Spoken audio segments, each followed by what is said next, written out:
Good morning, everyone. Happy Wednesday. I hope everyone has a great start of their morning. And so we have a jam-packed plate or jam-packed offering for you guys. And so it's 10 o'clock, so let's get started. All right, welcome everyone to the inaugural virtual partnership conference that's hosted by the Career Development Center and the University of Carbondale.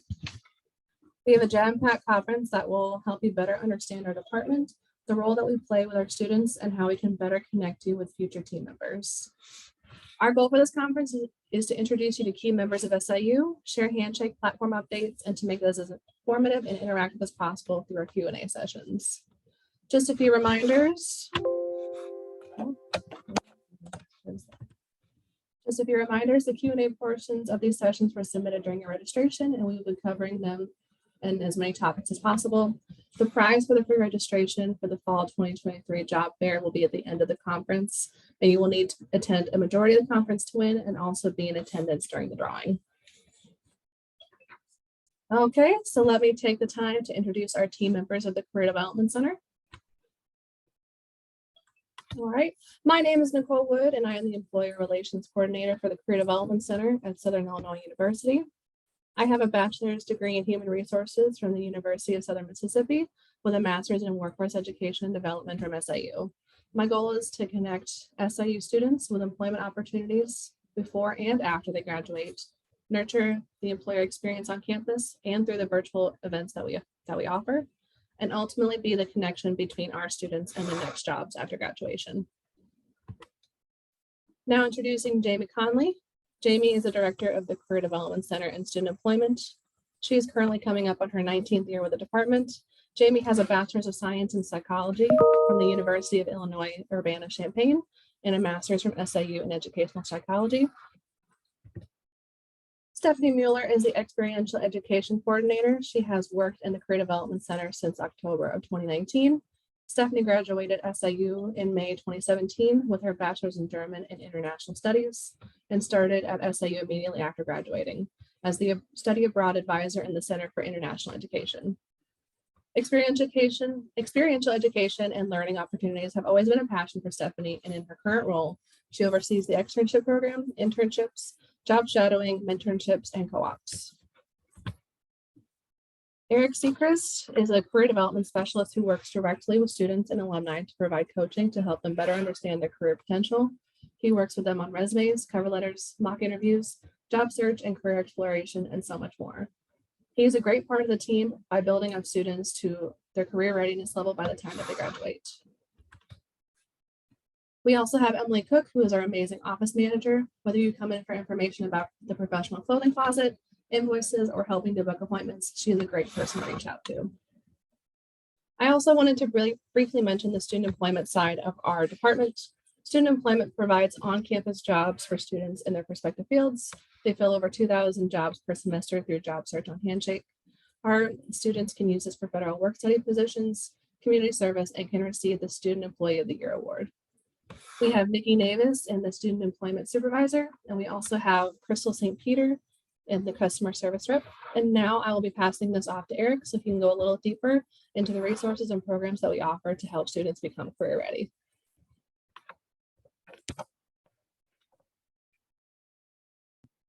There we go. Hello, everyone. My name is Eric Seacrest. Nicole, thank you for the fantastic introduction. I work directly with the students, so I'm here to help students figure out how are we actually going to take what we learn in the classroom and translate that into success career-wise. So I help with pretty much every aspect you can think of making that transition. So I'm going to go through what our office does and what we offer to students. So the big thing that we offer is career coaching. This allows us to talk to students who either don't really have a plan going into college. They say, I really liked chemistry in high school, so I'm going to get a chemistry degree when I get to college, but they don't have a real understanding of how do I translate that into an actual job. So we can help them explore those options as well as exploring majors at SIU. I always pick on pre-med students a little bit too much, but what usually happens about junior year when they have to take organic chemistry, they get to a point where they go, maybe I don't really want to be a doctor anymore. And they start to kind of freak out a little bit and realize maybe what I wanted to do forever isn't going to work. So what our office does is we have that conversation with them and set them on a career path that they can still fulfill what their goals are, but maybe just not being a doctor. So we kind of make that transition and we allow them an open space to really complain and figure out what they need out of an employee and out of a job and how that connects in with what they're looking for long term. Another thing that we do is career assessments. If you don't understand yourself, you can't understand what's going to motivate you in a career. So we have a few assessments that we offer students to help them get a better understanding of who they are, what motivates them. Because if we have a student who comes into my office and is very introverted, I'm not going to look at them and go, you should really go into sales. That would be a good choice for you. So we try to find ways that these students can figure out what motivates them and how they can move forward into these things. Once they've figured it out, right, we go on to what we call professional development with them, which is doing things like resume critiques, taking the time to explain to them the differences between writing a resume for an engineering major as opposed to writing a resume for a liberal arts major. These are all things that we know, and we take the nuances and explain them to these students so that they have a better understanding. When I am searching for a job, how do I utilize the job description to make sure that my resume demonstrates the best possible qualities that it can? And that's really what we try to focus on with the resume critiques. The cover letter critique, I have to explain to a lot of people how cover letters work. And I try to explain it as simply as possible and say, I don't want you to just repeat your resume in sentences. I want you to use the cover letter as a bridge that connects your past to what you're going to be doing in the future. So that's an easier task for some than others, but we take the time to explain to them not only the purpose of the cover letter, but how it should be constructed so that it is both concise and specific to the job. So we take the time to explain those things because I've been in a position where I was hiring and had to read cover letters that made absolutely no sense. So I try to do my best to explain the importance and how they can be utilized to really set you up for the best chance you can at getting that job. We also offer 2 different versions of interview preparation in our office. One of them is through a software called Big Interview. And what it does is it is available 24/7 for students to utilize. And it allows them to, number one, have a curriculum and be explained to them, how do we actually answer questions? Because I don't want a student to go into an interview and say, let's say you ask them, tell me about yourself. And the student looks at you and says, hi, my name's Jake and I go to SIU. Okay, that's a good start. I need you to expand. So this curriculum actually goes through what the expectations are going into this and saying, hey, how do I actually answer this question in a way that's going to give me success long term? So that's what we try to target with that Big Interview software. Is that's one side of it is the curriculum. The other side of it that's really helpful is there's an AI feature built into this software. So when they get asked a question, they give their answer as honestly as they can. And then the AI system will read their answer and it'll say, you're talking way too fast. You need to slow down. It'll say, you said 13 times in 1 minute. It'll even say, you're not making good eye contact. You need to focus on making better eye contact as we go through. And it'll allow them to train these things and get them as close to ready for an interview as possible in that aspect of careers. So that's all available 24/7 as long as they have access to their SIU email. They have access to the Big Interview platform. And then after that, the next step that we take is what we do is the mock interview process. Now, this is something that I take a lot of pride in because I spend a lot of time doing it. We as the Career Development Center will take a job description, we'll take a resume from a student, and we will schedule a time for an hour-long interview session. And I will take the mock interview job description that you send me. I will take the time to look through it and say, if I was hiring for this job, what do I need to know to make that decision? And I will go through an actual interview. I will sit down. I will ask them point blank these questions. I usually ask between 12 and 15 questions. And then at the end, we go through, how are you doing things well? How are you doing things poorly? How can we improve? I always tell people the same 2 things when we start the mock interview process. Number one, I'm here to help. I'm not here to hurt your feelings, but I am going to point out some things you're doing wrong. And number 2 is I need you to ask questions if you have questions. So my goal in these mock interviews is not to be mean. It's to help prepare them for those next steps. So when they get to you guys, I want them to go into an interview and not feel intimidated when you ask them what their strengths are, or not look like a deer in the headlights when you ask them something that they need to improve on. So these are all designed to really help them be the best versions of themselves as we go into the workforce there. We also have Hire a Saluki, which I'm sure Stephanie is going to cover a little bit on in her section. I'm sure you all are familiar with it. We're going to go over, Kayla is going to be here explaining that as well. So we're going to have lots of details. I'm not going to go too much into that. And then job and internship fairs. You all are familiar with job and internship fairs as employers. You know how that purpose works. But one thing that we try to focus on when we're talking to students is I try to encourage them not to just go last semester senior year. I want you to go as many times as possible to the job and internship fair, because I want you to get that experience talking to employers, and I want you to feel comfortable in that room before it really matters whether or not you get an internship at the end of the year. Another thing that we offer is the professional clothing closet. Now, this is an opportunity for students to gain professional wardrobe before they go out into the workforce. Because as all of you know, I'm sure professional clothes are not the cheapest thing in the world. And that can create a barrier when it comes to students getting employment opportunities, because we do, as employers, judge students based on how they're dressed professionally for interviews. So we have the professional clothing closet to provide one free outfit per student that comes in once per semester. So they have access to that all 4 years that they're in college. And as long as they utilize that, they take really good advantage of that. So we kind of have our career guide for what we walk through, and that's what you can see on the screen here. And we really focus on exploration of majors and careers. They schedule an appointment. We talk one-on-one. They discover that through career assessments. They also have they're really taken care of in a holistic way. Because if you have a student who does not handle stressful situations, we want to make sure that we're putting them in positions that are not going to have to deal with rapidly changing environments. We want to have a steady plan for what we do every day. And those students do very well in that. The best advice that I give to students is not everybody can do every job. All right. Personalities are different. People are different. That's what makes really the world a great place, is that people are different. But that also factors into what jobs you would excel at, what jobs you would not excel at as we go into that. Some other things that we do are preparation. We do professional development workshops year-round, different times of the year. They can schedule resume and cover letter critiques. They can do virtual interviews.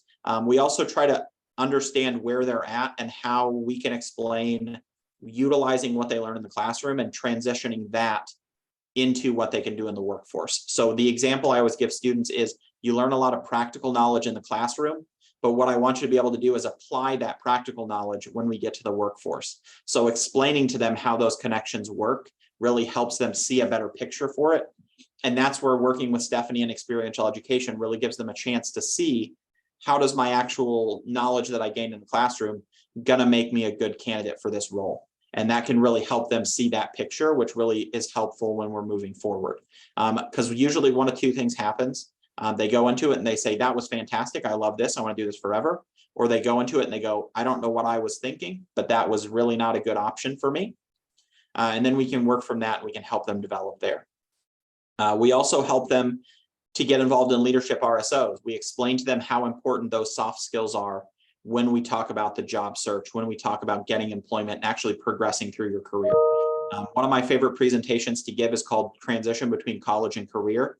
And we talk about the differences between college and between career. And one of the main ones that we focus on is you have to put in A-level effort if you want to excel professionally. Whereas if you're in college, you can put in C-level effort and still get a degree at the end of college.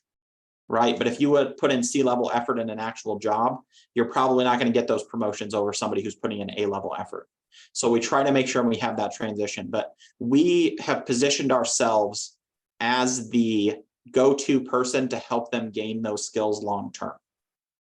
So as we continue to move forward as an office, we like to learn from events like this what employers are looking for in students, and we try to make sure that we're setting these students up for success. We're not sending them into a situation completely unarmed and completely blind.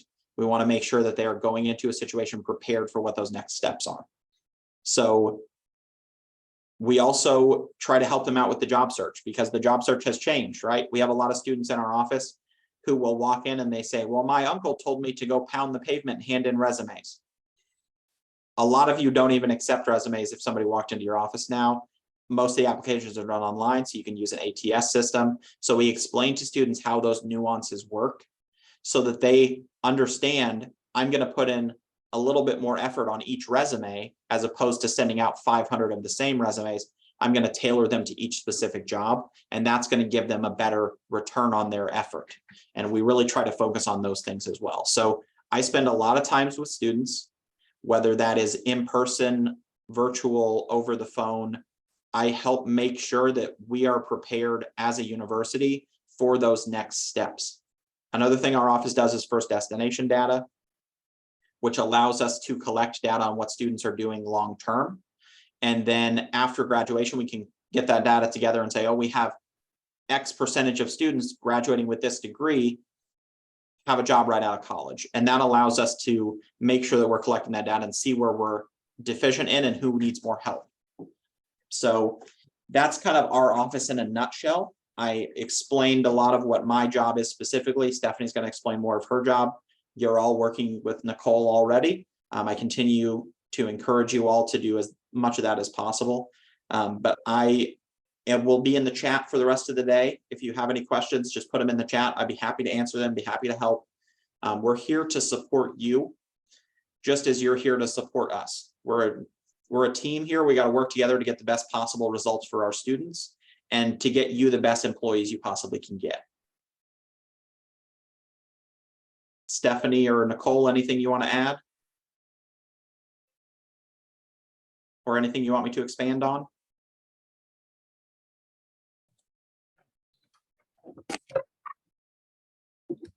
We have about 10-ish more minutes before our handshake relationship manager hops on. So if you have any questions or if there's anything else you want to expand on, maybe the professional development side. Yeah, I'm here as a resource. Any questions that you guys have, I'm here to answer. So if anybody has any questions about what I do, what my office does, let me know. I'm here for you. Hey, everyone. Thank you so much for putting this together. My name is Eddie Gonzalez. I'm one of the talent acquisition recruiters with FEAM Aero. Okay. And just real quick, so I really appreciate you guys doing everything you do as far as professional development. Is there an avenue, or have you guys done in the past, where employers come on campus and help with some of this stuff, like whether it's mock interviews or anything like that? We have in the past had partnerships with employers who will come in and do what we call roundtable discussions. And it really just is kind of a quick answer for you being a resource, because I always say I'm a generalist. I know a little bit about a lot of different things. But if you want the specific knowledge, I encourage students to work with employers, whether that's through LinkedIn or if you would be willing to come to campus and have that discussion. That's absolutely something we can get set up and get students involved in to make sure that they can ask those specific questions. Because I know a few things about the aviation industry. I know you guys, especially for flight, need to have flight hours on the resume. That's very important. So that's very important there. But generally speaking, you know how you want to recruit students. So if you can give them that knowledge and really give them a leg up on the competition, most of them are very eager to take advantage of that. Even if you would like to help out with just giving us a template of say, hey, here's what I look for in a resume, so we can make sure that we're giving them the right information. That's something we would absolutely be open to as well. Right. And yeah, and I really appreciate that. And so I'm a former career services person myself. Awesome. So I also understand that, students aren't going to, like, not every student is going to be the best fit for my company, but they might be the best fit for somewhere else. So I would rather sit down and talk with a student about something like this in a mock interview and let them find out that they might not be a good fit here, because if they do come on with us, then what will happen is they'll be miserable. So, and I don't want that. Mm-hmm. So yeah, I don't mind doing that. So I appreciate that. Thank you. Yeah, absolutely.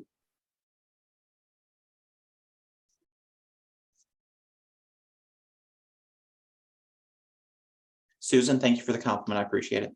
We try to give the best possible results to our students. And if we just gave them blanket advice, it wouldn't work.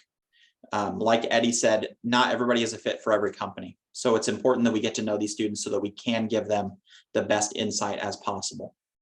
Does anybody else have anything that they're curious about? Maybe something they want to share, anything that's really changed recently? I have two questions. One being, do you guys do the same format or have with alumni? or have options for alumni to connect with them? Yeah, absolutely. We do help alumni. Anytime that anybody who is a past, present, or future Saluki needs help, we help them out. Now, that being said, I am not knocking on doors saying, hey, you haven't seen our office, but we are here to help anybody who needs help. We offer the same services, resumes, interviewing. I just had a mock interview last week with somebody who was going for their first promotion in their professional career, so that was exciting. But I've worked with alumni, a lot of them during 2020 who were in the healthcare industry and said, you know what, I don't think I can do this anymore. And I can't really blame them. That was a crazy time for healthcare specifically. Mhm. And we made that transition. Okay. Kind of like the fellow who just spoke, I would be interested in, well, if they're within I'm a civil engineering Yeah. and surveying. So, if they ever want a mock interview, I'd be happy to help them with that. Absolutely. And then I thought that AI thing you said was neat, of how like you can speak into it and then it Mhm. tells you. Yep. What service is that? I know that you have to be an SIU or Yeah, so C student, so it's a website called Big Interview. big And the interview. reason that we went with it over, let's say, another platform, we used to use Interview Stream. But what Interview Stream was we as professionals had to go in and actually critique each interview as it went through. So when we were looking at new softwares, we looked at what's something that can take some of that work off my plate so I can focus on individually helping students, which is where the AI feature came in. But the other big selling point was it does actually have that curriculum that explains to students, when I ask you what your 3 greatest strengths are, I don't want you to look at me and say time management, leadership, and communication. That's great, but essentially I don't know that you actually have those skills unless you can explain them to me. So it goes through that, and Big Interview is what it's called. I encourage all of you to look into it. If you're even interested in building a partnership for your company with it, that's something that you can absolutely reach out to them for.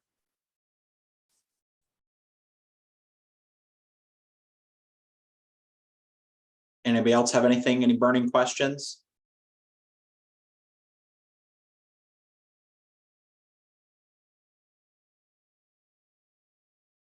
Okay. I do have one question. Yeah. Real quick, and it doesn't have to deal with this particularly, but this is the first I've heard about the professional clothing closet. How do Yeah. you go getting donations for that, or if you want to donate them? Yeah, That's a good absolutely. idea. All you have to do is come into our office and have a pile of clothes and say, hey, I want to give these to the professional clothing closet. We really do not care. We will take all of them and then we will sort through them and say, you know what, this one doesn't quite meet professional standards. And we'll pass it on to either the sustainability office here on campus or other things where students can utilize those clothes. But we do accept donations from anybody who's willing to give them. The way that we get the most of our donations is really just word of mouth communication. People say, hey, I donated clothes to the professional clothing closet. Another person goes, I didn't even know they had that. Yeah. So that's something that we continually utilize all of the time, and we get as many as we can.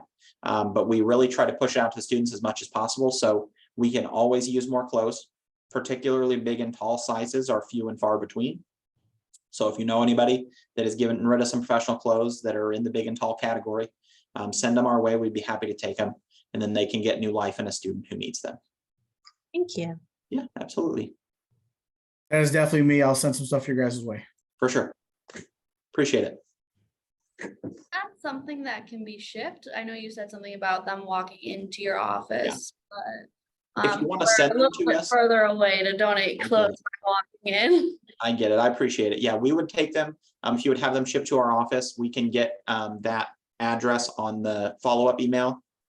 Just so everybody has that. If you think of anyone or if you know someone that wants to send us clothes, we're happy to take them. You just got to get them sent our way. Thank you. Absolutely. Thank you.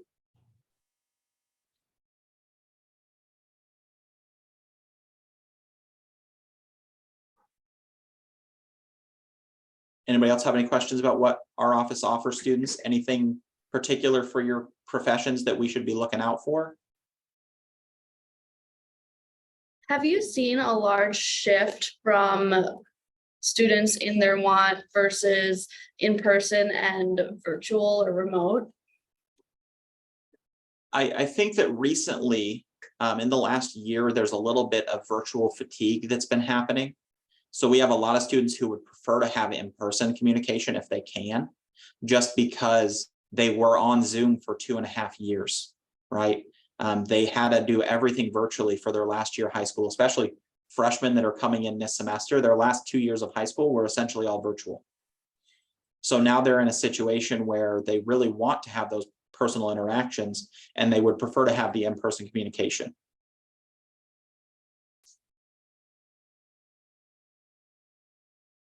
Perfect. Thank you so much. Absolutely. I have a quick question. Do you discuss the reality of salaries when they or hourly rates when you come in? Because we've had a lot of people come in thinking, they should be making $60,000 in a not-for-profit community agency. Yeah, absolutely. We have that discussion with them. If they come into our office, one of the first things that I talk to them about is, I want you to worry more about finding a job that you're going to enjoy doing than that you're going to make $100,000 a year. Okay.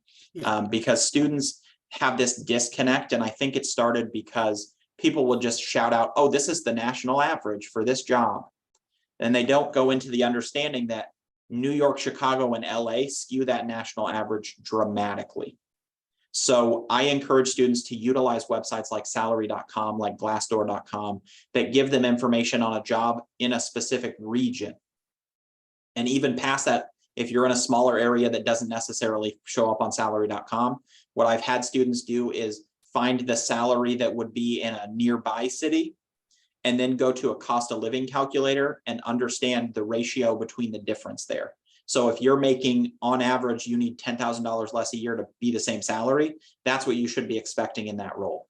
So I go through that in great detail, especially when we talk about salary negotiation, which is another thing that our office talks about, is salary negotiation and how that works.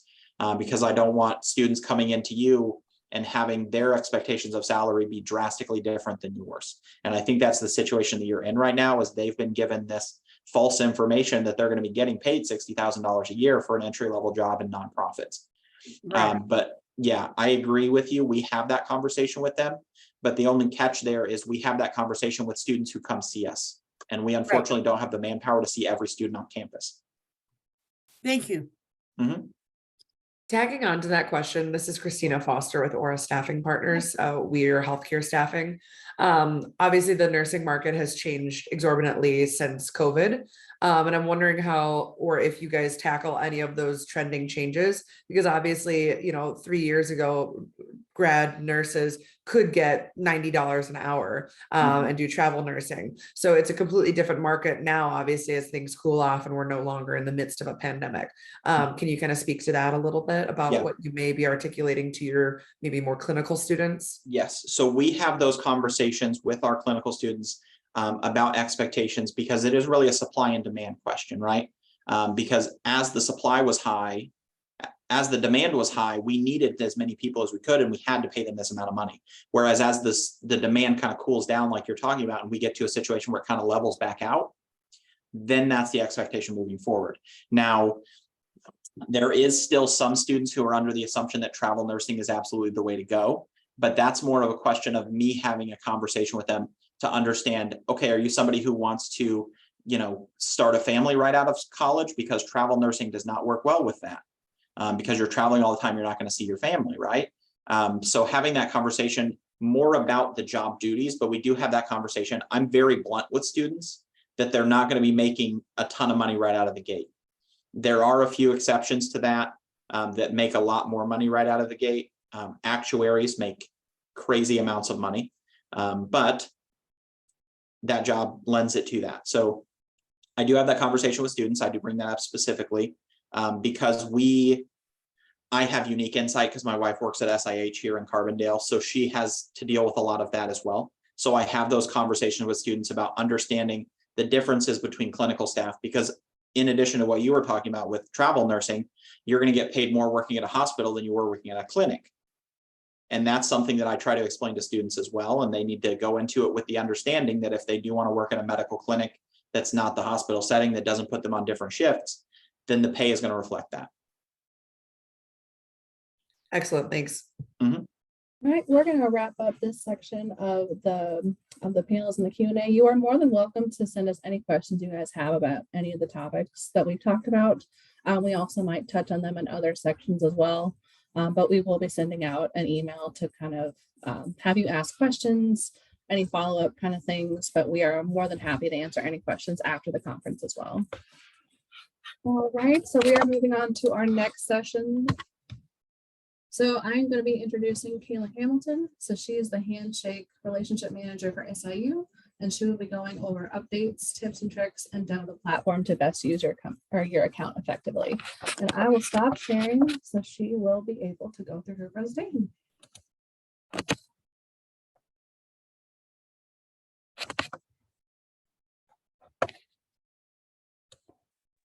Awesome. Can everyone hear me and see my screen okay? Perfect. Thank you, Eddie.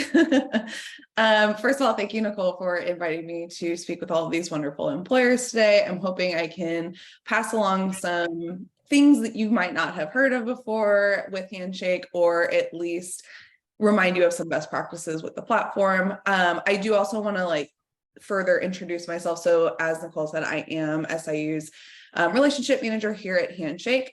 Basically what that means is I help with anything strategy, question wise, really anything that they need on the career services side with the platform.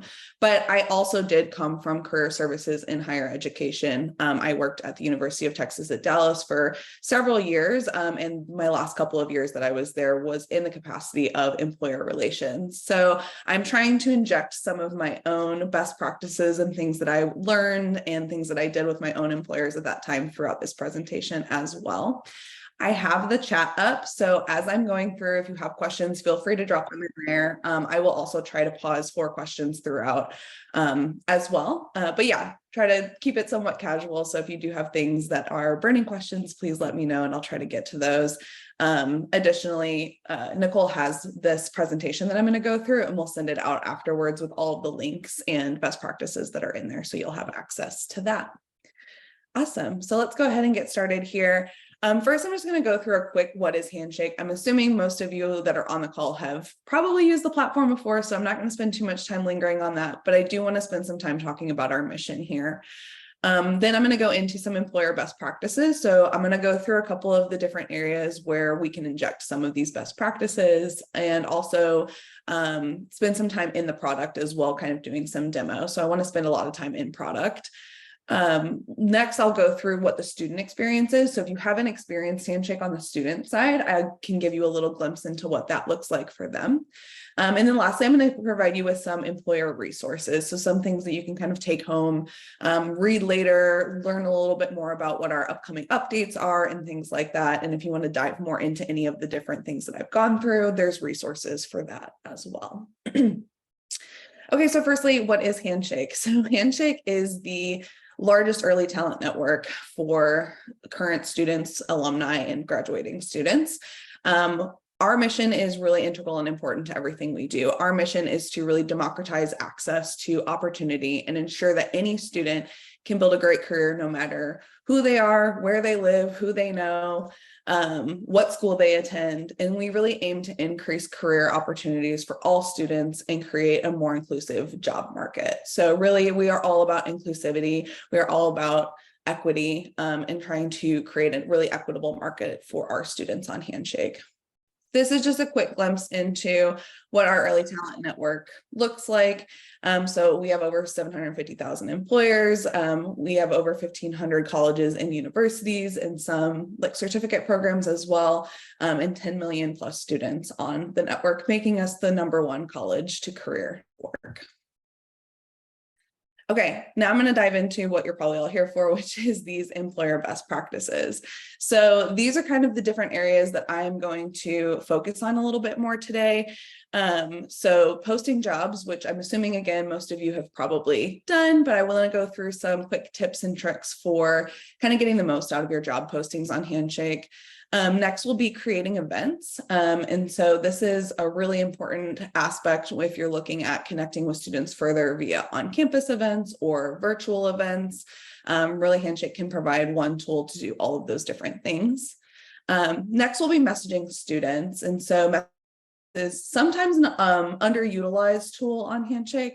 So I want to go through some of the different places where you can inject this into your recruiting process or into your connection process for getting to know current students, alumni, and others that are on the platform. And then lastly is updating profile. So when it comes to being an employer on Handshake, we have a lot of turnover. We have a lot of staff members that we're managing. So I just wanted to give a quick few tips on updating and keeping your current employer profile up to date in the platform. So now I'm going to go into demo. What you're going to see here, this is my demo employer account. So you're not seeing any real employer or student information. It's mostly just different variations of me in this particular platform. But I'm going to start with some of my tips for posting jobs. So if you're not familiar with this screen, this is the employer screen in Handshake. As you can see, you have a couple of different calls to action right here at the top. I'm just going to go into a job posting that I've previously done. This is what it looks like after the job has been posted so that you can see some analytics and things like that. When you go to post a job, this is what you're going to see. Again, most of you have probably seen this page before. What I do want to plug here is that coming at the end of July, early August, we do have a revamped job form coming to the platform. There's more information on this in my resources on my last slide. But this is going to give our employers more opportunity to kind of create more robust postings for students, kind of give some tips and tricks throughout. And it also will allow you to really show off more of what you're offering students. So I heard the salary conversation right before I jumped in here. And while salary is, you know, an important thing that students are looking for, we also want to show what other benefits that your company might offer. So you'll be able to interject more things like your health benefits or your time off policies and things like that. Not something that you have to include, but if those are things that you want to include to show to students, those might be additional things that they are looking for. From the research that we've done, there's a wide breadth things that our students are looking for in Handshake, and a lot of those do include things outside of salary, more along the other benefits lines. So this is the page that you'll see. My biggest tips here are really just kind of creating a job title that will resonate with students. So this means that it does not include a bunch of like letters or numbers or internal usage that you might have. Here I just have account executive, very straightforward. This could apply to a lot of different students. Additionally, filling out my contact information down here. So if you're not aware, there's several different ways that students can contact you in Handshake if you want them to. One of those is by messaging. So I have on that students can message me on Handshake. So if they find this job, they can reach out to me, ask me a quick question. I also have built in time to meet with me on here. So I've built out my schedule. This is available to all of you with an employer account. And so when students go to find this job, they could also book 15 minutes to talk with me about it. It could be an informational interview. It could be a screening interview. However, I want to set that up. So this is the information that I have on this page. The next important piece is a really good description. And so I can't really emphasize enough how much a good description really resonates with students on Handshake. Having like 1 or 2 sentences usually is not enough to really portray everything that's included in the job. Students really want to know, you know, a quick job summary, maybe some of the responsibilities or requirements and skills. And so these are the sections that I would recommend having in a description section on Handshake. Lastly, if you do allow remote, this is something that students can filter by. So this is always a great thing to put in here. As of the beginning of this year, the salary transparency is a little bit larger in what we're doing on Handshake. So you do have the opportunity to put in salary information in a couple of different ways. For states that you might be hiring in that require, that by law require that salary be included. So this is California, New York, Colorado. I think those are the big ones right now. There's a couple more. If you are posting a job that's located in one of those areas, you will be required to fill out this information on Handshake, cannot opt out of it. Others can opt out of including the salary information if you want to. We obviously recommend that you include it, just to kind of give students a little bit more information here. Next piece is the work authorization, which is obviously kind of a case by case basis. Something that I would always kind of hit home with a lot of my employers previously was around CPT, OPT. So if you do have the availability to post an internship that can host a CPT student or temporarily an OPT student, those things do not require any extra effort on the employer's part. So that's always something to look kind of into. Reach out to the Career Center if you have additional questions on those. Last piece that I want to go through here is preferences. And so the only thing I really want to say here is like, don't over preference on this area. This is an area where a lot of students will kind of self-exclude if they don't meet every single preference. So if it's a preference that's not super important to the particular position that you're hiring for, maybe leave that one off, really focus on the ones that are kind of black and white, can't accept, students that aren't graduating in this time frame or don't have a specific degree or something like that. So those are kind of my big tips with actually posting these different positions and kind of the things that I would focus on as an employer posting positions in Handshake. Additionally, you have the availability to post to all the schools that you're connected with or select specific schools. Obviously, with selecting specific schools, you might have a deeper relationship with them, might be able to select different preferences kind of based on the position, and be able to work a little bit more closely with those career centers to get those positions out there. The next piece that I was going to focus on here really is additionally on messaging. And so like I mentioned, messaging is somewhat of an underutilized area, I think, in Handshake for a lot of our employers, at least effective messaging. So there's a lot of different ways that you can use messaging in Handshake to kind of reach out to students. One of these is with matches. And so with matches, any job that I post, I'm going to be given a list of matches. And here you'll see I'll get a few more if I'm a premium employer. So for my premium employers that are on the line, this might look a little bit different to you. This is a core account. So everything that you're seeing here is part of our free accounts. So you'll see here that, my most relevant matches are kind of popping up here. I can choose to message these students if I would like to, or invite them to apply. This is a really great tactic to use, again, if you are posting a job and you're not getting that much maybe traction on it, pick out a couple of students to reach out to specifically because they've matched your preferences and they might be interested in you as a company. Additionally, within the relationships talent area is another space where you can proactively message students on the platform. This gives you access to all students that you are connected with their university and have a public profile. You're free to message any of these students. When I go to message a student, these are again in a relevancy order. So these are active students that meet either preferences of mine or have searched for my company, have applied for my company before, any number of those things that might make them a little bit more attractive to my company. When I go to message these students, I have quite a few different opportunities here as well, where I can just send a blank message like, hey, I'm interested in you, send over your resume. It can be as simple as that. Or I can include any Handshake content that I've already created. So if I have a job that I want to invite them to, if I've created an event that I want them to attend, maybe I'm coming to a career fair in the near future, I can use any of these kind of pre-built areas here to attach this into my message and invite that student to apply or attend those things. So again, there's a lot of great pre-built content in here that you can use as well.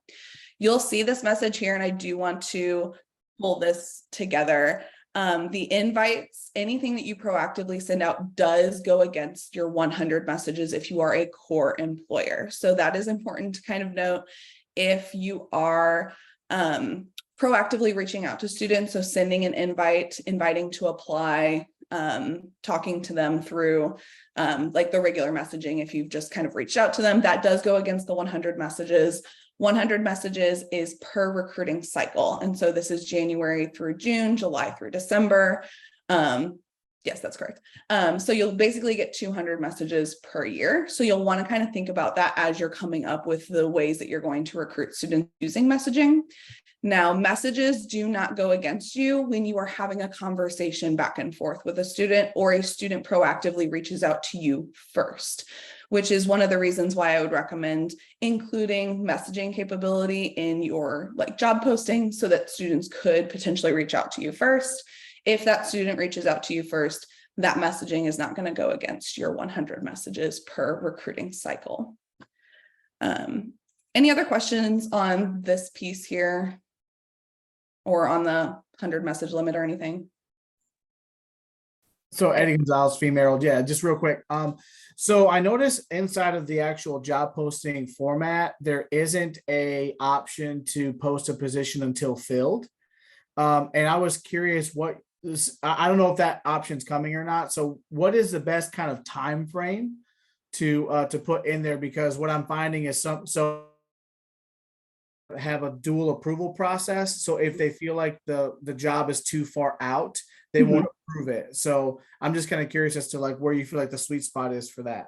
Yeah, that's a great question. So one of the changes that is coming to our job form is not necessarily a like post until filled, but we are putting an evergreen limit on things. So there will no longer be evergreen jobs available in Handshake. What this means is employers will no longer be able to post a job for more than a year. This has been a common issue that we've seen in the past where the job is open for more than a year. It tends to negatively affect the student side too, because they see that and then they don't have the urgency to really like approve that or to apply for that.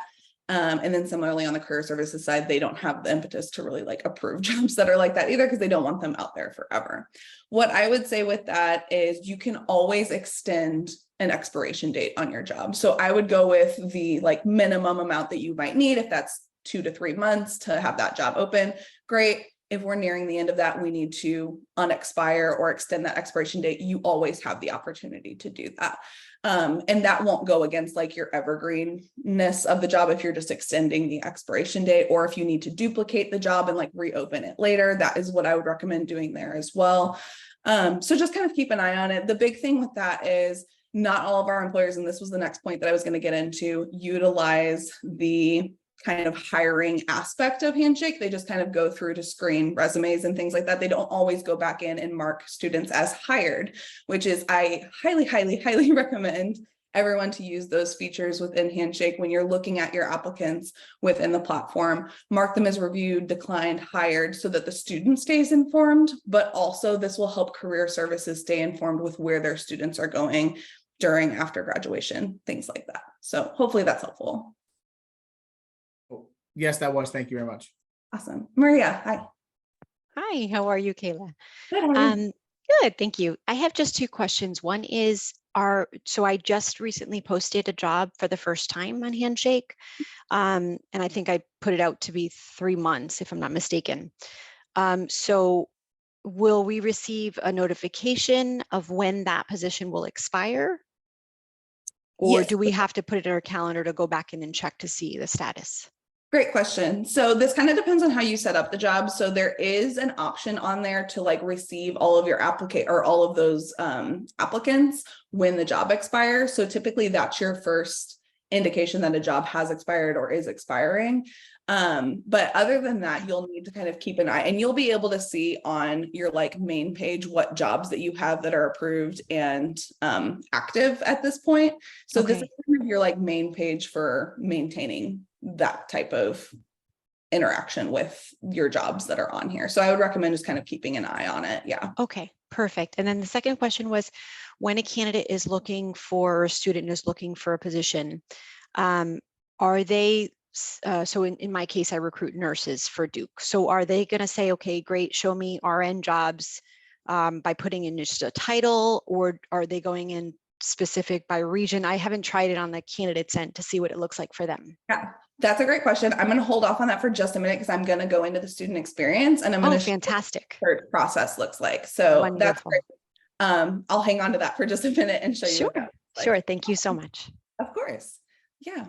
So let's go ahead and move forward here so that I have time to kind of get through the rest of this piece. The only other piece that I really wanted to make sure I hit on here was the events piece. And so I know that this was asked earlier about, hey, are students preferring virtual? Are they preferring in person? I like to come at this in a little bit of a different way as well, that students are going to probably attend events one way or the other if they're interested in the event, right? So virtual events are always a really, really great opportunity. If you don't have time to get on campus, campus does not have time to take you, whatever that might look like. So this isn't what a virtual event would look like after you've set it up in here. But I wanted to kind of note the type of event that I've put in here. Personally, from my own experience in career services, a lot of the times this was employers would just kind of put out, hey, come to our information session.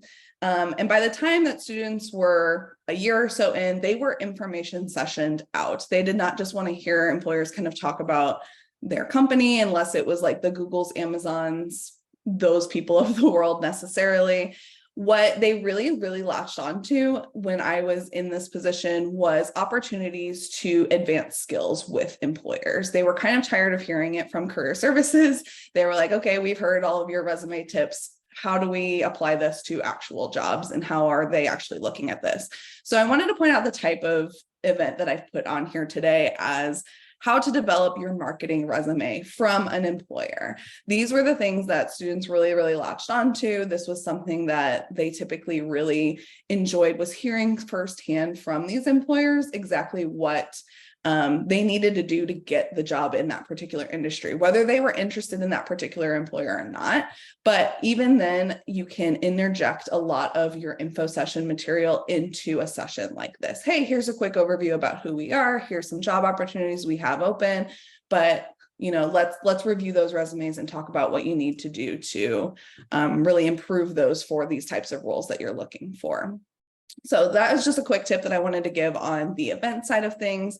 Again, as I mentioned, when you go in to create an event, you have the opportunity to do this in person. You have the opportunity to do this virtually.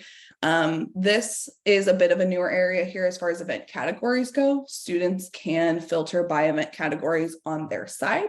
So I just wanted to point out that this is a really great area here to fill out, so that students, if they are looking specifically for networking opportunities, or if they're looking specifically for hiring opportunities, they'll be able to more easily find the events that you're looking for.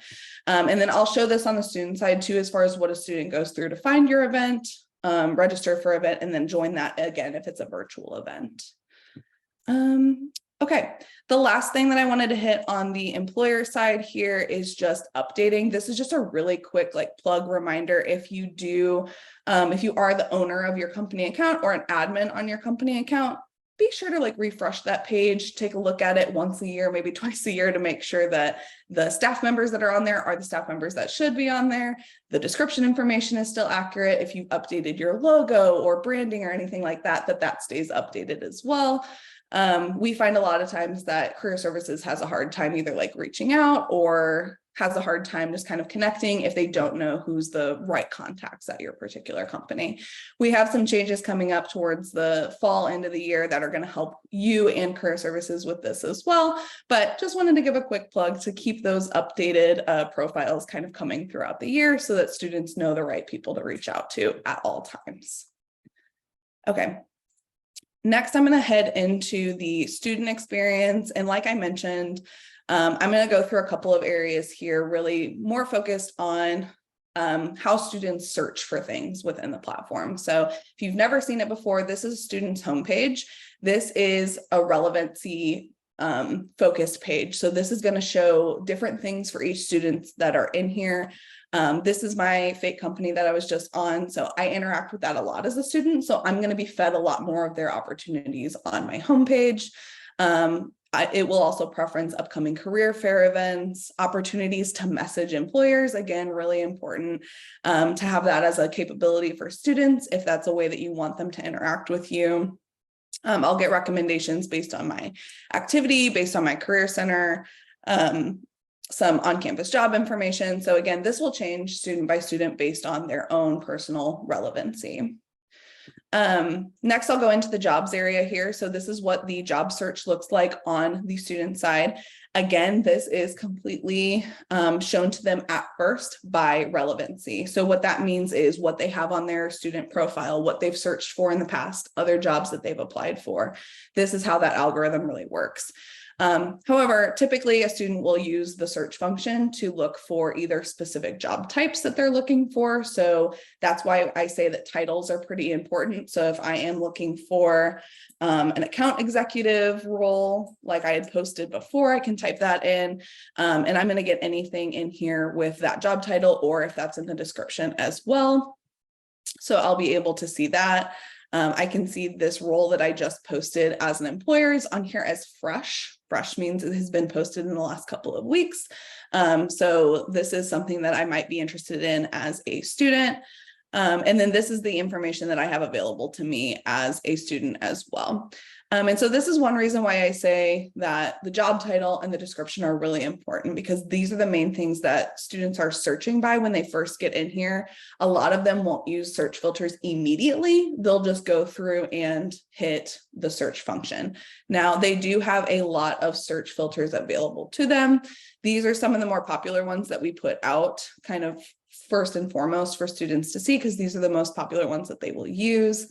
All filters, you'll be able to see that they'll also be able to select by like on-site and remote jobs. They'll also be able to select by specific employers and employer preferences. Now, a lot of students will use this area to match all employer preferences, which is one of the reasons why I say if it's not 100% like deal breaker of a preference for a student, I wouldn't recommend putting it on there, because a lot of students will self-select themselves out of jobs that they don't meet every preference for.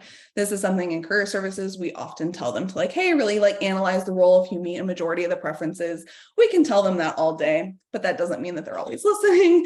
They want to meet 100% of those preferences. So they can use that as a search filter in here as well. And then for international students, especially, they're using the work authorization area pretty heavily here as well. Maria, does this kind of give you some insight into what the students are seeing and looking at on their side? Yes, it does. Thank you. Perfect. Similarly to this, we have the events page. This is going to look sad on my end because, again, this is a demo account. I don't have that many events in here. I do have the event that I just created as an employer in here. And so this is just kind of what a student will see. They'll be able to search, like I mentioned, by those categories. So if you've selected one of these things as an employer, they'll be able to search by that. This is preferential to things that career services have like approved and are actually happening through career services as well. Additionally, students can search by specific employers. As a student, I have a couple of options. When I go in here, I can save this if I want to register for it later. I can go ahead and register for it now. This event is actually happening right now. And again, like I mentioned, it's a virtual event. So once that event is within about 10 minutes of starting, I'll get this big join event button. I'll be able to click into that and it will take me immediately into the Zoom meeting that I as an employer put in here. So it's a really streamlined process to be able to kind of see those different areas of the event as a student. I, as an employer, also have put the ability on here for students to send me messages. This is another place where this is embedded. So I, as a student, can reach out to this particular employee that's hosting this event and say, hey, you know, like, what do I need to bring to the event? Or what's important to know? What questions should I be asking? Different things like that. This is a great touch point for students to be able to kind of get involved with you as well. The employers page is pretty straightforward. I won't spend too much time here, but this allows the students to see all of the employers that they have available to them. Additionally, they can choose to follow employers from here as well. They can search by any of these different filters, all of these different things. So this is just a quick kind of snippet of the student experience. In addition to this, they also have the mobile app where they can apply for jobs. They can search and register for events. They can even attend events. We don't usually recommend that they do everything on the mobile app because it's usually a better experience on the desktop, but pretty much anything that they can or want to do on the mobile app, they can do directly from their phones. Awesome. I'm going to hop into my presentation again here just because I'm running a little low on time. I just went through this student piece though. You'll be able to have all the access to the information that's on this particular slide with the mobile app as well. Lastly, I just wanted to go through some important employer resources here. So really on this page, I just want to focus on our help resources for employers. So number one is the Employer Help Center. This gives you access to all of our help articles that are focused for employers specifically. So if you want to know, hey, how do I post a job? How do I create a company? What's the best practices for creating a virtual event? We have help articles over all of those different things. So before you even like reach out to a career center or reach out to support, this is a great area to check out. We do have an employer support area specifically just for employers as well. So you can reach out and submit a ticket to our employer support team. This can be anything from like, hey, I need to switch the ownership on my company account to I can't figure out why this application isn't working, or hey, how do I add somebody to my company? I need help with this. Anything that's like more on the technical side or something that you might need help with, always feel free to go to our employer support ticket area directly. And then lastly is our Handshake Pathfinders. So this is, if you've been on the career services side of things, this is basically our Handshake Academy for employers. This is based on your role. So if you're an owner, recruiter, representative, whatever your role might be in Handshake, you can follow that path in that particular area to learn tips and tricks, a quick overview. This is a great area to send new employees. If you have some people starting and you just are getting them into Handshake, send them to that particular Handshake Pathfinder first and say, hey, here, do some like self-learning before we jump too far into this. And then they can come with additional questions after that as well. And then I was not planning on going through all of these things, but these are available to you. These are just some quick help articles and videos on some of the best practices that I went over today. I also have some of those recent and upcoming updates. If you're curious about our newest employer validation information, I have information on that in here. If you want to read up a little bit more on the job form updates that are coming towards the end of this month or July, go ahead and read through that one. And if you're curious about the differences between our premium core and our new plus plans, basically the different paid options or unpaid options in Handshake, I've included that information in here. Typically, if you're doing kind of like an average amount of hiring, you don't usually need to pay additionally for Handshake. The core is enough for most employers. If you want some additional messaging capability, the plus plan might be a great idea. If you're doing a massive amount of hiring, you're pretty much using Handshake as your like sole area to reach out, do all of your recruiting. You have a lot of recruiters on there. Premium might be a good option. So I just wanted to put those things on here to kind of give you some insight into all of those different areas there. I know I'm like at the end of my time here. Nicole, you can let me know if I can't take questions. I'm happy to answer them async as well. Kind of whatever. We're actually going to lead into the next one, but so we can always forward message on to Kayla as well. I'm used to getting a lot of questions as well about Handshake account setup. So really anything you guys have questions after the fact, we are more than happy to field anything after the conference. All right. Thank you so much, Kayla. I really appreciate you taking the time to go through the demos. I definitely go through them a lot, but you are definitely the expert, so I appreciate you. I tried, but thank you guys. Yeah, let me know if you have any questions. All right. And so now we will be going into Stephanie Mueller's part of the presentation, and she'll be talking a little bit more about the externship program and kind of what she does. All right. Let me share my screen. Okay, Nicole, is it showing the right screen here? I think you're muted. You got to switch your display settings to the other one, Steph. Yeah. Thanks. Okay, that's what I was worried about. Yep, top middle. Top middle. Okay, from here. Yep. Keep going up above your thing. Yep. To the right. Next one, display settings. Just to the right. Okay. Okay, now go left.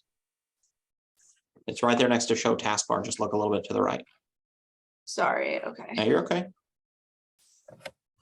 Display settings. It might look a little different on my end because I see the Zoom. Let me try it down here.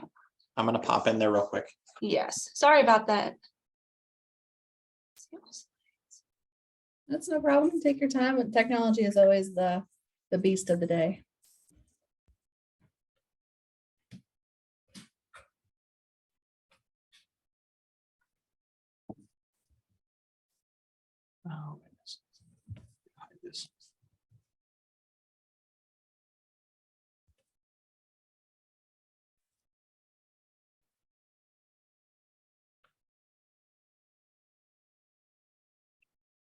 Yep.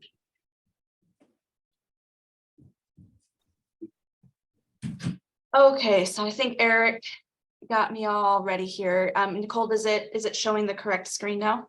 Yep, you're showing correct screen. You should be good to go.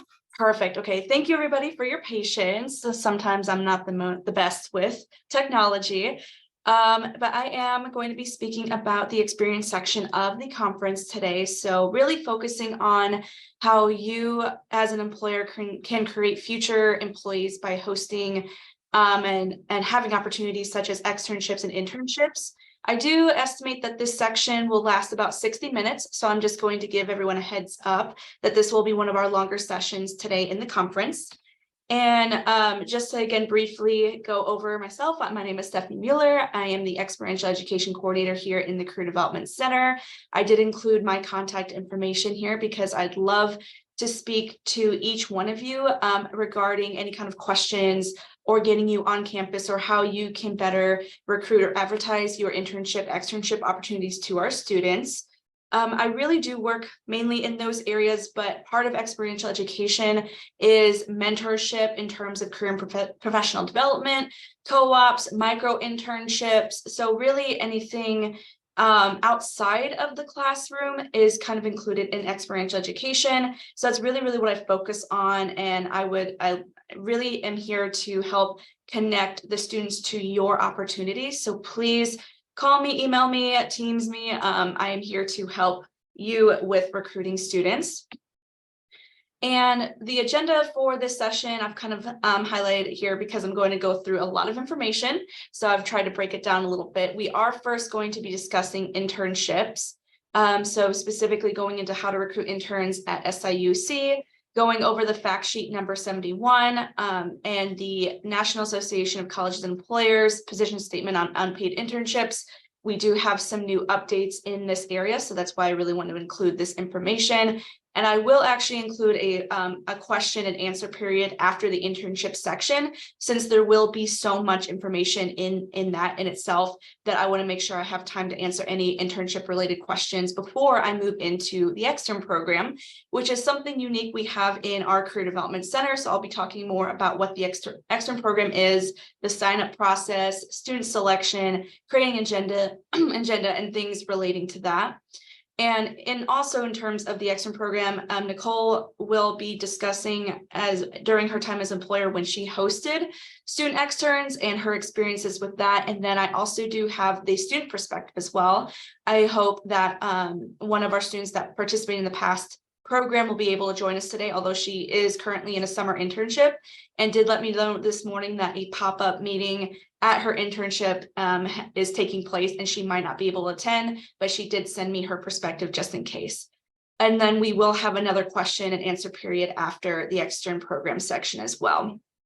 So that's what we're going to be discussing. So let's go ahead and jump right into it. So how to recruit interns at SIUC. It's probably going to look a little bit like how you recruit at other universities as well. We really do emphasize using Handshake, and Kayla had an amazing presentation and walkthrough about Handshake as a platform, and most of you are using it anyway. But why we encourage it on the career services end is because it is available to all students and majors 24/7. So students, they like to stay up late. They like to just look on Handshake at like 2 a.m. for job opportunities, internship opportunities. And this, they can see it anytime. They can use it on their desktop, the mobile app, so it's really accessible for every student. And really, it's a very straightforward application process for students. So that's why we really encourage them to use it, because versus other like websites or other career application platforms, Handshake is really, really user-friendly, very straightforward. It's hard to mess it up. Students can upload their resumes, cover letters, and other application materials and easily apply to each job with those. So that would definitely be the first thing I recommend, is to utilize Handshake and to kind of refresh yourself and brush yourself up, especially after that amazing presentation that Kayla gave. Another thing that you can do is on-campus visits to SIU. We would love to host you here for a classroom visit, classroom presentation, or an information table or session. And Nicole and I can kind of work with you on setting that up, finding dates, and recommending the best times for you to visit. based on the majors that you're looking for. So of course, fall and spring are the times that we typically recommend, just because the summer session is a little bit more quiet. We do have summer classes going on, but it's not as busy as it is in the actual academic calendar. So we can recommend times of when you can come down and, you know, what that will look like. And since we have a lot of faculty and on-campus partners that we work with, we can really get you into those classrooms directly if that's what you would prefer. So that is an option, is to come on campus and we can help you with all the logistics. And of course, part of that is our job and internship fair, which is going to be Tuesday, September 19th. This year. So we really hope to see you at the fair. We do have a drawing at the end of the conference for a free job and internship fair registration. So don't forget that that's coming up at the end. And it will be from 10 a.m. to 2 p.m. So it's a good amount of time. We see a lot of students kind of coming through at that time period. So we always try to target when the students would be most available. So if you have any questions about that, please let Nicole or I know, or anyone, you know, just contact the Career Development Center and we can tell you more about it. Registration is open for the job and internship fair in the fall. So you can actually go ahead and register for it now if you know that you definitely want to attend. But if you have some questions first, we'd be happy to answer them. And we, as Eric said at the beginning of the conference, we really do encourage students to attend these fairs every semester, you know, because it's great experience for them. It's a great way for them to grow their professional network, to practice professional communication, practice dressing professionally. So we really encourage students to come to these fairs. So we do see a pretty good attendance at them. So we really hope that you'll join us in the fall. And we will have another one in February. I'm not sure if we have the date picked out. I believe we do. I just don't know it off the top of my head. But we always have one in the fall semester and spring semester, typically in September and February. It should be February 20th. It should be a Tuesday. It's unofficially official because the Student Center won't let me book quite yet, but that should be the upcoming date. Okay, perfect. Thanks, Nicole. Okay, so moving on to more in depth about the internship section. So paid versus unpaid, the hot debate. I felt this was important to touch on in the conference today because we are starting to, as a career services department, we're starting to hear some new information that's coming through National Association of Colleges and Employers and through the federal government. So we just wanted to touch on it to make sure everyone is up to date about where internships are at post-pandemic. So what I'm briefly discussing in this slide is the fact sheet number 71, which is the internship programs under the Fair Labor Standards Act, which is with the Wage and Hour Division, United States Department of Labor. So most of you might know what this is. If you don't know what this is, that's okay, because this fact sheet is typically for-profit employers specifically. So if you're non-for-profit, you might not have heard or seen this information before, so that's okay. But essentially what this fact sheet is, it kind of breaks down how internships are paid versus unpaid and how they kind of come to the conclusion using the primary beneficiary test. Which helps determine whether an intern is an employee under the FLSA. And to determine this, whether or not an intern is an actual employee, they have actual 7 factors that they include in this test. The first being the extent of mutual understanding that there is no expectation of compensation. So again, kind of like what's listed in the internship description, what the duties and responsibilities, what they are.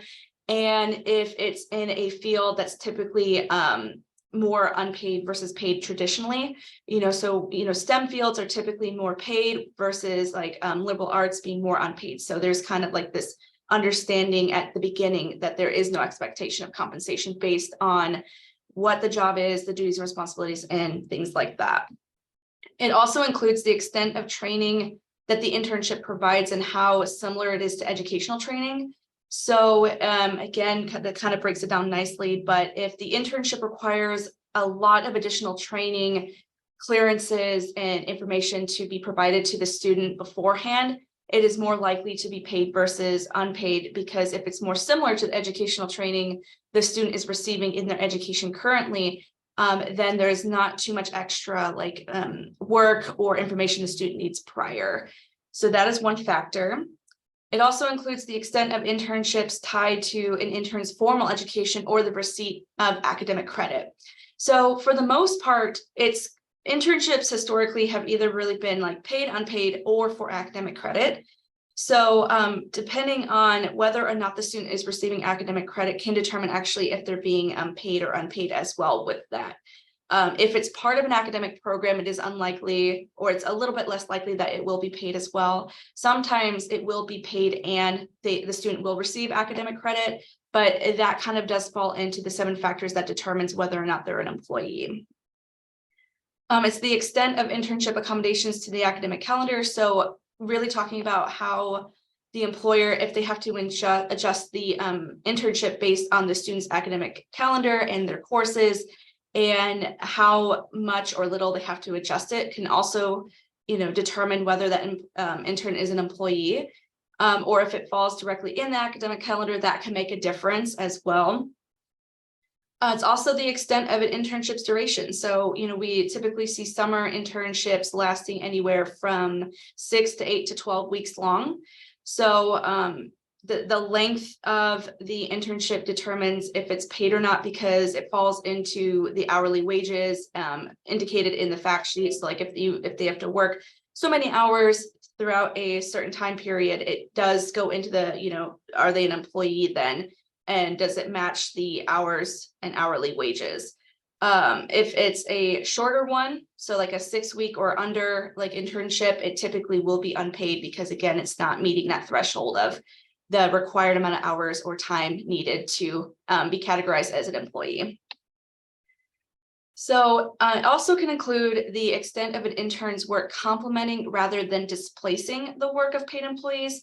So what this really means is that, it depends on how much the staff in the employer or in the organization has to kind of go out of their way to accommodate the intern, or if, the intern is like seamlessly transitioned into their department or into the office, if that makes sense. So it's almost like, the more effort that you have, that an employer has to go through to host them, and like the amount of work that's displaced in order to ensure that the intern has the proper training, has accommodations, has an office space. Like if there's a lot of displacement to accommodate, that can, it can be a deciding factor in terms of categorizing them under employee, rather if it's very seamless, or if the internships duties and responsibilities are critical to the office and department.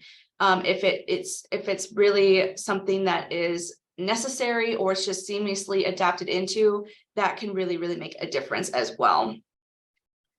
And then the final factor is the extent of understanding that the internship is conducted without entitlement to a paid job. So it's similar to the first factor, but again, it's having that mutual understanding between the employer and the applicant that there's not an expectation that it will be paying. Like there's nothing on the description indicating that it's paid. In fact, like the description could say like it is an unpaid opportunity, volunteer, or an academic credit opportunity.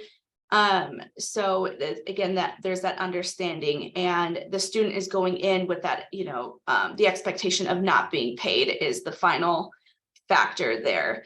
And these documents will be sent or will be included in an email post-conference. So you will have access to this fact sheet number 71 as part of the email that we will send after the conference, so you can read it more thoroughly. And again, it is more for-profit. So if you are a non-for-profit employer, this isn't really applicable to you, but it is still interesting information, especially because of the next slide that I'm going to be presenting on, which is kind of more of the stance on unpaid and kind of the future of unpaid internships.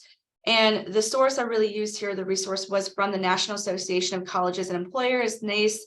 They recently came out with a position statement in May of this year regarding unpaid internships and the need for federal action. And what they kind of, they started to summarize in their statement here is that, of course, as we know, internships are hugely beneficial to employers and students, of course. And they found in their annual survey that 50 to 60% of eligible interns convert to full-time employees. So that's quite like a high statistic. That's over half. And converted interns are much quicker to onboard and retain at higher rates than other hires. So this is really beneficial for employers because you don't have to utilize as much time, resources, or staff effort to convert or to, train a new hire when they've already been interning at your organization and they've already been with you. So they already know kind of the ropes, they know what to expect, and they already have some of their onboarding taken care of. There still will be some, of course, because going to a full-time is a little bit different than being an intern. But they also found that internship experience is often a deciding factor when evaluating two equivalent candidates for hire. And again, that's like if you're an employer looking at, you have two strong candidates, you're not quite sure which one you want to hire.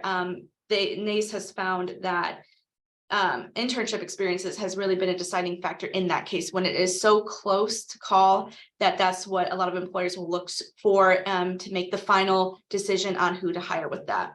So again, hugely beneficial to employers and students to have these internship experiences. So they, since they are so important, NACE has kind of come out with why it's problematic that internships are unpaid, especially in a post-pandemic society. And it's really one of the major reasons is because students it's often impossible for students who cannot forego a paycheck for a significant period. And this has, always been traditionally the case as well, but it's being found more in a post-pandemic society because of inflation, cost of living increases, cost of food is going up. As we've all noticed, things are starting to get a little bit more expensive, and it's becoming harder and harder for students to take an unpaid experience, even if it's an amazing experience, and even if it will contribute to them as a professional, it's just often impossible for them to forego a paycheck to do that now. Research also indicates that paid internships are disproportionately going to males, white students, and continuing generation students.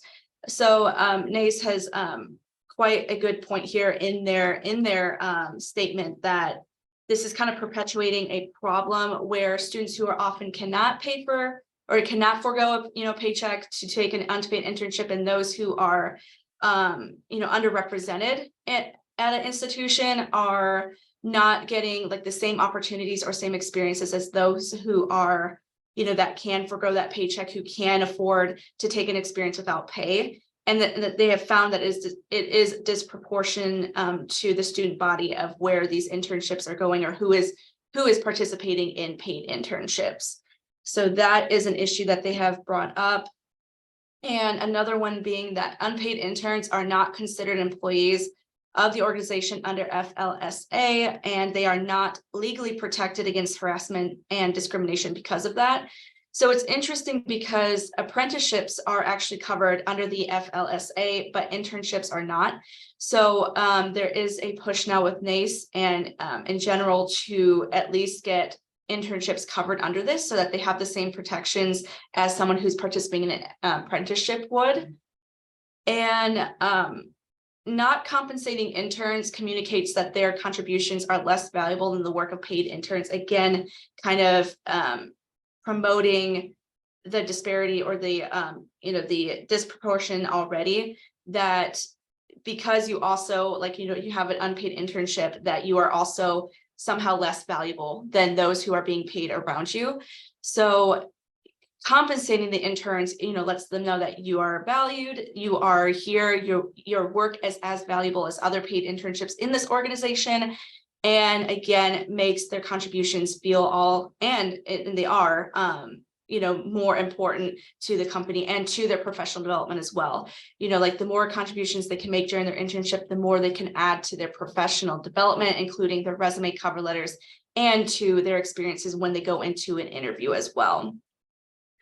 So seeing this, and of course, these are not like new topics. Unpaid internships have been around for a long time, and there's been many discussions about this. And I know there are a lot of problems when it comes to making paid internships mandatory, or especially with non-for-profit or small businesses, having a paid intern is sometimes not a reality, or it'd be very difficult, you know, as a smaller business or a smaller non-for-profit to do. So NACE has acknowledged and recognized this. So the path to paid internships includes a call to Congress for action. And again, this is their stance on it. And it includes modern legislation that is needed to resolve inconsistency in the employment world. So part of the problem is that internships are kind of in this gray area when it comes to employment and like regulations in the federal government. They sometimes, you know, fall into that the interns are employees. They sometimes fall into that the employees are, or the interns are volunteers. And it seems pretty inconsistent, even with the fact sheet number 71 with the 7 factors. As you can see, when there's 7 factors, there is a lot of room for like debate, or it's kind of like some gray area, because it's not an end all be all. You know, there are going to be things that may not apply directly. So it can be really hard to categorize what the internship is and if they are an employee or not. So there's a lot of inconsistency, meaning that, and why that's a problem is that a lot of the interns are not protected then with federal legislation, or it's just, it falls into a gray period. So if something were to happen, and this is, you know, could be detrimental to an employer as well. If something were to happen while on the job for the intern, it could be unclear as to what the action would need to be because of these inconsistencies. And another argument they made is that policymakers should also provide increased financial and other support to smaller for-profit and nonprofit organizations. And this would actually be possible through like federal work study, workforce innovation and opportunity, institutional spending, and local chamber of commerce's you know, funding in their pool.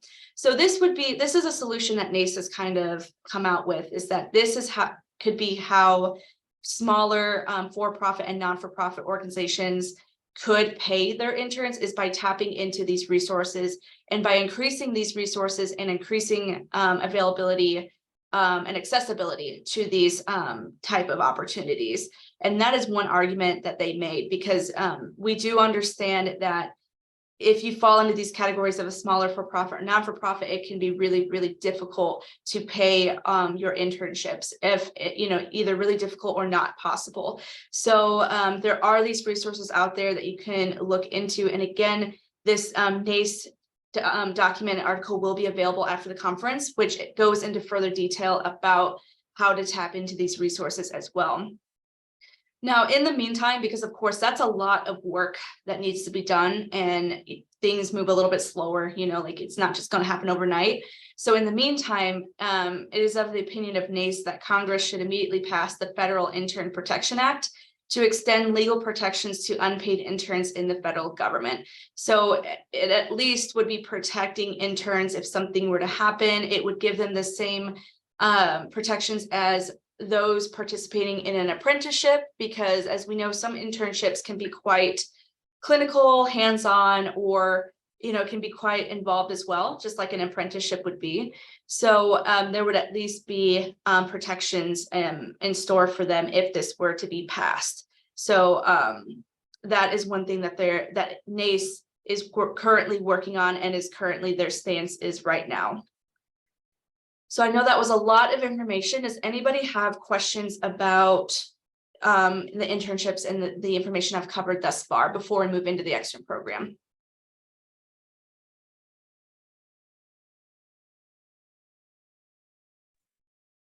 Hi, Eddie Gonzalez with Femero. So please forgive my ignorance. I'm so sorry. Feel free to laugh at me if you guys are off camera. Internship means local, correct? So internships can actually mean like local, across state, nationwide, remote. Internships can really be a lot of different things, and that's why it can be kind of inconsistent sometimes, because they can be so many different things in different areas, and they can entail different types of work, duties, and responsibilities as well. So not only are they local, they can be nationwide, remote. We do still see remote internships, especially since post-pandemic, those became really popular, or was, you know, became necessary to kind of meet the virtual needs of organizations. But yeah, they can be anything and anywhere. Okay. So then is the difference between an internship and an externship is just the like giving them a grade? So the main difference between an internship and an externship is that an externship is typically shorter. I mentioned earlier that Gotcha, okay. internships can be 6, 8, 12 weeks. Externships can actually only they can be like 1 week, 2 weeks, a couple weeks, and externships are typically unpaid. So most students have that understanding going in that an externship is not going to be a paid opportunity. Gotcha. Okay. That's perfect. We have a program, so I just want to make sure which category we fell into before I asked the question. Thank you so much. Sure, no problem. Thank you for your question.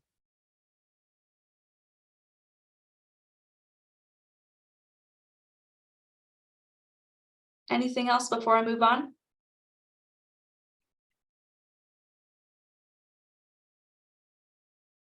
Okay, I will go ahead and move on to the extern program. So this is more of the fun part, in my opinion. So the extern program is a 1 week unpaid opportunity for current SIU students to be matched with an employer or professional in their chosen career fields or in their academic area of study. The next extern program is March 9th through 17th, 2024. And we are currently accepting applications from employers who would like to participate in this program. And today I'm going to be talking a little bit more about if you are interested in participating, how you can sign up, how you can get ready to host, and what everything will kind of look like if you are going to participate in this, which I really recommend, because our extern program is really unique in the fact that it's like low risk, high reward, meaning that the students go into it knowing that it's not going to be paid. Like there's no expectation for you as a host employer to pay the externs. It's literally just a job shadowing, job mentoring opportunity. And it's a great way for students to get like their first professional step in the workforce. It's a great way for them to grow their professional network and their understanding of what the day-to-day tasks and job looks like in that particular career. And then as foreign employers, we found this to be very beneficial because it helps employers to connect to current students. It helps grow your relationship with SIUC, and it also can help promote your internship and full-time opportunities. You know, we have found that a lot of employers like to kind of get a feel for the students during this 1 week experience. And if the experience went really well, a lot of employers have indicated to us that they have at least mentioned like, hey, you should apply for our summer internship opportunities. We have them in multiple like locations.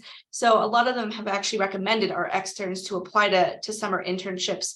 And we have also found that students participating in our extern program are really, really highly interested in summer internship opportunities. And a lot of them go in with the hopes of this program, like helping them to find and secure a summer internship. It's definitely not like, it's not, we tell them that this might not be the case. Like it's not expected of the students. Like they don't go in with the expectation that if they do this program that they will have a summer internship in line. But we always tell them like, hey, this could be your opportunity to make an impression. If you do a great job, if you ask great questions, if you become really involved, you could end the experience by asking like, hey, do you have any opportunities that are going to be available in the summer? Or, you know, as a full-time employee, like what would you recommend me to do if I'm interested? So we do set them up with some questions and with the mentality of like, this could lead elsewhere. So that's why we want you to make sure that you're being very professional and you're fully prepared for this experience. And honestly, a lot of our host employers that have participated in the past years have found this to be very fun for them as well. Like a lot of our employers love to show students the ropes, love to share their knowledge, their experience with the new generation, and I've had a lot of fun with it. So it really is just meant to give that student that perspective. It's a low risk, high reward. You don't have to pay them, but you know, it's a great way to kind of feel out student talent and to you know, fill any kind of internship positions that you may have. Some quick facts, just again to hopefully kind of draw you in, is we do try to have employers participating involved in the process. Like we don't want you to feel excluded in any way, and we want you to have a say in the process and who you host. So as a host employer, if you do decide to participate, you would be able to decide how many students to host. So you can host 1, 2, 3, 4. Most of our employers will host about 1 to 2. We did have some in the 2023 program host up to 5 students, but it's really up to you and you get to decide that. How long their experience will be. So I know a full week can be a little bit daunting. There might not be enough work. There might be too much work. You might not have enough staff to have a student kind of shadowing the whole time. So 2 to 3 days is perfectly fine. Most of our employers actually will create a full 2 to 3 day schedule or itinerary for the student, and that will be the externship experience during that time. We do recommend and prefer a full week if possible, but we also understand that that might not be realistic. So we leave that up to you, the employers, to decide how long you would actually like to host them. You also can decide the academic majors of the students that you would like to host. So if you're an engineering organization, you can indicate that you would like to host civil, mechanical, computer, any type of engineering student that you'd like, or you can expand out. Because of course, even in an engineering company, you need like human resources, you need a communications, PR, and those type of majors. So you get to tell us what students and what majors you are looking to host based on what your team is saying as well. Like if you have someone in HR who would really like to host a student, we can send you a student studying HR who would like to see more about that industry. You also get to determine the agenda and itinerary of the program. So you get to determine what the student is doing, if it will be more of a shadow opportunity, or if they will be more involved on hands-on project experiences, if they'll be doing more like individual work or group-based project work. So you really get the free reign there of what the student will be able to do and what they can do with your company. Like we understand that because of certain clearances and because of the work that might be happening, that the student might not be able to shadow or be mentored in that area. So you get to decide what the student can do based on your own company's, like, you know, HR and rules and regulations. And if you cannot commit to the week of March 9th through 17th, we know sometimes, depending on the type of work or the organization, that this might not be a good time. There might not be a lot of work going on. There might be too much. It just might not be a good time also because of staffing. And we can actually set you up in a different time of the year to host the students. So if you tell us like, hey, March is not going to work, but June would be a great time for us to host a student during the week of like June 4th, we can definitely help you and make that happen if you are interested in participating. Again, we try to make this very flexible and accommodating to you as an employer as well. So if you are interested in becoming a host employer and hosting students throughout the extern program, my first step or recommendation would be to read the host planning guide, which will be attached in the documents email that we will send post-conference. The host planning guide has literally everything that you'll need on there, including like the step-by-step things of what you need to do and what you need to complete. The application link is also on the host planning guide, as well as the MOU. So that's why I really recommend that guide, because it will have all of these documents and links that you need in order to become a host in there. And when I talk about the host application form, what that really is just telling me like your company name, of course, what industry you work with, what type of students you'd like to host. So again, kind of going into the majors or specific like career fields that you're looking at hosting, how many students you like to host, if it's an in-person or virtual externship. So you actually can do a virtual externship if that is better suited for your company. So it just gives me that information. And then the most important step would be to complete and sign the memo of understanding, so our MOU. And it is a brief 3-page legal document that is non-academic and non-clinical, and it can be adjusted based on your organization and based on what your HR or your CEO says, depending on who's signing this document. So you can make adjustments, you can make changes, because you'll end up sending that document to me and I will send it through to our SIU legal team. And they'll be the ones to make the final like approval and stamp on the MOU, and I will then send it back to you. And once all the signatures have been signed and it's gone through the proper, channels and it's been finalized, you're actually then ready to host. And I do want to also make a note that the MOU is actually effective for 5 years.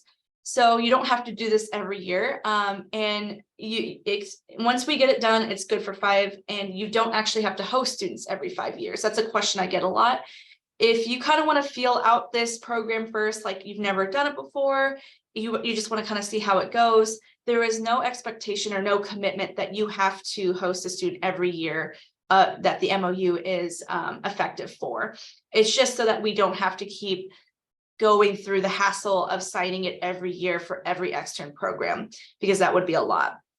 So after the MOU is done, you're ready to host, and you can then tell us like how many students you'd like to take, what majors, and again, we can go into further detail about what your expectations are again for the week of the program.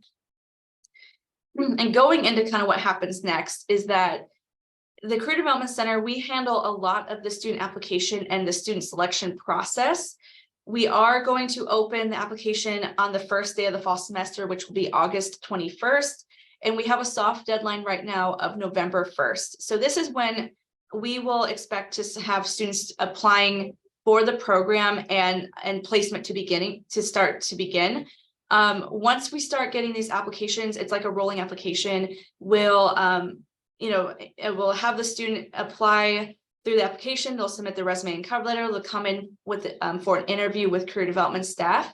And once they go through this application process and they're either approved or declined from the program, that's when we'll start the process of placement. So it'll be like immediate, like it'll be throughout the fall semester. So that's when you can expect to start hearing from me or the Career Development Center about students that we're looking to place with your organization or in general.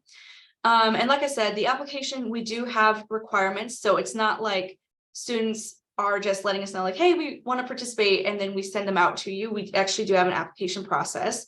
It does include a resume and a cover letter written for the program specifically. And this is really just helpful because we get to see what the students' expectations are, what their particular needs may be, like if they have certain things that they're looking for in an externship, that we get that understanding, and just to make sure that they're mature and professional and ready to take on this experience.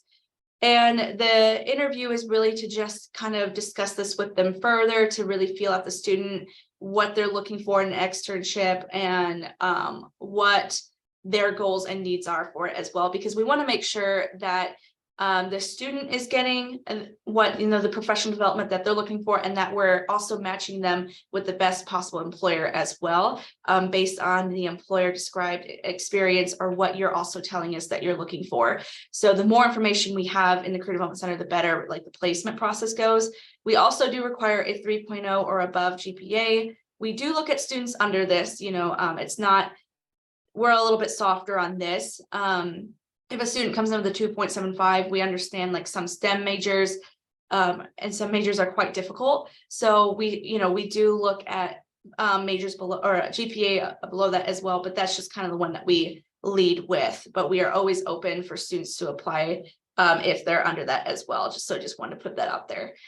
And once the student is approved, we do begin the process of placement with a host employers. Like I said, it will begin in the fall between August and November. So that's when you can start to expect us to be sending you students to look at and to either accept or deny as a extern. And students are matched with employers based on their major, career interest, and host experience.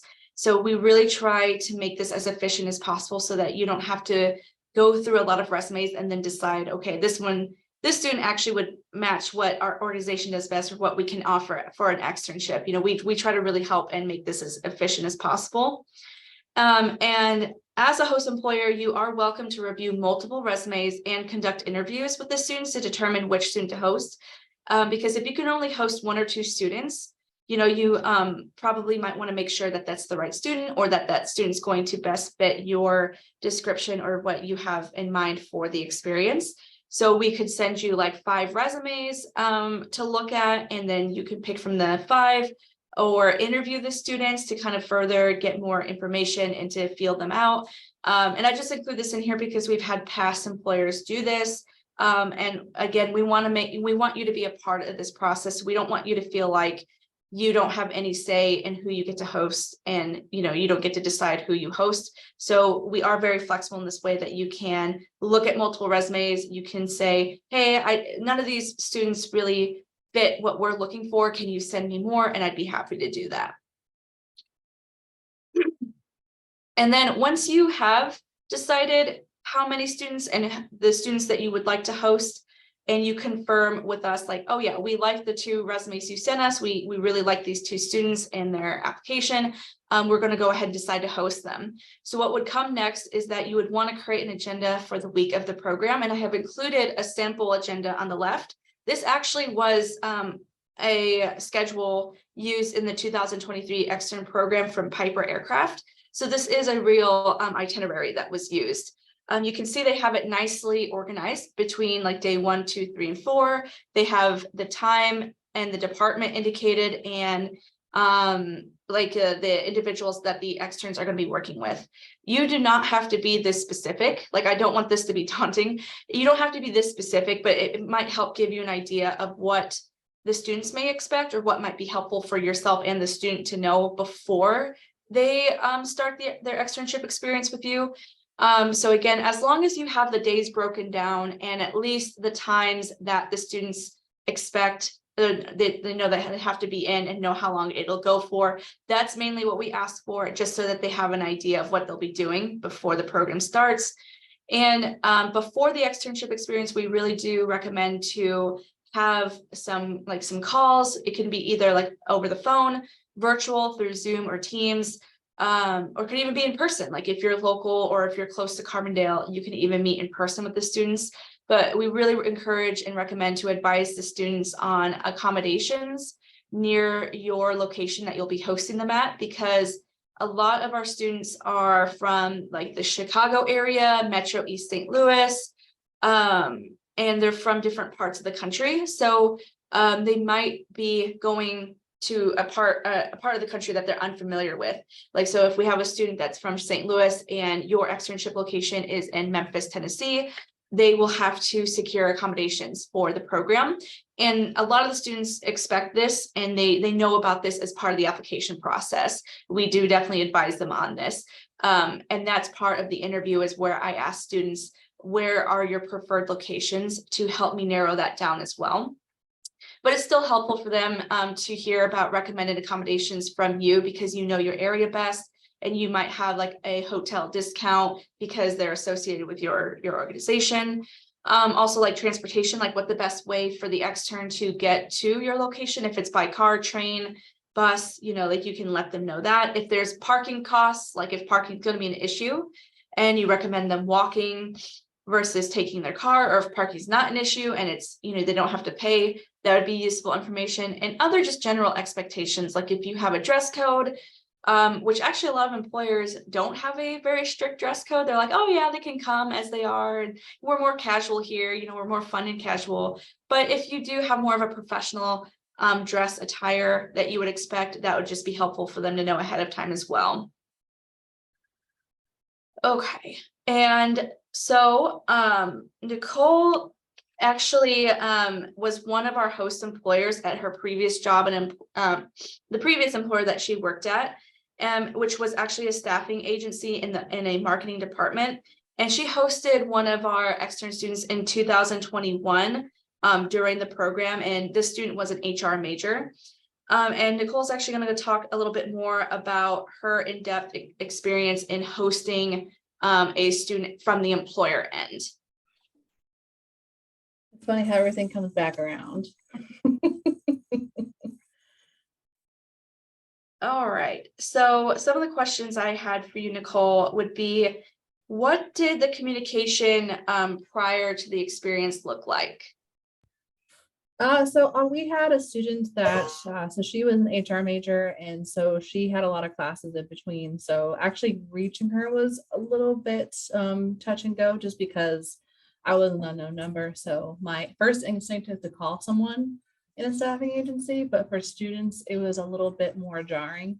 So actually I ended up reaching out by email just to kind of set up a time for a call, because really I wanted to see what she was wanting to learn about and what she was wanting to get out of the internship or at the extern program, just because we had a couple of different departments. Like I was in the marketing department, but in our office, which was the corporate office, we had the tax team, we had payroll, we had the recruitment team, we had our entire marketing. We had a couple of different departments that we could have like set her with, and just kind of depending on what she was interested in. We talked about the schedule of time she was going to be there. So she actually ended up being there Monday to Friday during the program. It was not necessarily the start and ending of our day. So it was about like 9 to 3:30, 9 to 4, just so we would be able to give her not just busy work, but actually kind of shadow with people. And so it wasn't just a long, lengthy amount of time in the same place. We also kind of went over kind of what to expect. So after we had that initial call, we kind of hammered out what her schedule was going to be like. So we also talked about attire. So we were just business casual. So like as long as really no open toed shoes, and as long as she didn't come in jeans and a t-shirt, we were pretty okay. And then also making sure she was pretty comfortable with where to park, what to, and any kind of questions she had before she actually started, because we didn't want her to be nervous in the get-go.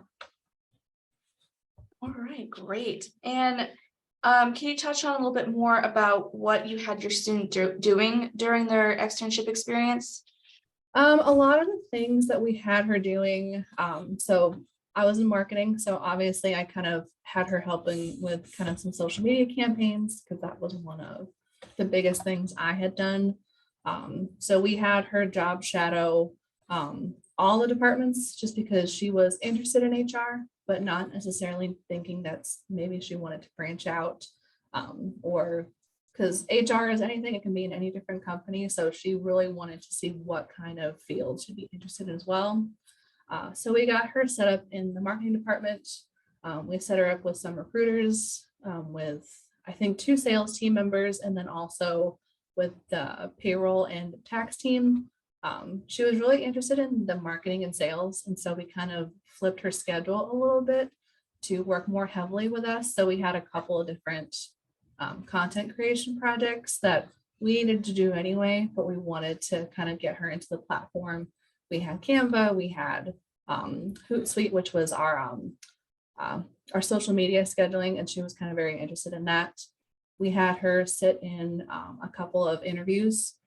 So she didn't quite ask the questions, but she was with a recruiter. And so she kind of interjected a question that she was handed by her recruiter so she could be a part of the process. And then for sales, she sat in some sales calls.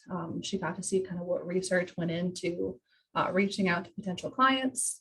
And when she actually left it, so she was a little bit more interested in the recruitment side and marketing, which is kind of cool, because I kind of got her a little interested in the social media aspect of it, and it wasn't something she was really thinking she'd be interested in anyway. So I was like, I did my job. I got you interested in something else too. Right, great, thanks. And in terms of financial assistance, did the employer that you were working for at that time, did you provide any like financial assistance for the student during their experience? We didn't, but so we were about 15 minutes away from her. So she didn't need to. So she had an apartment, and then she had transportation of her own. So she didn't quite need any of the financial assistance, like getting a hotel room, getting her Ubered from the hotel over to us. So really it was just making sure she was good to go.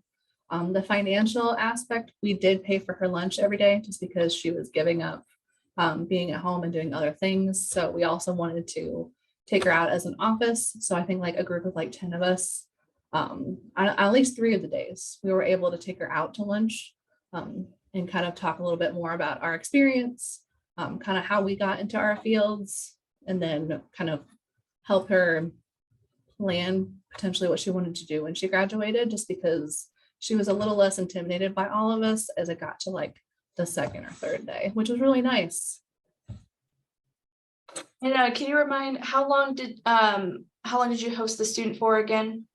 So we hosted her for 5 days. So we did her Monday to Friday. And so we did her from, I believe her schedule was 9 to like 3:30, 4 o'clock. All right, so it was like full days, it sounded It like. was full days. Awesome. Is there anything else that you would like to include from your experience as a host employer hosting an extern student? Like anything else that you'd want anyone on this call to know? Definitely get pictures with them, especially since they give a host employer bag. And so they had a little triangle with the SIU insignia on it. So we kind of had a lot of fun taking pictures in the office. And so she was actually able to post it on her LinkedIn. And then we were also able to post it on our social media. And then it was just kind of like a fun little ending. And it was like a non-serious moment of kind of like a thank you for coming. The students are very excited to come. They're just a little bit more nervous to be in a workplace just because they've only either worked on campus or they've had jobs that weren't in the professional setting. So it's just kind of remembering that this is potentially like their first entrance into a professional role or a professional setting, and they actually get to sit down and see what you do on a day-to-day. No, that's great. I think that's really important to understand that it really might be their first experience and opportunity. So just have a little bit of patience and realize the students are there to really learn and experience what you have to offer. Okay, and Nicole, can you check, is Sam Bettis on the call? Let me check, and if not, I will add her.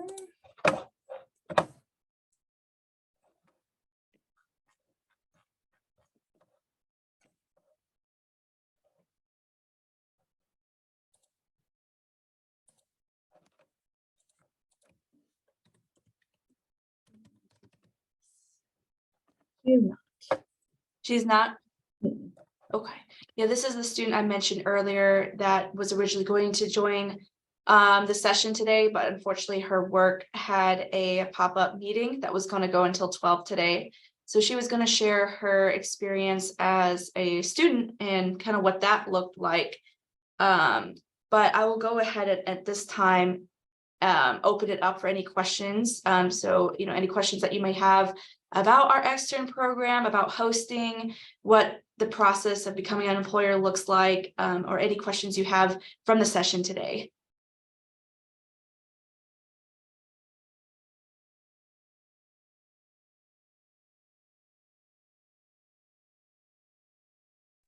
Hey, I did have a question, Stephanie.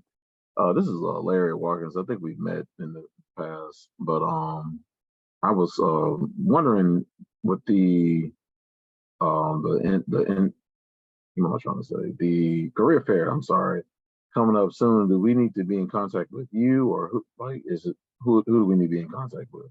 Yeah, so if you're interested in attending our job and internship fair, I would actually probably recommend to reach out to Nicole Wood first. You can reach out to me, and we work really closely together, so I can help you with that as well.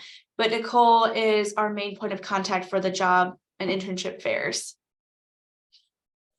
And actually, that's something I'm including in the after email after the conference. So it'll have the survey for the conference, and it'll also have the link to also register for the fall job and internship fair. All right, I appreciate you. Sharing this, I can actually see. All right, was that all you had for your section, Stephanie? That is it. If there's no other questions, and again, I included my contact information, and it'll be in part of the documents we send as well. So if you do think of anything that you want to ask at a later time, or if you want to meet one-on-one with me, like virtually, we can meet over Zoom, Teams, or over the phone. So we can discuss the extern program more one-on-one and how your organization can be involved. I'm really happy to do that as well. Like I said, I hope everyone here is able to host at least one student. I think that would be amazing because I know our students have so much to learn from you as an employer as well. So thank you so much for attending my session and attending our virtual conference today. We are so grateful and happy that you could join us. So just really, again, thank you so much for being here. Thank you very much, Stephanie. So we have a shorter session right before we break for lunch and then reconvene at 1 o'clock. So this is meant to be geared toward expectations that you might have of students and just the connection between your jobs. So let me get my screen shared.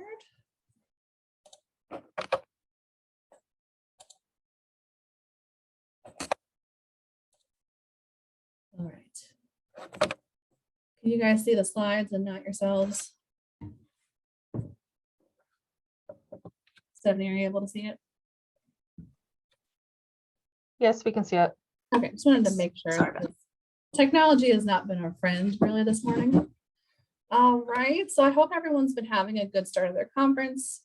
So again, before we break for lunch and reconvene for our last session with our panelists, I'll be discussing the generation of students and the transition they will be making into the workplace, either in the next couple of months or the next upcoming years. So I wanted to tell you a little bit more about myself and why this topic is so important to me. To really hit this home, why our department on campus makes such a big impact on the student population, I do have a couple of stories. Okay, so hello again. My name is Nicole Wood, in case you guys might have joined later in the session. I am the Employer Relations Coordinator with the Career Development Center. So I will be one of your main points of contact when the job fairs, virtual conferences, and any on-campus recruitment events that you guys want to do. It's really just as easy as sending me a message. Hey, I want to get these dates set up. We can get a virtual call. I can get you on the phone. We can message back and forth on email. Really anything that you guys need to do to get onto campus. We've had a couple of really great employer meet and greets. We've had tabling sessions. I will be going over different kind of avenues that we've had employers. Even if you guys come up with ideas for something you'd want to do, we're more than happy to do any new ideas as well outside of our staples. All right, so I wanted to just let you guys lead you along a couple of stories to kind of really have you guys get a feel of where expectations for students and where they are. So I graduated in 2017 with a bachelor's in human resource management from the University of Southern Mississippi, and I suddenly found myself on the verge of the rest of my career. I had spent 4 years doing a university, taking 5 classes a semester, maybe working 10 hours, which if you really break it down is about 1 hour, hour and a half a day. It's really not the 8 to 5 mentality that we have now. And when I started applying for jobs, and I eventually found one, it was really an adjustment. Not so much the workload, it was just the amount of time and not the course by course. So to get ready for the workforce, I did what any student would do. I called my dad because he was in the workforce and actually knew what to do. So he told me the key to any job opportunity was the resume. And so I was like, awesome, cool. Like I have one, but it was to turn into a class and it's really not ready to go to an employer. So that was kind of my first entrance into career services. I had known that they were a department in my university, hadn't really seen them except for tabling events that they did. I had been to a couple of job fairs. I kind of attended, didn't really know what to do as a freshman and sophomore, but I at least attended and I got kind of what the feel of it was as I got to my junior and senior year when it became a little bit more important. So first I wanted to point out that this is really the first round of resumes, applying, and interviews that many of our students have had. While our office helps students with resumes, career coaching, and mock interviews, it only helps them prepare for the real thing, and sometimes they feel like it's more of a revision than an actual final exam. So during college, I had been at job fairs, networking events, and even a couple of interviews my senior year, but nothing really ended up sticking. So I had been to second interviews, final selections, but I didn't have the experience needed to be one of the companies they picked for the final choices. But as I started to land jobs and get more experience, I was able to build more of my arsenal of soft skills, and that would eventually lead me into the working professional that I am today. And I was also able to give more examples of projects, soft skills, why it was important, and how I could apply it to the job. But it really only came from me doing interviews, me having jobs that I could relay this experience, and not all students have that. So my experience taught me how to answer phones. They taught me about customer service, dealing with angry people, being helpful, and asking really the probing questions that maybe people didn't quite know what they were asking. I learned about minor tech issues, website editing, blog writing, and above all, being able to meet where people are. So this experience is a mixture of restaurant of restaurant service, the Disney College program, being a graduate assistant in the Career Development Center, being a recruiter and data analytics, and being in the marketing fields. Throughout my professional experience, I have been a student, I've been a career services, and then I've also been a recruiter. So I've really kind of hit the trifecta of job hunting. I know what the students have been through. I've been the recruiter that kind of is judging the students on the other end of the call. And I am now someone who helps students find the jobs. So kind of a thing, or I see all sides and I can make hopefully useful suggestions. But so many of my stories are when I was a recruiter. And so I was in the marketing department, but I was a recruiter for the internship program, and that's where a lot of my stories stem from. So as a recruiter for an internship at my previous job, I was interviewing students just like I had interviewed so long ago. Sorry, one second. I need water.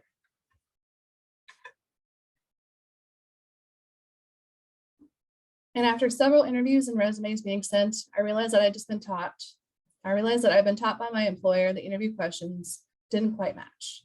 And so I was able to talk about my experience, but the students weren't able to really answer how I thought they might be able to answer. It's because I was asking the questions in a way they just weren't used to. So with the approval of my manager, we kind of tweaked the interview style.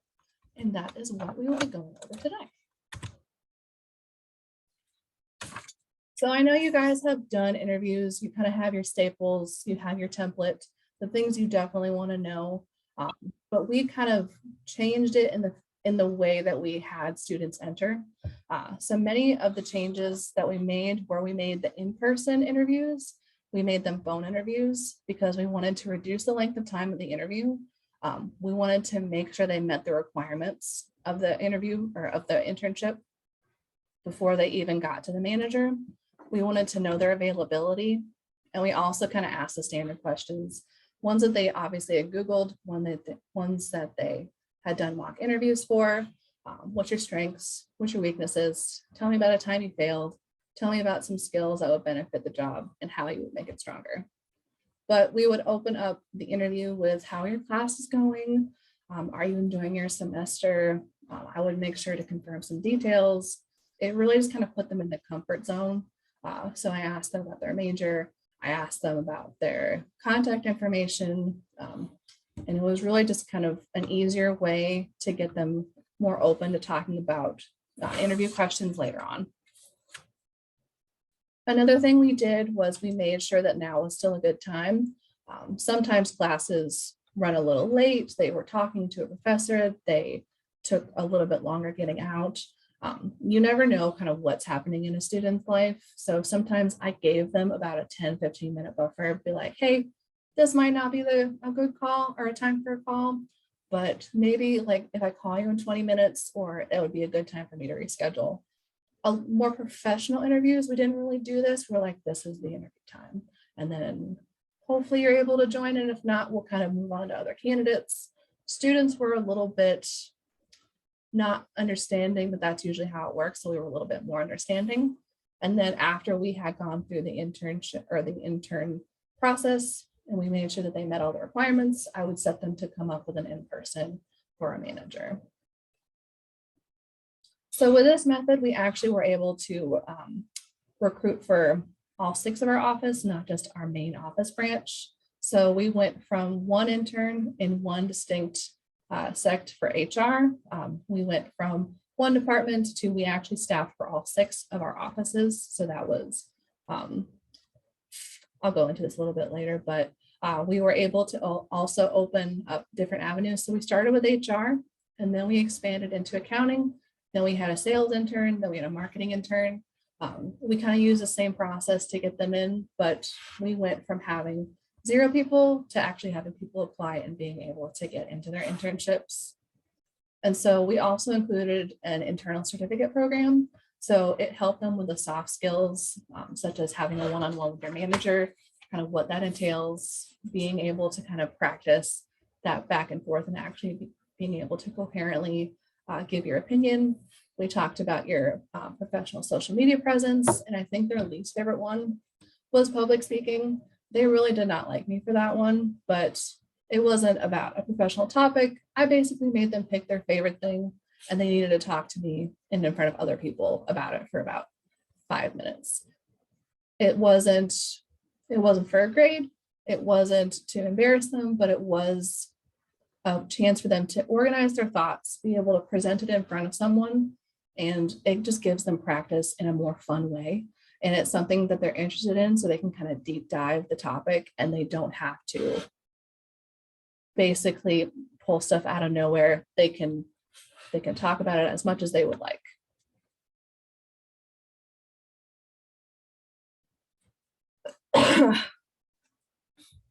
So you might have already started to reevaluate the content of your interviews. And so that's really kind of the first step. I know you guys have your staples. I know when I was recruiting for people, I would take the same template, go down the list, and just kind of enter in answers. And if we kind of had the vibe, and then if they were able to answer questions, they were able to give me experiences, we kind of let them go through the process. But we just wanted to make sure that this is like top of mind when dealing with students, because I know people are used to dealing with people in their own profession. I was a staffing agency for light industrial. We also did professional. And so we were used to doing the same kind of interviews, and we weren't used to doing students because we hadn't had internships in so long. And I was actually the one who was tasked with bringing that back from the dead. And so it was kind of an interesting seeing the materials were used, and we kind of had to tweak it along the way. So we just wanted to make sure that this is top of mind when you're interviewing students, so they don't have several years of experience they can pull from. And it's really just them coming up with courses, their classes, projects that they've done. So really changing the language takes away the confusion and worry away from the students, and it gives you as an employer the things that you're really looking for in the answer. Another thing, students really can't help being nervous. We can help prepare them for it, but this is really possibly their first step into the workforce. So no matter how much we have time to prep them for mock interviews, resume critiques, job searches, it'll always feel like a final revision before the test. And so your interview is the test. And so even if you prepared so much, it's always that nerves of what could happen. It's people they don't know. There's an actual goal at the very end. So it's not just a pass or fail. It's a job after they graduate. There's more stakes than just having a passing or failed grade. So a final point that I wanted to kind of let you guys know is that they are not their majors. So I hope you guys might know this as well. The major that you come into the courses with, it might not be the one that you exit with. It might differ by location, what you wanted to do. Maybe you want to be HR or marketing, but you don't know what kind of industry you want to do. So there's lots of different things that they can do. And so just remembering that they're not their majors and that you're kind of interviewing the whole person. And so I promise this is the last story before we kind of reconvene for lunch, but I am a story person. So you guys are going to get a couple from me before the day is over. So when I was interviewing the students for the internships, I was given very specific guidelines of requirements for this internship. And one of the main points was major. So we first started with an HR internship. That's what we started with. And so we would only accept HR majors. If we branched out, maybe it would be management, but it really didn't vary very much. And so when we posted it on Handshake and marketed it to the College of Business, we really didn't get anything. So we had people that were interested, but they already had internships lined up, so they weren't able to do it, or they might recommend someone else for us, but they were also kind of in that same boat of they already had something lined up. And so the prospect of getting students into our internship was kind of dwindling a little bit, especially in the very beginning when we were trying to revamp this program. When we opened it to all majors, we saw something really funny happen. So not overnight, it was like over the course of the week. So we went from 0 to about 12 applicants, which was huge for us. But we realized that maybe 1 or 2 is HR, but a vast majority of them were psychology. But when you think about it, it really makes sense because it's the study of people, and HR is kind of the same thing as well. So we're like, that's when the light bulb also kind of went off for us that we needed to expand outside. So it really got us thinking about why we were picking HR and management as a particular major to focus on, when we realized that we were kind of just used to searching for those professional titles when we were looking for other candidates, and we weren't really thinking outside the box, especially since students aren't in that category quite yet. So this is something I really wanted to impart on every employer, and it's something that me and Stephanie go over in every call that we have. We ask about what specific majors that you're really wanting. Sometimes they're open to all, sometimes they need a little bit more of a conversation of, this is what I'm wanting. What are the kind of job majors that would match this? And so it's more of a conversation. It's not one that we're not willing to have. We are willing to have that conversation all day, every day. That's kind of what me and Stephanie do, what we're paid to do. So I am more than happy to make sure we have those conversations.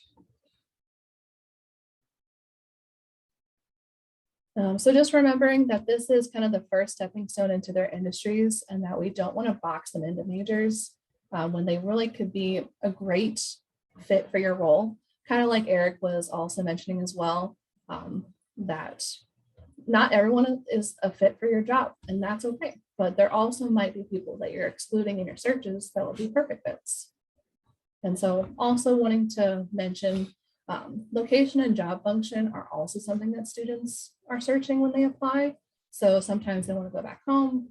We have a huge Chicago base, and so that's actually a lot of our employers.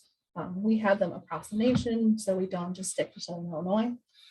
Really anything that they're interested in doing, sometimes they're interested in, they don't have a plan for location, but they're really just looking for a job function. Those are the two main things that we've heard students wanting, and that's actually what we get back on surveys after we have job fairs.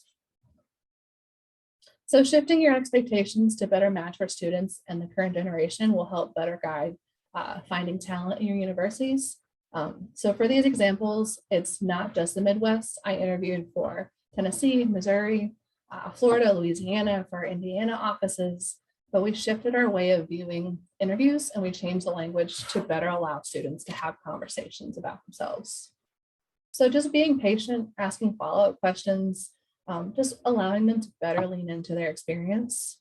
They might not be the best interviews you guys have ever been in or a part of, but students come in with fresh eyes. They're able to freshen up workplace culture, allow new trends, a new life to come into your practices, and you're really helping the next generation of students come up into their industries. Any questions?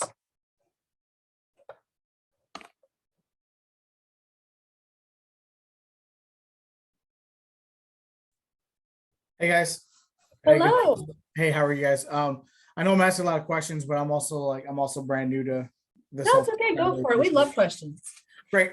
So I may have missed it. So as far as getting someone into an internship, I understand the process with talking with you about kind of what we're seeking and then bringing on students. So then, I know some school systems, there's a certain amount of money that's included into their cost for like internships and such. So how does that work for us? Like, are we covering like room and board, or like, because all of our internships, like for us specifically, would be paid. So like, how does that work as far as like location wise, with like an intern that comes out to one of our like maintenance stations and such? Like, how does all that work?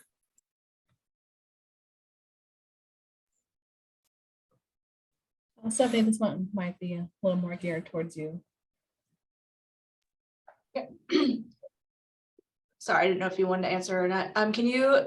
It cut off for me a little bit in the middle. Can you please repeat the last part of your question? Yeah. So how does all that work when it comes to covering students as far as like room and board and such? Like, are we as a company responsible for that, or has a student already paid for that in their tuition fees and such? Because I know some school systems have that set up, some of them don't. I was just kind of curious. Or like, is it like a because I know the externships, like if it's a week long, like, like we're going to go to the Disney Leadership Institute and everyone has to pay like X amount of dollars, something like that. So how does that work? Yeah, that's a great question. So I would say, at least at SIU, it really actually depends more on the employer and what the employer decides. There's not I don't think there's any like regulation that says like employers have to require or like they have to provide like paid accommodations or things like that. If the employer who's offering the internship would like to pay for the accommodations, transportations, and the additional costs for the student, that's optional, but I do not believe it's required by any of like the laws or regulations. And it really depends on the employer, I would say, because the internships we have offered here at SIU that are like for academic credit or part of the programs are usually more local based. So like students already have accommodations, figured out, or they already have permanent accommodations anyway. But really, if they have to go to a different location, like somewhere they're unfamiliar with or do not have a place of permanent residence, it usually is up to the student to find and secure the accommodation. And it's not required for the employer to pay for that. Okay, thank you so much. You're welcome. Any other questions before we break for lunch?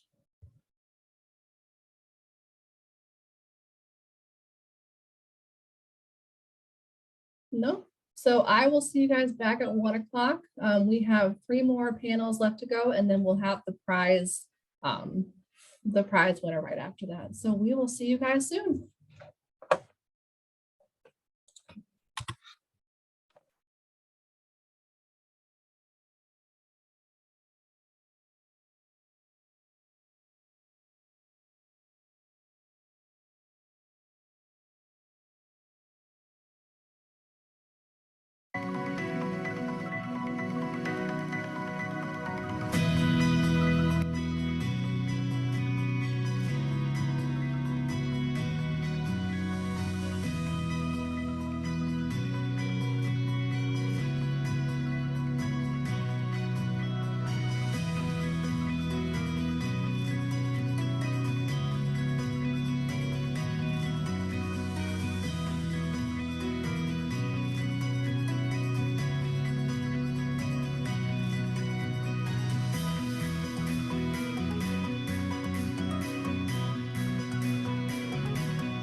Hello, everyone. I hope you guys had a good lunch.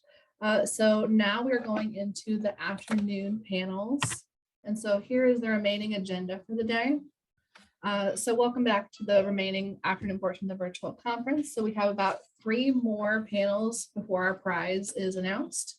So now we're going to go into hot issues in employment law. So let me introduce our panelists. So we have Dr. Cheryl Anderson, who is a professor of law at Southern Illinois University in the School of Law, where she has been on faculty since 1998. Professor Anderson specializes in employment discrimination law with an emphasis on disability discrimination law and in general employment law. She earned her BA and JD at the University of North Dakota and an LLM from Temple University in Philadelphia. She is the past chair of the Illinois Bar Association Standing Committee on Disability Law and the American Association of Law School Disability Law Section, and the recipient of the Belgrave Award from the National Rehabilitation Association for her service to programs supporting the disability community. Professor Anderson also directs the SIU Law Moot Court Program and coordinates the National Health Law Moot Court competition hosted at the law school. We also have Dr. Cindy Baez, who is a professor of law at the Southern Illinois University in the School of Law, where she served as interim director from 2018 to 2020. Professor Baez teaches, researches, and writes in the areas of international law, immigration law, and U.S. constitutional law. She is a Fulbright senior specialist and has been a visiting professor at Bangor University in Wales and Nicholas Copernicus University in Poland. Prior to joining the SIU School of Law faculty in 2001, Professor Baez practiced international business and trade law with private firm and with the U.S. Department of Commerce for 10 years in Washington, D.C. She has an LLM from Georgetown University School of Law in International Comparative Law, a JD degree, and an MA in International Relations from Syracuse University, and a BA from the State University of New York at Albany. Now I'm going to turn it over to the panelists and let them go from here. Let me not share my screen. Thanks very much for that introduction, Nicole, and welcome everyone to our afternoon session. We did receive a few questions in advance from some of you, and so Professor Anderson and I have prepared some remarks to share with you about some of those questions. However, we are, welcoming of other questions that we might receive during the program today, so we'll try to monitor those in the chat and potentially respond to those as well. So one of my areas of expertise is the area of immigration law, and there was specifically a question about green card holders and employment. And the question was a little bit hard to decipher, but whenever a person starts a new job, whether they are a US citizen or not, of course, they have to show proof of identification and employment authorization. And you do that through using the I-9 form. And there are a series of documents that you have to present. And one of the common questions that many employers have when they are hiring a new person is, what are the documents that need to be presented? And, what is my obligation to verify the accuracy of those documents and to make sure that the person is in fact authorized to work in the United States lawfully? The documents are listed in the I-9 form. There are several different documents. There are two lists there, list A and B. They can include things like a driver's license, a US passport, some other documents. And so you can find those on the attachments and the instructions to the I-9 form. And in terms of your obligation as an employer, you do not have to do an independent verification. You don't have to be a handwriting analyst, anything like that. The documents just have to appear reasonably on their face to be genuine. So, if it doesn't look anything like your own driver's license, or if it looks like, the typeface has been altered in parts of the document, those might be red flags that require some additional inquiry. But if the document looks to be valid and genuine on its face, you do not have to be an expert in these documents or in handwriting analysis in order to accept them. And then, of course, your obligation is to keep those documents on file so that if you are ever audited, you would have those documents available to you to show that you did, in fact, verify the person's identity and their authorization to work. So that's just a quick answer to what I hope was a question that we received prior to the start of the program. If you have additional questions specifically about employing non-citizens, you're certainly welcome to put those into the chat, and I will try to answer those at a later point. But many of the questions go to the expertise of my colleague, Professor Anderson. She teaches in the areas of employment law and disability law and civil rights. And so I'm going to turn it over to Professor Anderson now and let her speak to you a little bit and about some of these other issues. So thank you very much. All right. Thank you, Cindy. Excuse me, got a little croaky voice here. That's one of the things of being in Southern Illinois on a windy day, is you get a little bit of a croak in your voice. As Cindy indicated, more of the questions were in my area of expertise. A lot of the questions I'll just note were about things that are not really about law, things like salary trends and negotiating and those sorts of issues. And so, those are things you might want to think about consulting with someone who's got more of a human resources background. The questions that I've identified are the ones that I think we can talk about related to specific legal issues that are evolving, and also some practical things about, for example, when you're doing an interview, what you can and cannot ask, at least under the law. I'm going to, because I have a variety of different questions, I'm going to go ahead and I did a really very rudimentary PowerPoint here just so that I could list my questions out, assuming it's going to cooperate with me here. So one of the questions had to do with Illinois has just enacted in the last couple of months a new law requiring employers to provide paid leave. And it is it puts them among, I think it was, if I counted correctly, there are currently 4 states that have this kind of a law. And so the question I got, which I've copied here on the screen, is how do employers interpret this, especially if they have a paid time off policy already in place? So for context, in case you're not familiar with it, the Illinois law now requires that employers provide individual employees, and that's all employees, not full-time employees. They make no distinction at all. Exempt employees from overtime wages makes no difference at all. Seasonal worker, they're included as well. So it's all employees.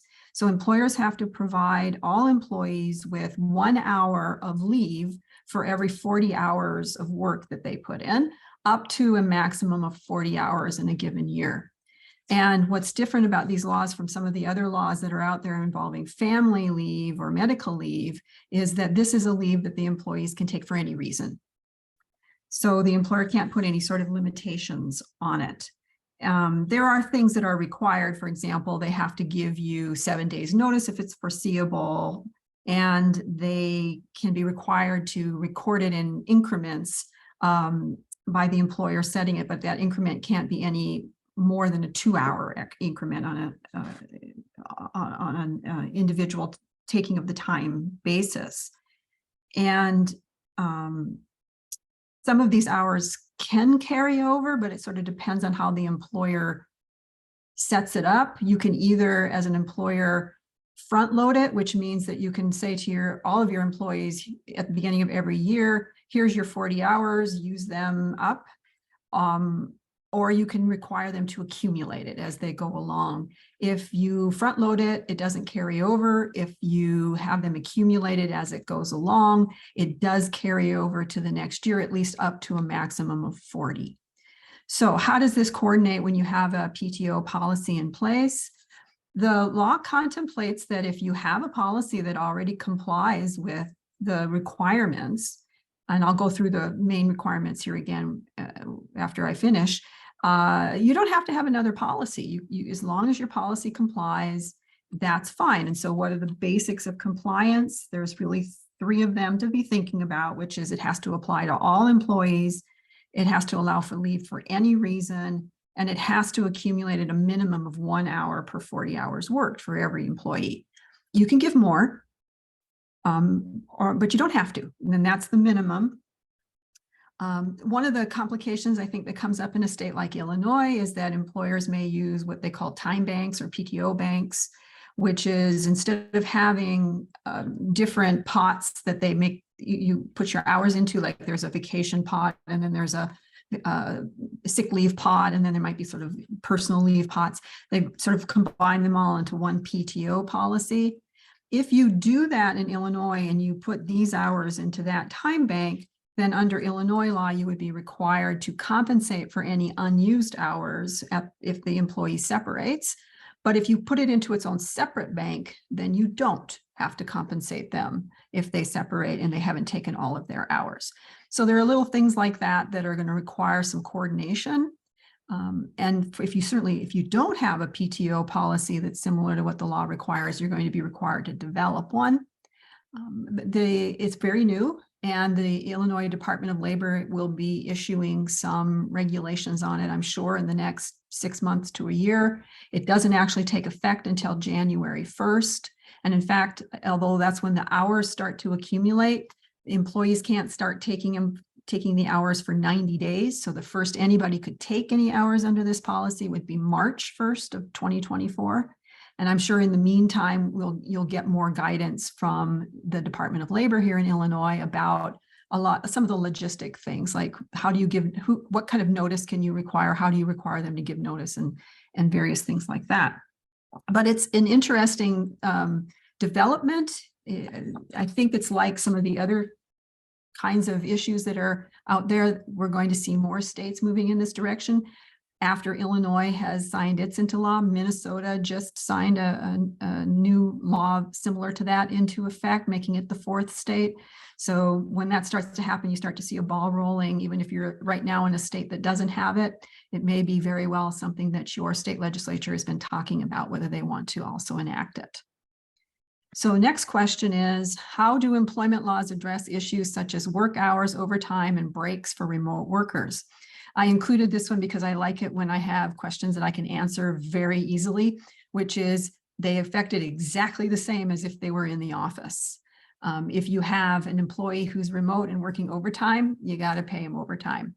You got to give them, if you give them breaks, you would provide breaks, and you know, as long as they're that short break, 15, 20-minute break, you pay it.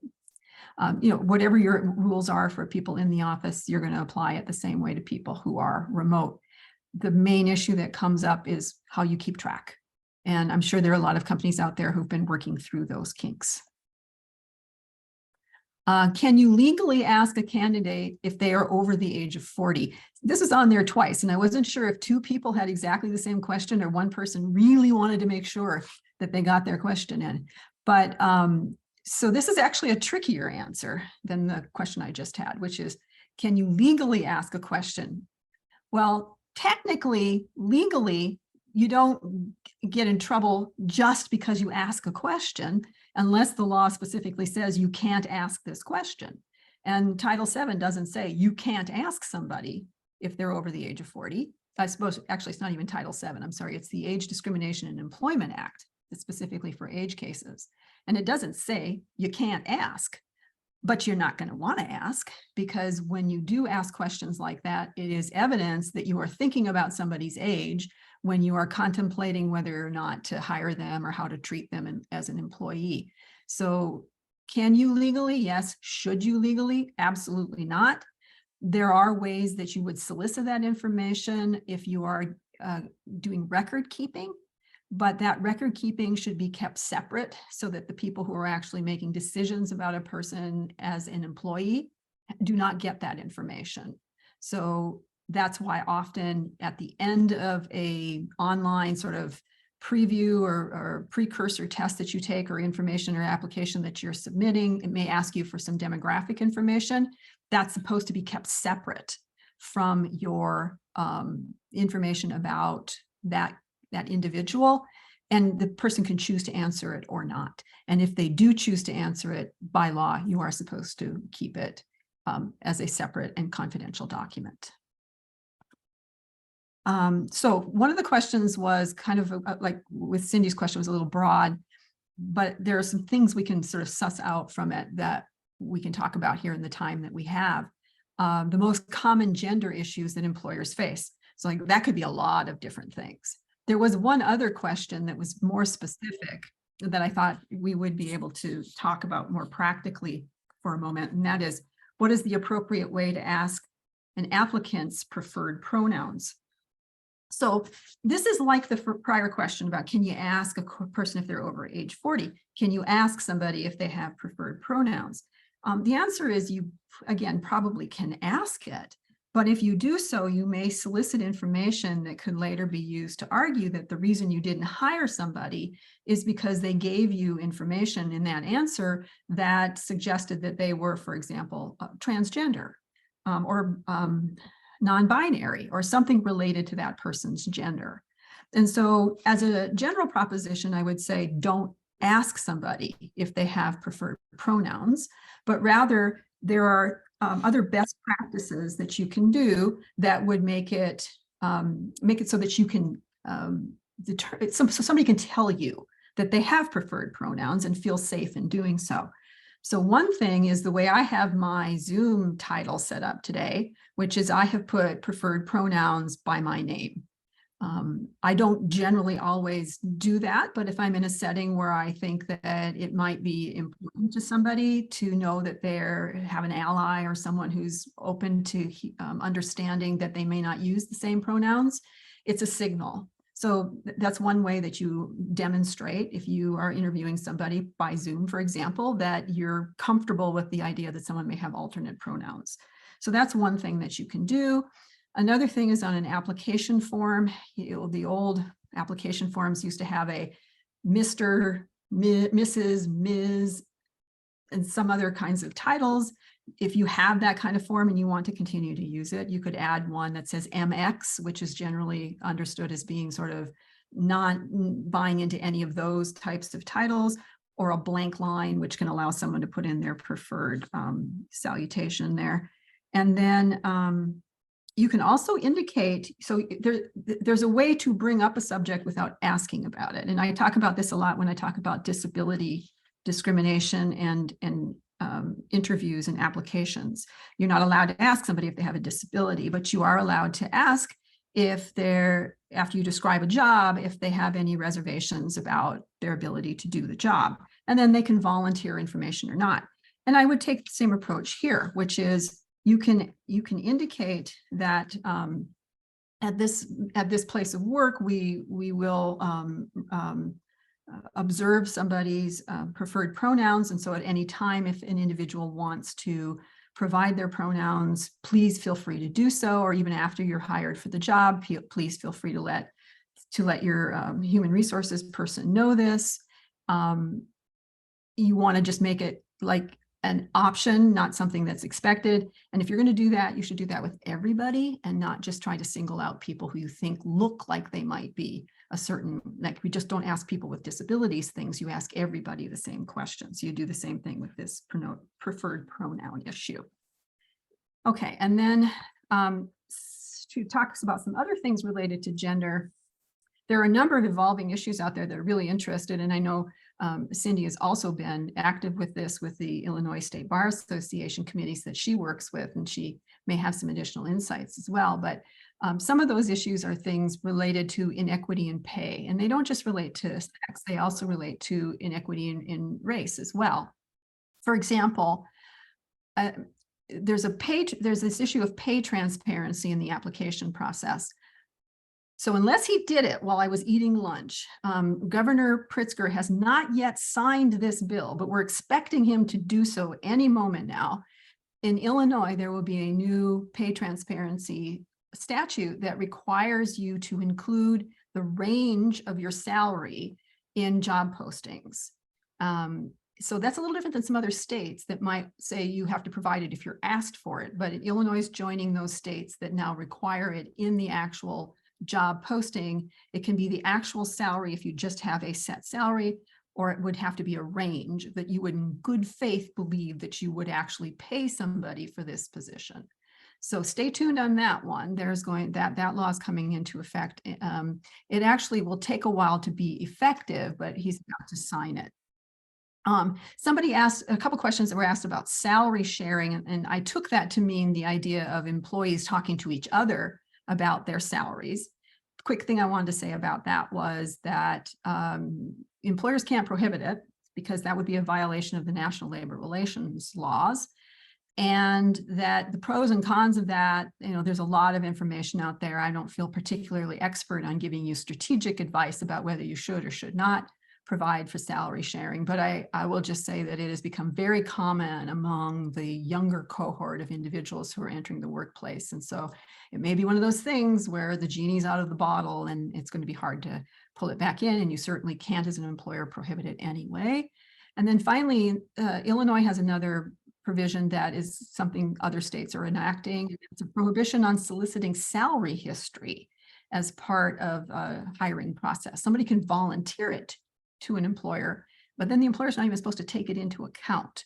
And that's designed to try to break down some of the pre-existing inequities that exist in salary structures, in the fact that, over the years, men have by and large been paid more than women, and white people have been paid more than minority individuals. And so that's a prohibition trying to prevent that from continuing forward. I believe that is my last question that I had. So at that point, I can turn it back to Cindy, and you can let us know if you got something from the chat, or if you have any questions and anything that I just said that you want to talk about further, please feel free to stick your question in the chat and we can respond to it. And Cindy, I'd invite you to add anything to anything I just said. Thank you, Professor Anderson. That was great. A lot of information in a very short amount of time. You mentioned the pay transparency law, and as you said, Governor Pritzker hasn't signed it yet, but expectations are that he will sign it. And it will not take effect, as I understand it, until January of 2025. Is that your recollection as well? Yeah, that's my recollection, is that's going to give you a long lead time in order to bring your practices into compliance with it. Okay. Although practically, I just want to say, practically, you may not have that much time because there are an awful lot of, I've seen this around a lot where jobs are posted and you have someone say, what's the pay? Well, if you're not going to tell me the pay, I'm not going to apply. So practically, you may end up doing it sooner than that.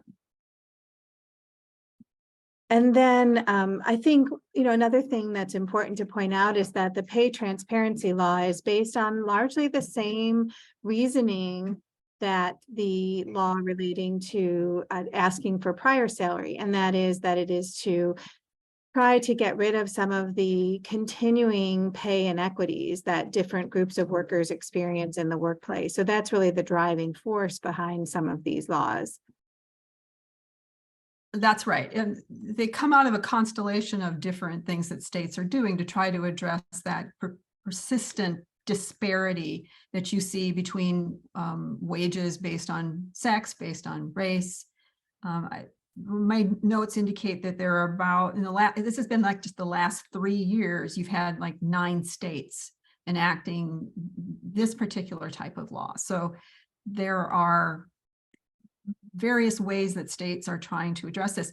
It's not happened yet on the federal level, but when you get that number of states that have started to take concrete actions like this, you can expect that it's going to be on the radar for federal legislation, at which point it would become more of a nationwide thing. And I think the pay transparency issues and the prohibition, I think I'll just say the prohibition on inquiring about salary histories, I think falls more clearly under the kind of law that the federal government enacts. I'm not sure about the pay transparency as much, but I think you'll see some movement on the federal level if you're even if you're not in a state that is one of those ones who's considering these new laws. I don't see any questions in the chat, so I'll raise one that was submitted beforehand that I don't think you addressed, and maybe you can help and maybe you can't with this one. And that is, are there particular resources online that you would recommend to people who want to stay up to date with developments in employment law? Are there really good websites or other resources that you like to go to or that you would recommend others go to? Yeah, so my answer to that question might be it might seem a little mundane, but it actually is the right answer to that particular question, which is the first place that I would go if I didn't have any other resource for something, is I would go to the Department of Labor's website, or I would go to the Equal Employment Opportunity Commission's website, because they have a ton of material on both of those websites that are geared toward employers, that are geared toward employees, that are written in as plain English as the government can ever write anything, but it's written to be accessible by individuals. I know, again, in my area of disability law, there are a lot of question and answer type writings there. They'll pose a question, they'll give you an answer with examples. So that's the first place that I would suggest that people go when they have questions that relate to things like pay and can I ask this question or can I ask this question? That's a good place to go. Beyond that, there are all kinds of resources, but I guess the Society of Human Resources Management, which is the acronym is SHRM, they do a lot. And so if you wanted some more specific issues or more compliance related materials, that's a place I would recommend that you go. So Professor Anderson, I see in the chat that folks are asking for the website. So maybe you could you could type them into the chat and that would give people some more information. That would be great. Yes, I usually I can do this one right off the top of my head. It's just that easy. But I'm going to make sure the other one is just that easy too before I give it to you. All right. And then the other question that I hear a lot of discussion about when I talk to employers is this issue of getting people back into the office. I know there's a lot of discussion about, what's the best policy, can employers, require employees to get back into the office? And I suspect it may vary a lot depending on the workplace, but I don't know if you have any specific comments that you'd like to share about that. Okay. you were asking me, I was doing two things at once there. So you were asking me about encouraging our employees to come back into the workplace. Was that what your question was? Yeah, what can employers do with respect to getting employees back in the workplace? I'm trying to think if there's any sort of legal limits on what an employer can do. And I'd say the answer is generally probably none. So in this particular instance, I would say with one caveat, which has to again do with disability accommodations, I would say if an employer wants to have a policy that everybody has to come back into the office, employers are generally allowed to decide where you work. The limitation on that would be for an individual who has a disability that would require as a reasonable accommodation that they be able to work remotely, perhaps because they have an immunocompromised system where they, not just because of COVID, but for other reasons, may not be able to work around other people safely. Or sometimes people have conditions that flare up, they're episodic. And during that period of time, they may not be able to travel or do sort of things where they can be in an office setting. You may have to accommodate those folks. So from that perspective, I'll just say that employers get to decide where you're going to work. In terms of incentives, as far as I know, there's no limitation. If an employer wanted to offer everybody, you know, an extra $5 a day to come into work, or extra, well, we're going to have lots of free coffee and donuts, whatever it takes to get somebody back into the office, they're certainly able to do that without, as far as I can tell, any sort of legal limitation. I don't know if you had anything else in mind, Cindy, behind that question. No, it's just something that I'm hearing discussed a lot is, you know, this tension between employees perhaps wanting to work remotely and employers wanting to get employees back into the office. And as you suggested, I'm certain that it varies a lot depending on the workplace and the specific employer's policies and the job duties that the person performs and various things like that. Yeah, there is no generalized right to work from home. We can just say that, right? And there may be limited circumstances where the law would compel the employer to allow you to work from home. But as a general proposition, that is one of those things that the company gets to decide those policies. Great. Well, I see that we have 1 minute left.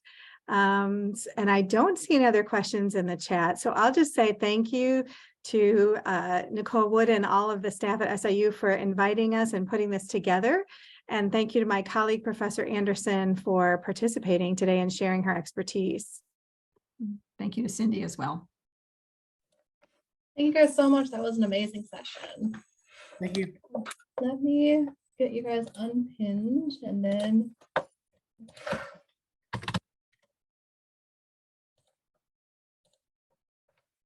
All right, so we're moving on to our next panelist. So she will also have a Q&A session discussing sustainability trends. Now I'm introducing Amy Limreese, who is the Director of Sustainability and has 14 years of service in education. She has been an academic advisor and instructor of regional geography and college success courses, co-advisor of Phi Theta Kappa, and now a Director of Sustainability. In her current role as director, she is responsible for facilitating and coordinating campus sustainability activities and educational initiatives aimed to empower a culture of sustainability on campuses across academics, operations, research, and campus life. Thank you, Nicole. Hello, everyone. My name is Amy Limreese. I'm here to talk about sustainability in the workplace. I'm the Director of Sustainability on campus here at SIU, and I've joined the team on April 1st. I'm excited to talk about these topics today. It's a broad topic. So what I'm going to do first is we're going to talk about some of the key terms. Let me go to my next slide here. So my goal is to cover some of the basics, some definitions about sustainability, and I want to connect these themes to some of the trends that we're seeing in the workplace currently. So the case for sustainable business is now. Throughout the last few years, many businesses at the global and local levels have been affected by many multiple compounding risks. We've been challenged with climate change, natural disasters, and they're happening more frequently. We have geopolitical conflict to face. There's COVID-19 that we're still rebounding from, financial instability, and we have escalating social vulnerability. So as a result, there's growing public concern about environmental issues. As I was researching for this presentation today, I found the Deloitte Millennial Survey, and they suggest that these events have been reinforced or have reinforced people's passions and given them new purpose and drive. So this is a key thing to pay attention throughout this presentation. People's passions have been renewed and there's new purpose and drive. So this relates to the workforce. Firms are also looking at these issues and they're shifting their focus on sustainability from talk to action. Not only does this reduce the environmental footprint, but it's going to increase their resiliency. This is a key topic with climate change. So they'll be more resilient to some external shocks and be able to save money that is associated with waste reduction and conservation efforts. So what is sustainability and how does it relate to your business? So first, I'm going to go over the EPA definition. There are many definitions, but this one I really liked. It's everything that we need for our survival and well-being. It depends either directly or indirectly on our natural environment. To pursue sustainability is to create and maintain the conditions under which humans and nature can exist in productive harmony to support present and future generations. So it's coexisting with our environment while progressing as a society, and we will achieve sustainable development that way. You'll see that there's 3 pillars here. You'll hear them as pillars or spheres. The environmental, social, and economic sphere. These are essential for us to be able to achieve sustainable outcomes. So they're a recurring theme, and I'm going to elaborate on that here next. But first, what does sustainability mean in the business? Sustainability concerns the ability for us as businesses to survive and thrive over the long term.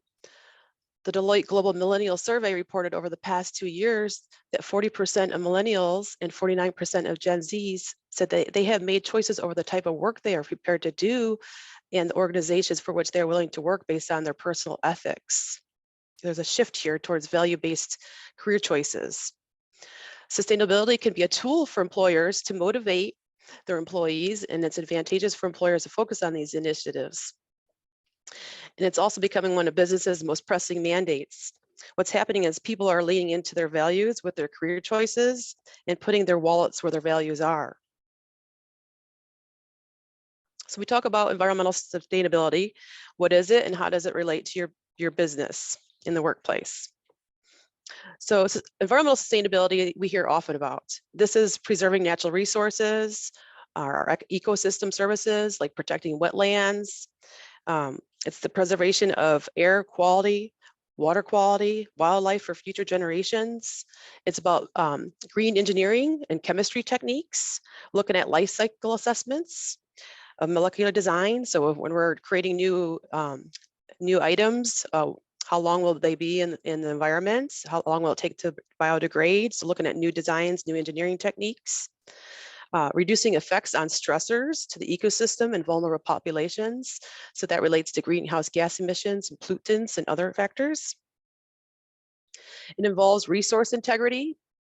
So that's making business decisions that reduce waste and the adverse effects that is generated by waste and prevent accidental release of that waste and for future generations to have to deal with that.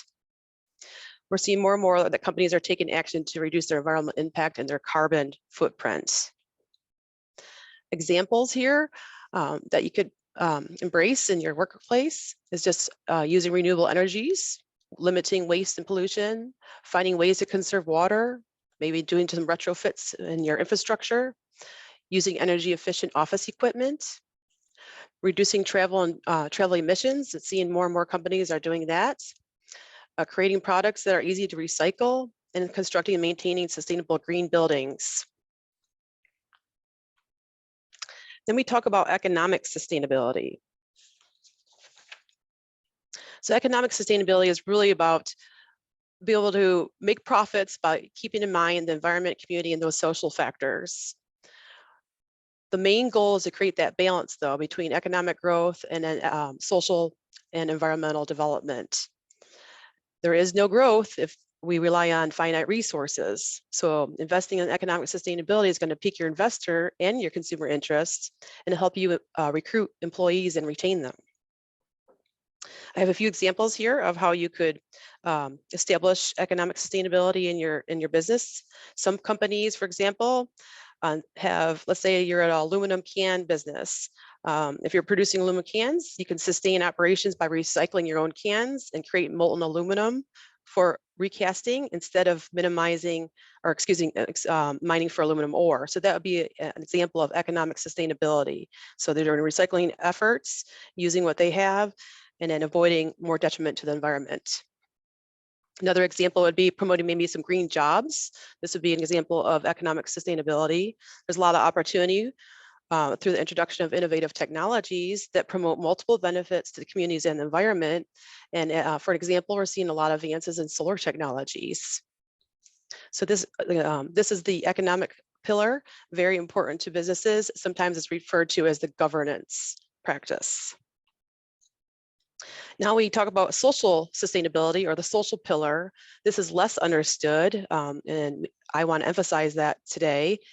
The issues that are most classified under the social pillar are occupational health and safety, human rights, labor relations, community engagement, the DEI topics, so that's very important right now, diversity, equity, inclusion, benefits and compensation, the organization of your work culture, and circular supply chains.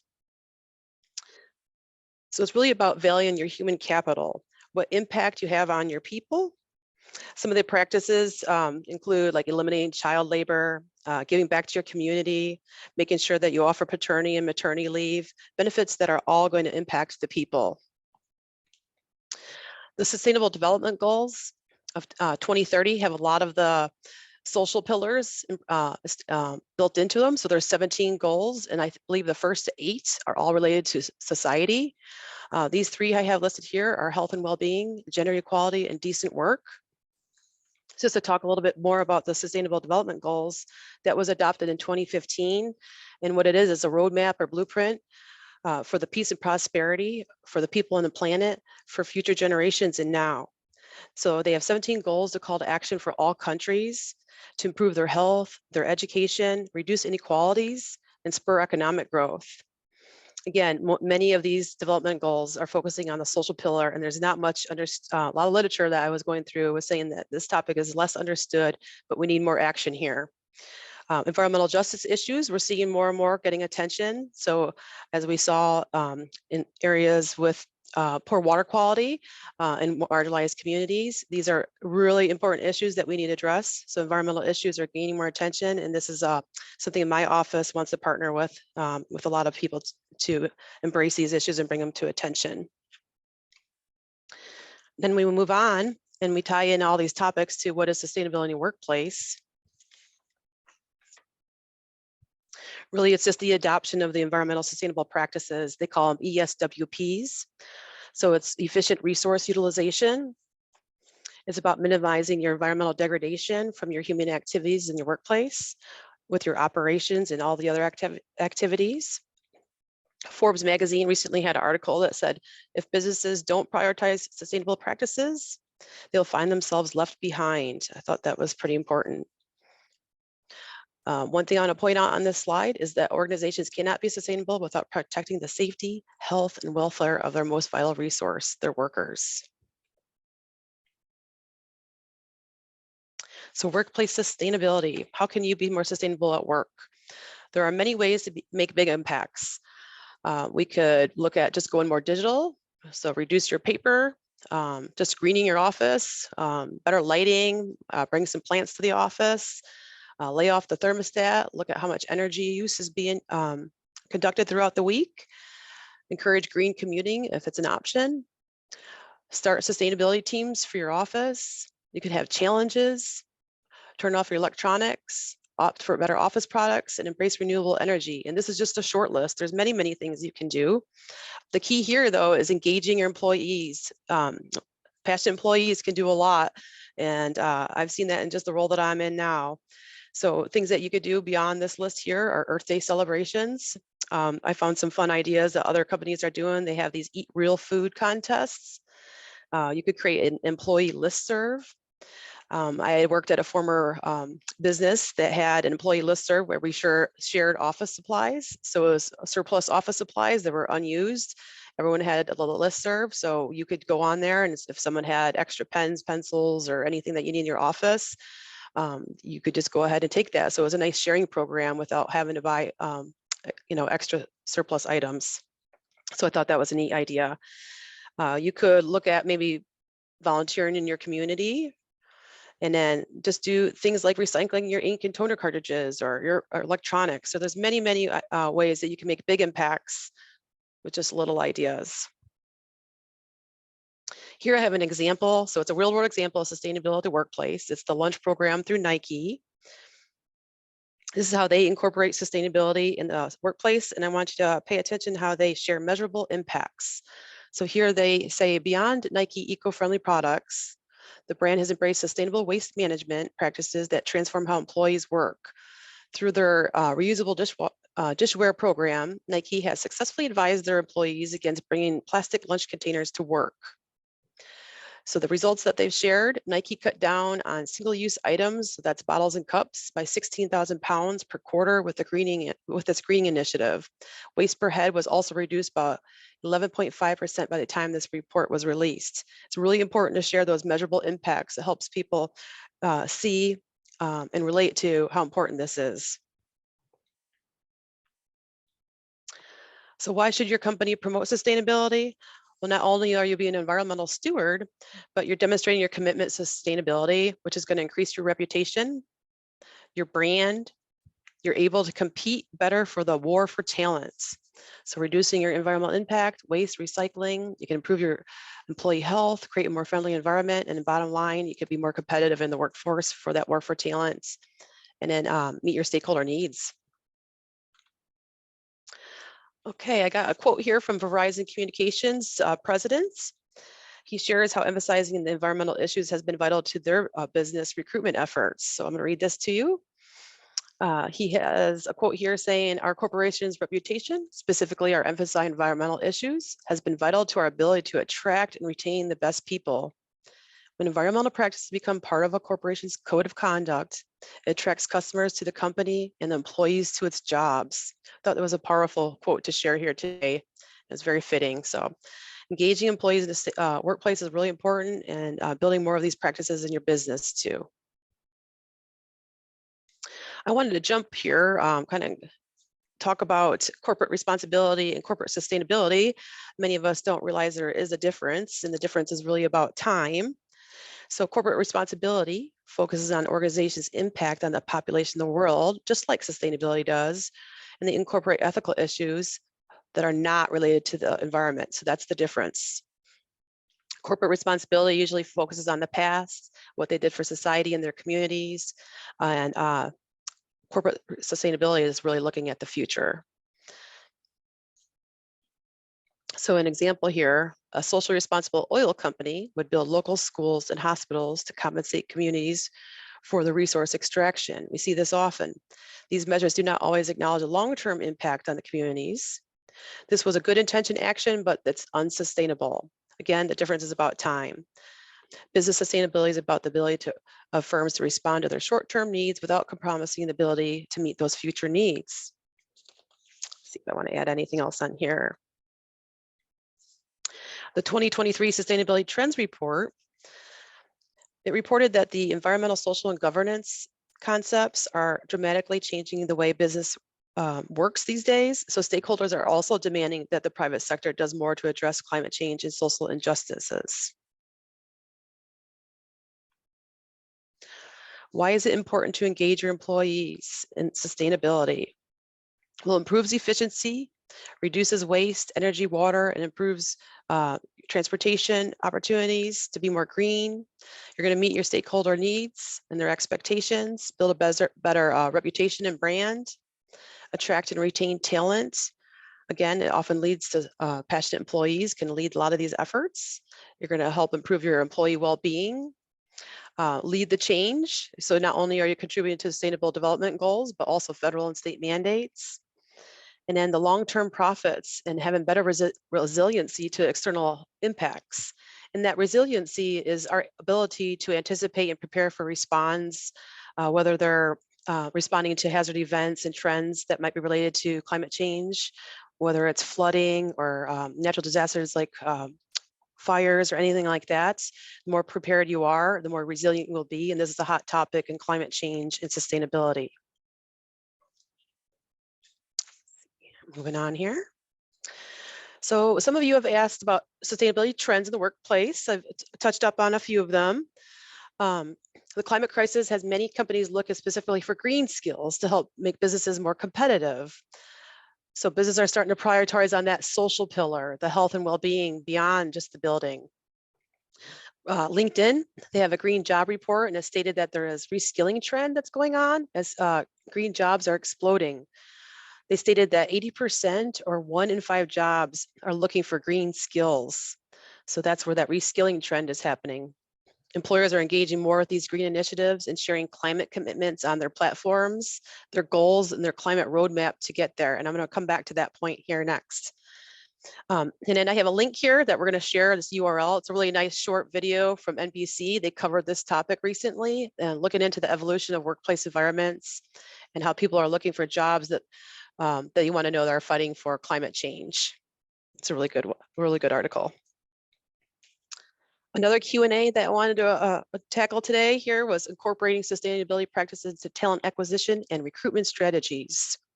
So all you need to really do is foster a green climate, incorporate the 3 pillars, environmental, social, governance, or the economic considerations into your HR practices. You can attract and retain top-tier talent that way. I would suggest a transparent sustainability plan on your website. Show what goals you've made and the progress in your roadmap. Offer professional development opportunities related to sustainability. If this is what the generation's looking for, maybe you can offer some certificates for professional development. They could be in-house or maybe through other avenues. There are a lot of sustainability certificates out there. Let employees lead some of these efforts. A lot of times, again, here we are, again, they like it's from the ground up. The sustainability comes from the passionate employees. I see that even here in my role. I have a lot of passionate staff, faculty, and students that come to me with a lot of ideas and want to get involved. And then we need to communicate these opportunities in our interviews. So talking about your green efforts, make sure it's in your job posting and be transparent with what you're doing on your websites, because this is what our generation is looking for in their jobs today.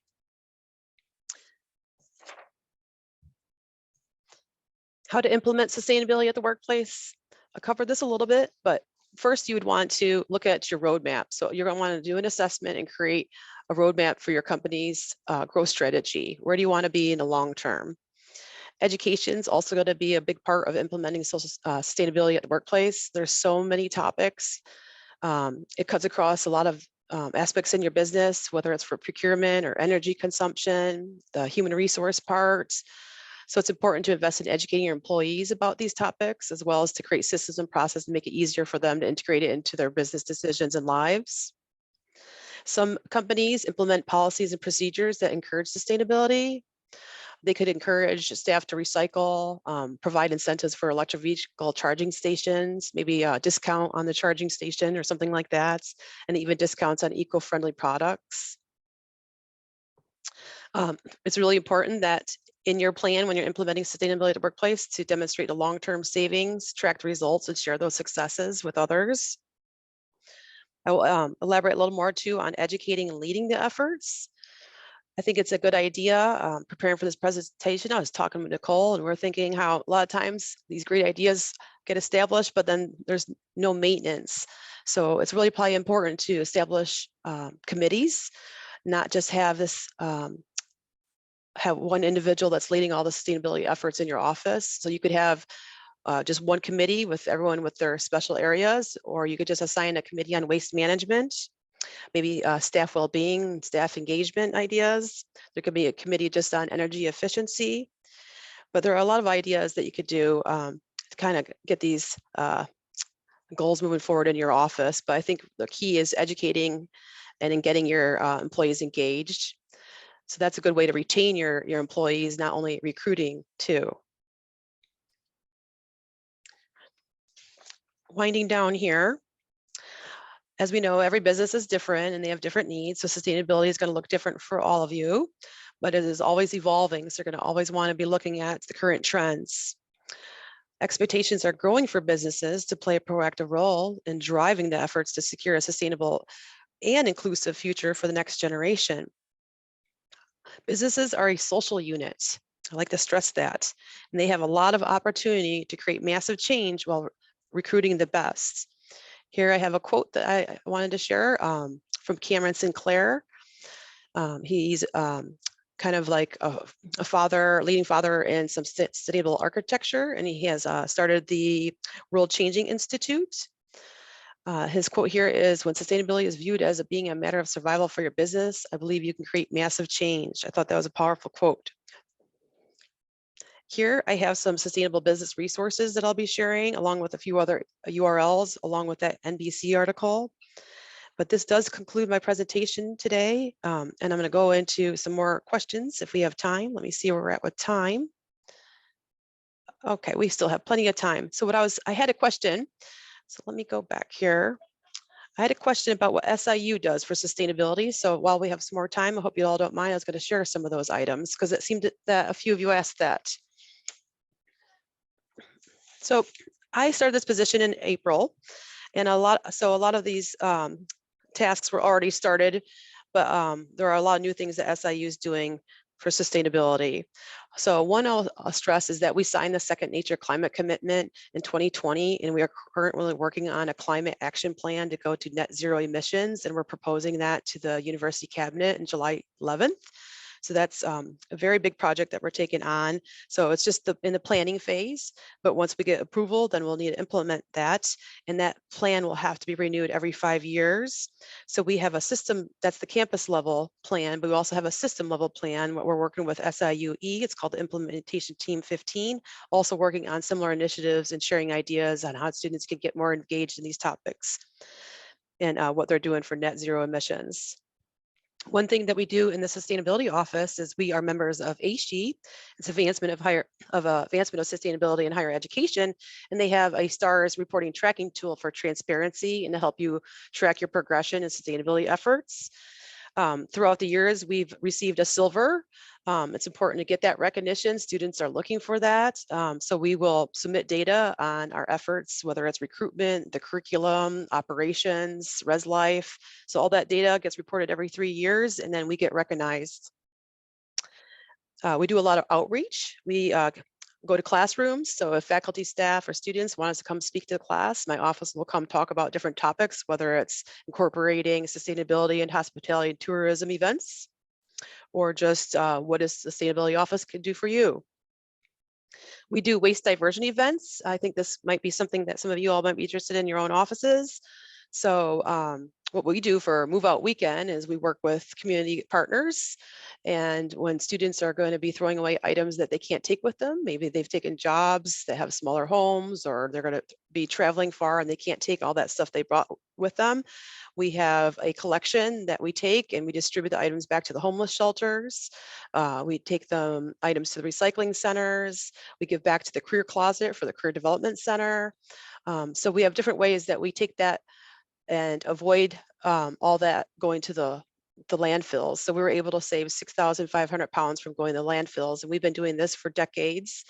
It's a lot of fun, but a great way to give back to the community. So we've been able to give microwaves, beds, and everything to the homeless, a lot of clothes to the thrift store. So these are just waste diversion efforts that we do here, but you can maybe do at a smaller scale in your offices too. We invite guest speakers to talk about on these topics. They have a specialty in specific areas. For our Green Fund ceremony, we had a guest speaker talking about environmental justice issues. It was a very powerful presentation, and it was eye-opening. We work on those resignations and designations. We're a bike-friendly campus, so we put that on our website. These are the things that students are looking for. So if there's ways that businesses could do that too, I think it's really important to make that information transparent and get it on your website. We build environmental topics into the curriculum. We have environmental studies program, but we have environmental topics in many areas, whether it's in engineering, geography, sociology. We have a lot of topics, and we're trying to encourage more sustainability in the curriculum. Some institutions have a like sustainability or environmental literacy curriculum. I think that'd be great if we could get there too. It just shows how important it is to educate everyone on these topics. We collaborate with the city of Carbondale and Jackson County, and we're going to work on some fall fun events on waste diversion events. We do green tours. We have green fund projects. And then one thing I'll end with is our Saluki Green Action Team. So earlier we're talking about committees, green committees, and getting your people engaged. The Saluki Green Action Team was established before I started this position. I've had a lot of people ask about it. And all it is a simple listserv that you manage, and you send announcements out, newsletters, what you're doing weekly, or if you're needing volunteers. So you have that group of people that are like-minded that want to help move forward some of these initiatives that you can continue to communicate with, and then get some volunteers on some of your initiatives if you're working with the community or anything else. But I did want to make sure that you all knew what SIU was doing, and I hope that helped. We still have about 3 minutes. Does anyone want to ask any questions or share anything that you might be doing in your business right now, or any barriers, successes that you've had? Let's see, I have something in the chat here. Oh, nope, okay. No question yet. Hey, ma'am, Yeah, Eddie Gonzalez yes. from Female. Hi, Eddie. Hey, how are you? So being in aviation maintenance, you know, the whole carbon emissions thing is kind of that's a little tough for us, to be honest with you. But is there some things that you, or any kind of ideas that you've had as far as it pertains to kind of just maintenance activities, or just different like things that you've heard about mechanics like doing or anything like that? Just trying to get some ideas.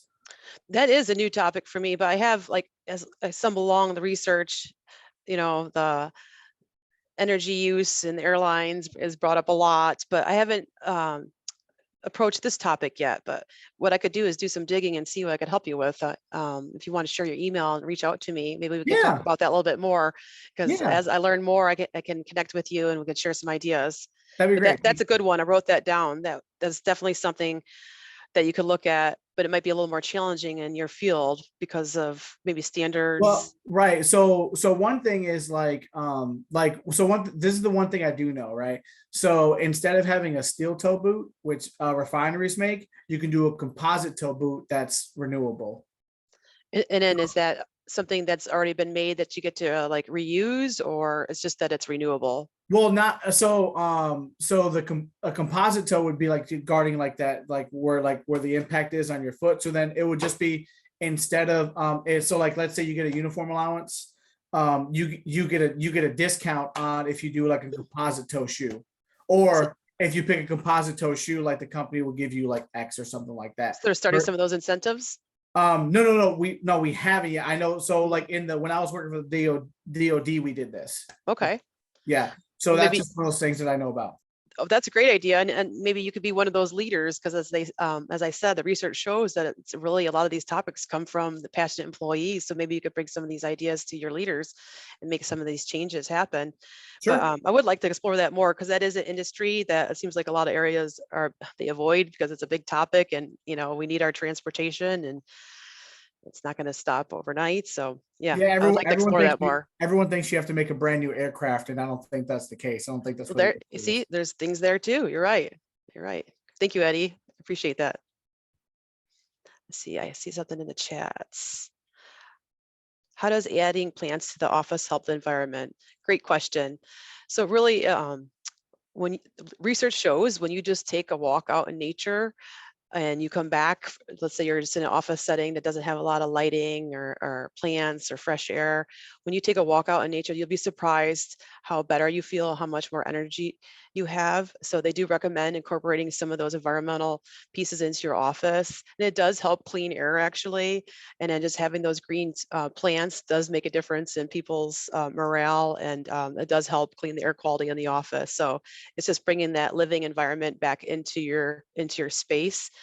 You'll see more and more places, progressive places like in Seattle, Washington. They have a lot of buildings that mimic the environment and have those permaculture concepts. So that was a great question. I hope I answered it for you.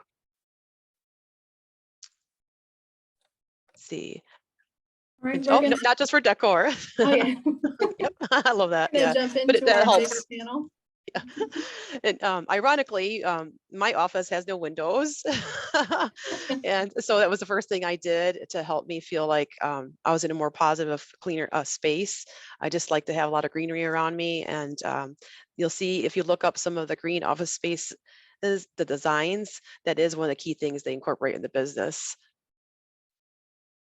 It's just a cheap little solution, right? We look for low cost solutions. Oh, I'm a little bit over my time. Lots of plants in my office. That's for sure.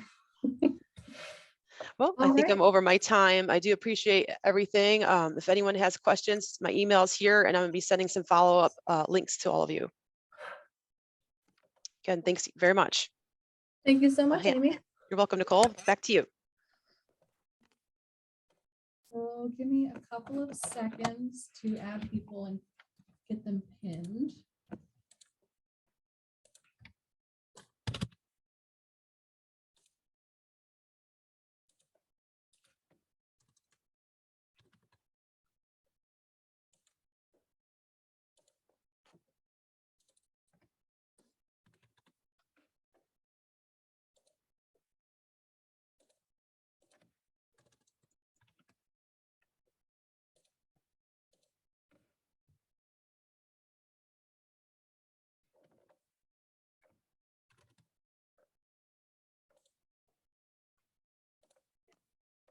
Making sure I have everyone.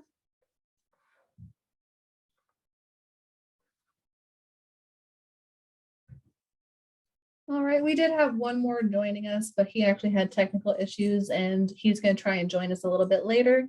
But he is Thomas Becker from the College of Business and Analytics. So we'll try and get him on as well. But so we're going to be doing the last panel of the day. So the Career Development Center connects with every college and school on campus to direct employers to the best point of contact. Oh, let me also put my video on. So our office schedules meetings to discuss current updates with technology, upcoming events, new ways to partner, and to create a web of contacts for our office to get a job, actively get jobs in front of our students. So this session was formed through the questions that you submitted through your registrations, and we got an overwhelming response. So I really do thank you guys for that. So thank you for everyone who submitted their questions to the panels, and we will try to get to as many as possible just to make sure we cover everything that people want to know about. All right. Everyone good to go to get started?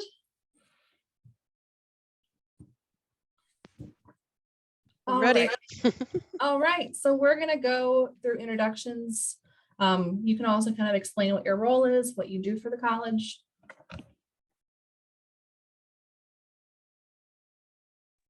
Hello, everybody. My name is Tina Sickinger, and I am the coordinator for graduate student recruitment and retention. I work here at SIU Carbondale in our graduate school, as well as the Center for International Education and the law school.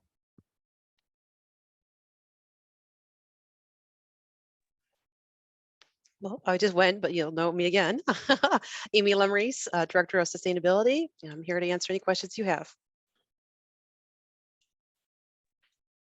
I can go. I'm Tarnisha Green. I am the director of what we call the SEED program in the College of Engineering, Computing, Technology, and Mathematics. I assist with everything outside of the classroom. I always say I'm that duties as assigned person. But I do assist with job placement and making sure that our students are prepared for industry.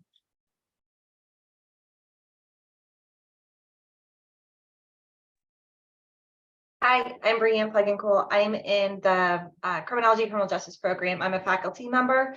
I'm also the program director, which means I do a lot with students in terms of who are seeking out internships, the development of our curriculum, and general advisement as to potential options they have post-graduation.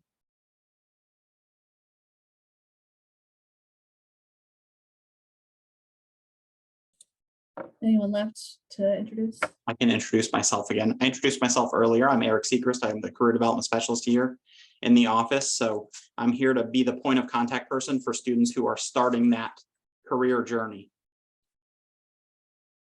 And I am Stephanie Mueller, and I'm the experiential education coordinator. And I spoke earlier, but welcome back. It's good to be speaking again.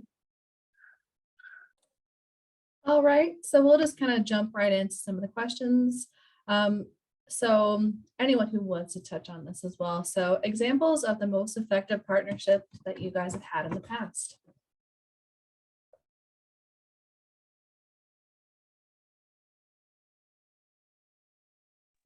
I would say for our College of Engineering, Computing, Technology, and Mathematics, the most successful that we've had are definitely opportunities for our students to not only meet the employers face to face, but opportunities where our students can actually have mentors inside, and opportunities for internships and I guess co-ops. So someone that'll come into the university, tell us a little bit about their company, but also serve to assist as that link between industry and what we do here, letting the students know that this is what we're looking for. Typically in our industry, resume should look like this, or any kind of outside of the box type of activities. Our students really love that. I think that's it. I think I can. I think I can piggyback off of Tarnisha's answer here. Some of my work and my work experience, I've done a lot of work with international students here studying at the university and looking for those employment opportunities while they're going through their studies and, post completion. And one partnership that the university had at one time with Intel really allowed for students to gain experience working with specific pieces of equipment on specific types of research and initiatives that not only furthered what the company was trying to achieve, but also what the student was researching and the needs of that research. And I'm sure that I worked with Tarnisha on some of that, where the student goes, they do an internship over the summer, they gain access to pieces of equipment, they gather certain areas of data, and benefits the university, it benefits the employer. And then post completion, not only is it a line item for that student on their resume, but it then is also something that it gets their foot in the door with that employer and allows them to be more marketable as well.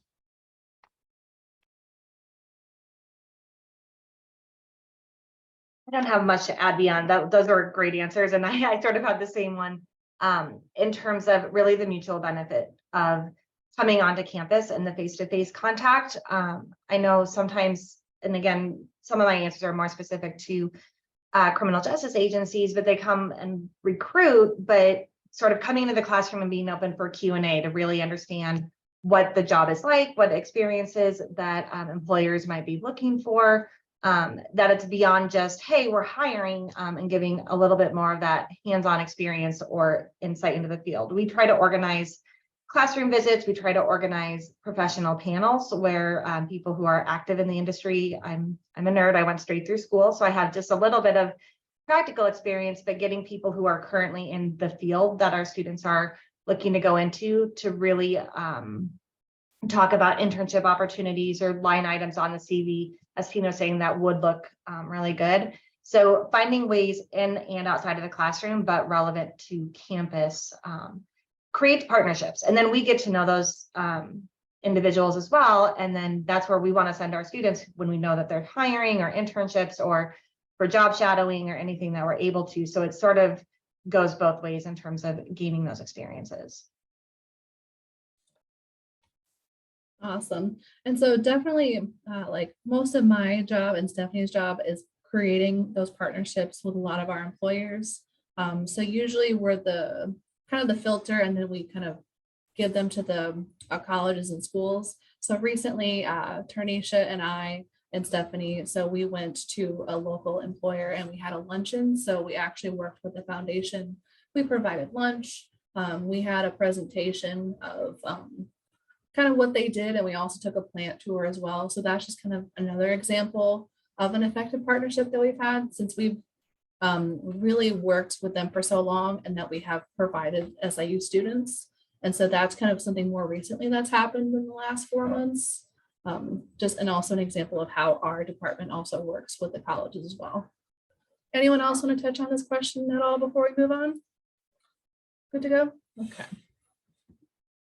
So I thought this one was a fun one. So what do you guys think is more important, job security or your salary?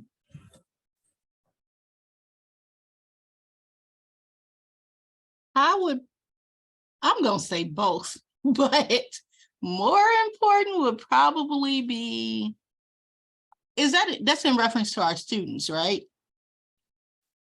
I think what they're looking for more is salary. Honestly, when I look at my students, what they're fielding is salaries. They're looking at salaries, what their offers are, and really what I love about these students, they're really being selective and smart about how they're choosing their salaries. They're not necessarily just taking the highest one. They're looking at the ones that can provide upward trajectory, not necessarily job stability, but can I move up in this company? Am I going to be stuck in one position? Also, company name, just like a lot of times the companies are looking at the bigger universities, our students are looking at the bigger name companies sometimes too, finding out what's most marketable if they move around. So I would definitely say for my students, salary would probably be the most important factor. I'm going to jump in real quick if I can.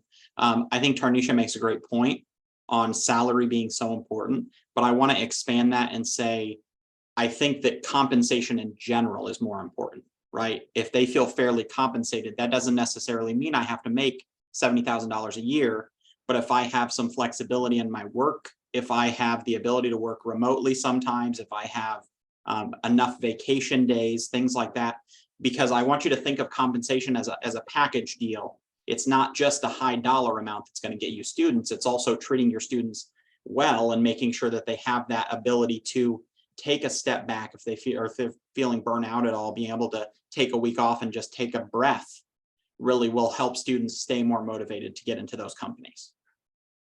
Yeah, I'll add on to that. He is completely correct. I mean, what I'm noticing from my students, like I said, they are being really smart about the offers that they're taking.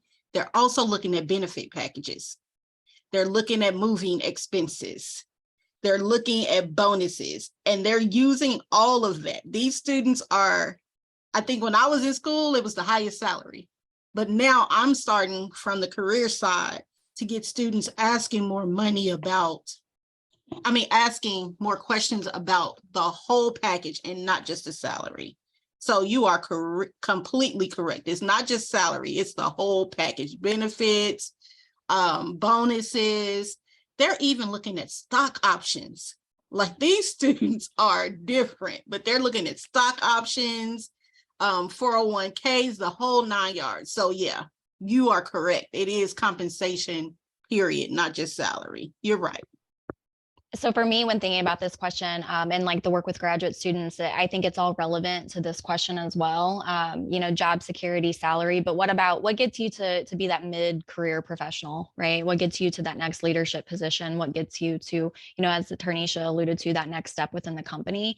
And I think that it's important to consider, as an employer, as you're talking to students, as you're talking to potential employees that might be, at the start of their career, but what's the commitment to that employee as they progress through their profession, right? The longevity, right? The retention of retaining that employee is only as good as, what you put into it, right? And the development that they get as well, the mentorship. Programs like investing back into education, right? Maybe incentivizing master's degrees. There's no one that lives in this country that doesn't benefit from someone with a master's degree, right? So being able to look at the value of those degrees, whether it's the STEM fields, the arts, the cultures, everything, it's touched by someone with a master's degree in some way, probably. Okay. And so I just kind of throw that out there because I think that it's important to consider, what's the job? Are the duties equitable for the salary? Those are things those students are looking at, but maybe even if it's got a lot jumbled in there, maybe there's a commitment to progressing them and their skill set. And I think that students are conscious of that as well.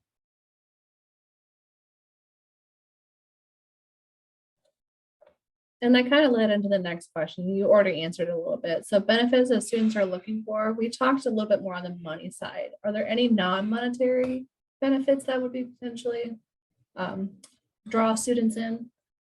I will say one of the really biggest surprises for me being a career professional is how many students that I work with, that their first question is, how can I find a company with a good retirement plan? Like they are already thinking 30, 40 years ahead, because they know if they want to retire at a reasonable age, they need to start now. So having a retirement plan that is able to be mobile if they do end up moving on is something that they're looking for. Things that are really focused long-term as far as benefits go, so that continued education really does help them as well. Those are, I would say, the two biggest things that I hear from students are, I need a good retirement plan and I need some sort of continued education, continued development. I'll jump in too. So part of our curriculum at the university is all first year students take a Saluki Success 101 course.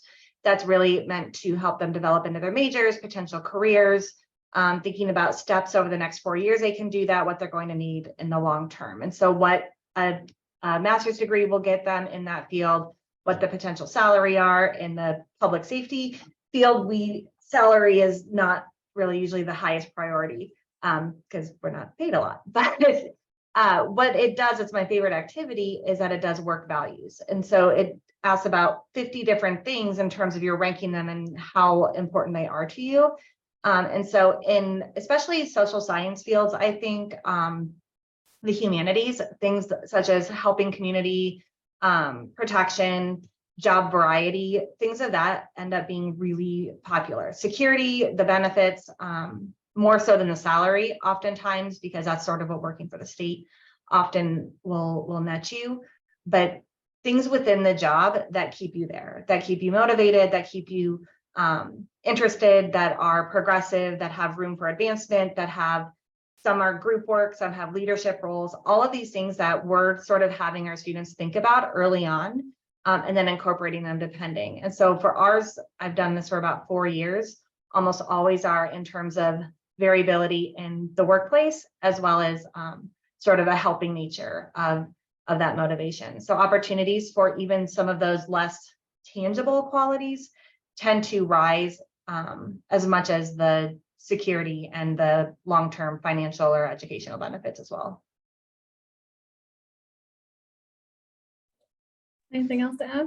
I was just going to speak from a personal experience based on what Brianne just said, that I've made those changes myself. So, you know, I was really needing to be valued, to have that variability. I have this helping nature. That's why I was an academic advisor for so long, but I landed in something that was more related to my values and aligned with things that I want to see it change in life. So, you know, even not even our graduating students, but even us sometimes want some of those changes. So I just wanted to add that bit.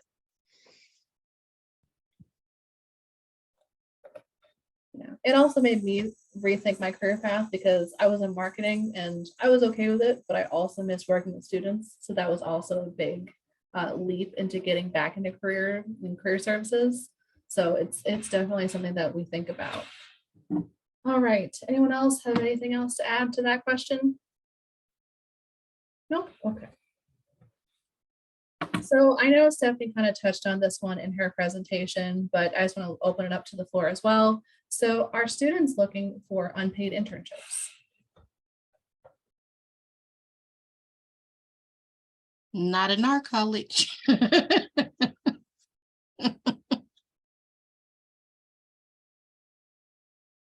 Ours are almost always unpaid. And I know that there's conversations about how to be more supportive of them, particularly if there's costs associated with internships, like geographic distance or other requirements. And so we're looking into that as a school, as a college. I know that career development is also hopefully looking in some of those avenues. And again, I think this is going to be a little bit field dependent, which some of these questions very much are. I know that there are fields that are less able to pay. When we were meeting, you know, education, for example, student teachers are essentially unpaid interns.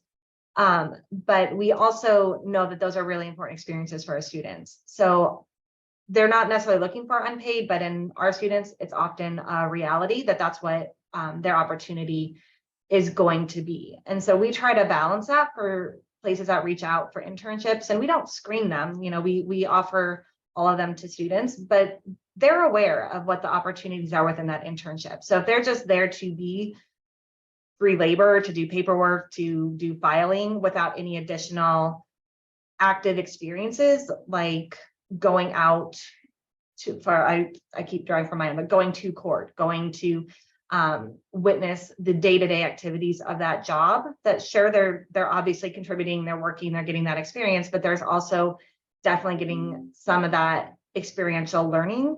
That's the way to offset the payment in terms of that. But certainly we know that there are economic restrictions, that some students are just financially unable to take on internships. So anything that can be done to offset those costs is definitely valuable. And I would say from my standpoint, I do meet with students in terms of internship search appointments in the Career Development Center, and these students come from all majors, because our Career Development Center is not focused in one college or academic unit. We service all campus. And I would say I've heard quite loudly from most of the students I meet with that no one wants an unpaid internship. Sometimes it's the only thing available, depending on the field of study or the academic unit.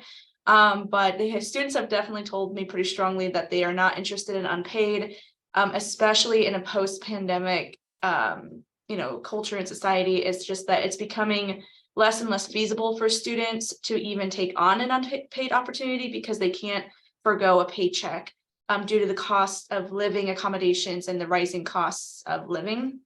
And earlier in my session, I did mention that there is some work being done at a federal level to try and change all internships to being paid. And that again is quoting the National Association of Colleges and Employers and their position statement that they released in May 2023. And there is, so going off that, there is a movement to try and make all internships paid and protected. And some funding sources are coming through, like Federal Work Study, Workforce Innovation and Opportunity Act, institutional spending, local Chamber of Commerce's. And in terms of institutional spending, something that we have in the Career Development Center is called the Slukey's Unpaid Internship Trust Fund. And this is specifically for students who would really like an internship, but they're in a field of study that often does not offer a paid internship. So what it does is it allows them to take on this unpaid internship, and they apply for our SUIT fund, and then we award them some scholarship funds to help cover the cost of the internship during the summer. So as an institution, that's what we're doing to try and offset some of the costs or the problems of an unpaid internship opportunity.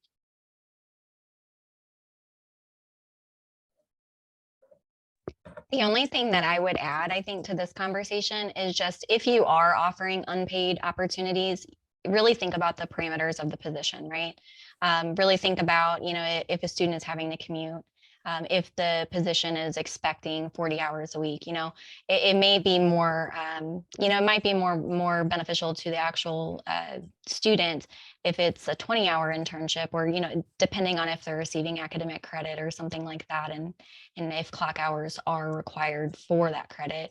But I know from personal experience and from seeing, students, if they're able to hold a job alongside of an unpaid internship, and it's within, commuting distance or something like that, where they're already holding a lease or, something of that nature, sometimes they're able to more appropriately make that work for them.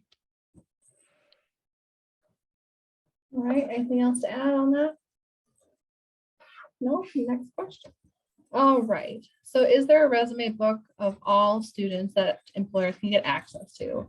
You guys might have other answers for your colleges as well, but I know the Career Development Center. So if anyone who doesn't know, a resume book is a download of student resumes.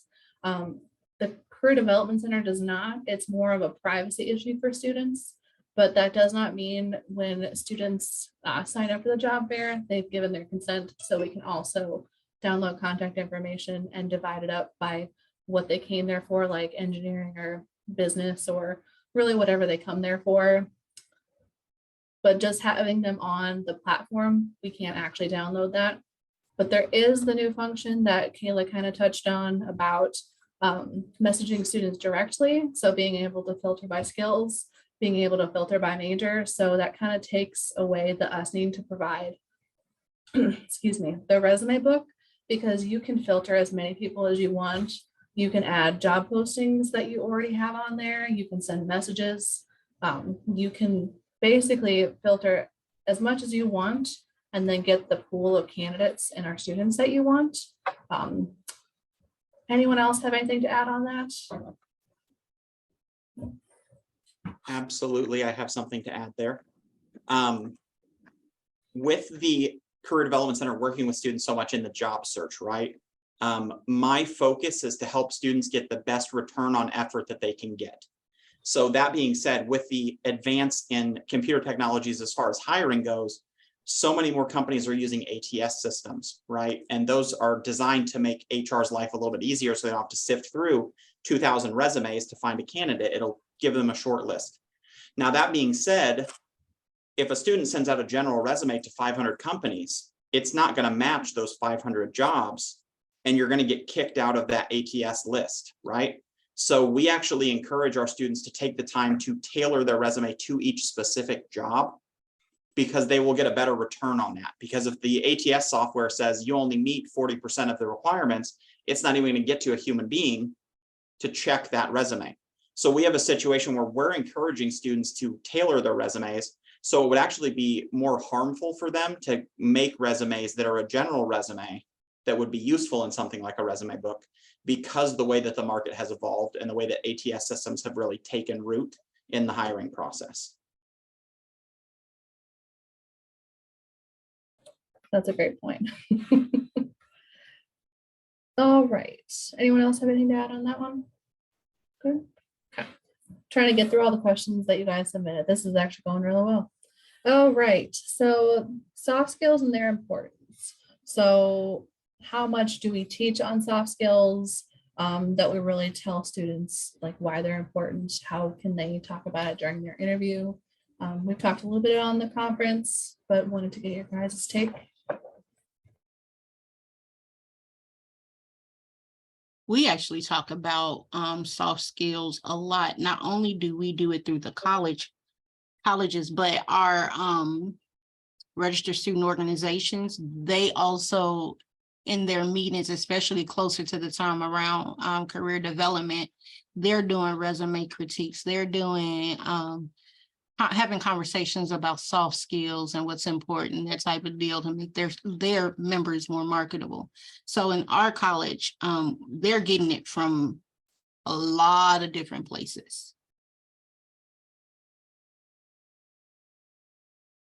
I can talk on, oh, sorry, Brianne, would you like to continue? Well, this is one of my favorite things to talk about. I love seeing, employers and things that are valued. And I think this has reemerged in the last five or 6 years as really being marketable. We tell our students that, no matter what agency you end up at, where you go, you're going to learn the specifics of that job. And I think that speaks across fields, certainly in terms of types of software you're going to use or management systems and all of that.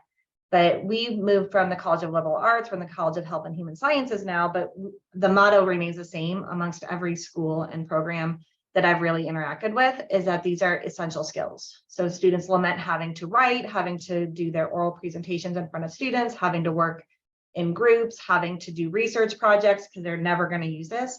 And we just try to emphasize over and over, starting in the first year experience, is that 100% you're going to. Those are skills in terms of teamwork, the leadership, the ability to express yourself and communicate in a variety of ways that are really difficult to learn at age 23, 25, 27, and make it difficult to advance in your career path. So no matter what, you're likely going to have some sort of human interaction, whether it be with clients, whether it be with your coworkers, whatever field you end up with, that these are going to be absolutely critical. And we emphasize them in nearly every class. I know in our curriculum, in most curriculums, across the board at SIU generally. I would just add that I think at the graduate level, soft skills are kind of paramount to the admissions process, you know, and it goes all the way through, as Brianne was saying, through the curriculum and onward. So to kind of counterbalance, you know, talking about undergraduate and graduate students, it's going to be right at the forefront, right at the beginning of the admissions process and all the way through their studies, the emphasis on soft skills. I had read an article that as more jobs get automated, these skills are going to be more and more important because you can't replicate those. So another good reason. Absolutely. And what I try to instill in the students that I talk to is a lot of times your soft skills are going to allow you to actually use your things that you learn in the classroom in an applied way in a job. So those soft skills really become the connective tissue between what we learn in the classroom and what we're actually doing on the job. So I think it's important that we continue to develop those and we continue to help encourage students to not only demonstrate those on their resume, but also on their interviews. How do we use our soft skills? How do we use our communication skills to make sure that you can drive home the point, yes, I have these skills that can work long-term.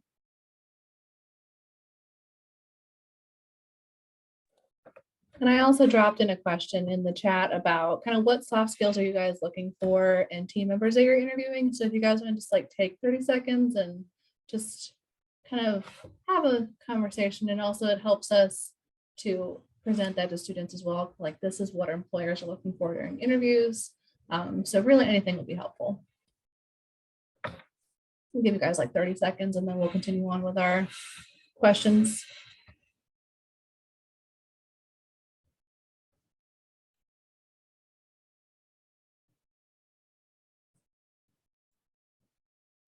I see a lot of people in the chat, so I'll go. That's fine with me. As everybody knows, Eddie Gonzalez with female, right? So if you guys haven't noticed, I'm an extrovert. So there you go. So really my managers say this, and I agree. We can teach you how to, like, which way the screwdriver goes. We can teach you what torque values are, but we can't teach you to want to.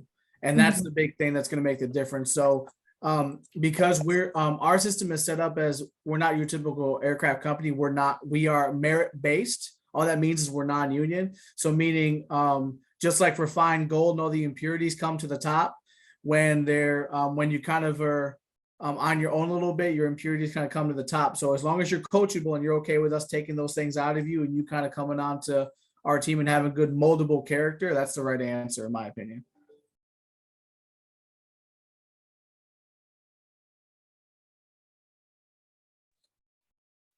Anyone else not wanting to put theirs in the chat but wanted to talk about it a little bit more? Put y'all on the spot.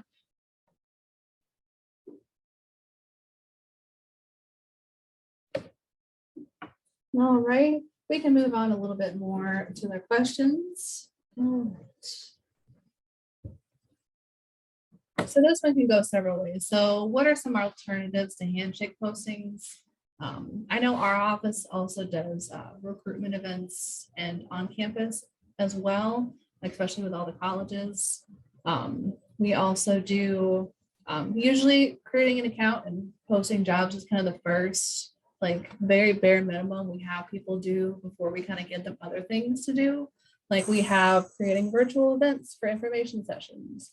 You have the ability to make as many virtual events through Handshake as you want. You can make 10 a day. You just wouldn't have to man them, obviously. But like, even if it was like 5-10 minutes just to get them on the call to see if they have any questions. Sometimes student availability is different. They're in class. I don't want to talk to someone in the evening or in the morning. So giving them options is definitely a good way to go. You can talk about job postings after you've done events. You can start messaging students directly, be like, hey, I have this event tomorrow. Here's the job posting. Hopefully I'm going to see you there. If not, send me your resume. So that's technically an alternative to handshake postings, but it makes it better to get in front of the students when they have something tangible to see. I know Tarnisha can speak a little bit more on like we've partnered and done more on-campus type things. We've done employer meetings, we've done luncheons. So we've done a lot of things that kind of go outside the realm of handshake postings, but that's usually where it starts. Anyone want to elaborate on how their colleges do that? Repeat the question again. I'm so sorry. Just repeat No, the question. it's okay. So alternative to handshake postings. So we kind of saw this as meaning just how to get in front of students. So for our college, what we do is we send all of the postings through email. And typically, because of my position here, students know that if I send it, it's related to some kind of job opportunity. So any postings that we get from companies get sent out through email from me.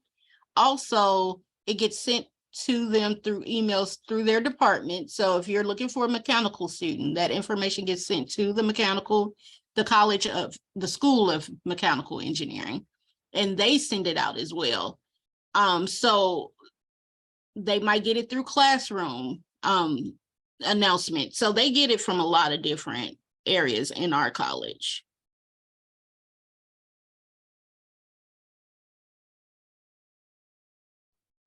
Who do we need to talk to then to get that direct college connection? I think that's where, as a HR person, I send emails, I don't hear anything back. Mhm. That would actually be through me. So it's nicole.wood@siu.edu. That'll also be in the slides that are going to come up. And I will also be sending an email with all my contact information as well. Okay. If you guys have this email, I should have your contact information. But I'm I have all not the saying information. specifically with SIU, just in general with, so just go straight to you, not to directly to the department. You can go to the departments. I would just loop them in and make sure the people who are a part of recruitment and retention and a part of those colleges, I would just make sure the people who needed to be on that meeting would be on them. But you can go directly to them if you would like. Okay, thanks. Yeah, I would never stop you guys from going directly to people in the colleges. Usually we have the Career Development Center has other avenues that we can offer as well, and that we also help the colleges and the people we partner with.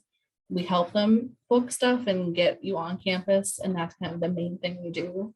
So it's not just one person. And I know that I get lots of emails, and so if I don't answer, I usually keep you guys unread until I answer you guys. And that's usually my goal for getting people answered. Did that answer your question? Nicole, Yes, thank you. If I was not, gonna feel kinda- free to respond. Oh, excuse me. I was just going to kind of add to that too, from some of the programs I advised for, because I was an advisor for 14 years. In addition to reaching out to the Career Development Center, which they prefer to loop them in, they would reach out to the directors. I had a lot of employers reach out to me as an academic advisor. I wouldn't recommend that, but I'd recommend if you're going to reach out to them individually, directors are the best. Okay, thank you. Thanks for that. I put my email address in the chat. We definitely suggest that you send it to career development. But if you want to get in touch with the students in the College of Engineering, Computing, Technology, and Mathematics, you can always send emails to me. I think I got really lucky and got the easiest email on campus. It's just green@siu.edu. I got lucky. So if ever you want to send something to our students, you can send it to me. If I do not respond, copy and paste it and send it. I really try to respond within the 24-hour period, but I'm sorry, I didn't mean that as a direct attack to SIU, Oh, like no, just no, dealing no. with tons of, No. colleges Oh, no, everywhere. we didn't mean it or think you No, meant it at all. it's Okay. okay. But if ever you send an email and I don't respond, just send it again. Just copy and paste it and send it again, because stuff happens. But yes. Thank you. I would just add to, like, if you're looking for a specific skill set, that might be a benefit of sending it to the Career Development Center, just because then you can potentially touch base with people from multiple disciplines.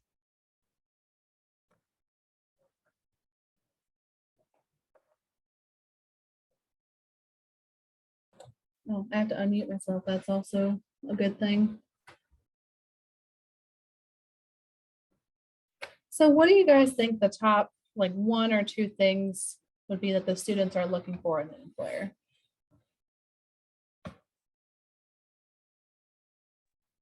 Based on my presentation prep for today, it looks like more they're looking for business that are aligned with their values, whether it's environmental or other values that they have.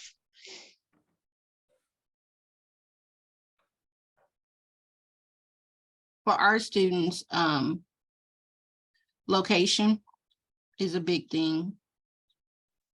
Salary is super big. And like Amy said, definitely values and company reputation. They're looking at all of that, but location is something big. And salary, yep.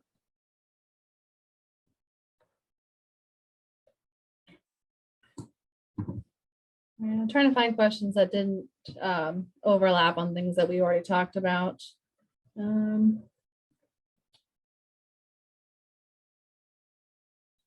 Best way to connect with students. We've kind of touched on that. Anyone want to add anything else to that?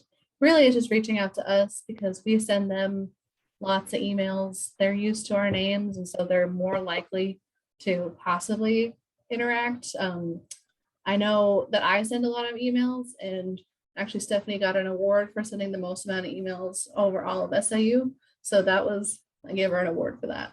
But so they're used to hearing Tarnisha's name. They're used to hearing people within the colleges that they're actually connecting, like maybe more face to face, like maybe they are talking about retention or what's your semester been like. They have that more face to face as opposed to people in the career development who would see them based on appointment.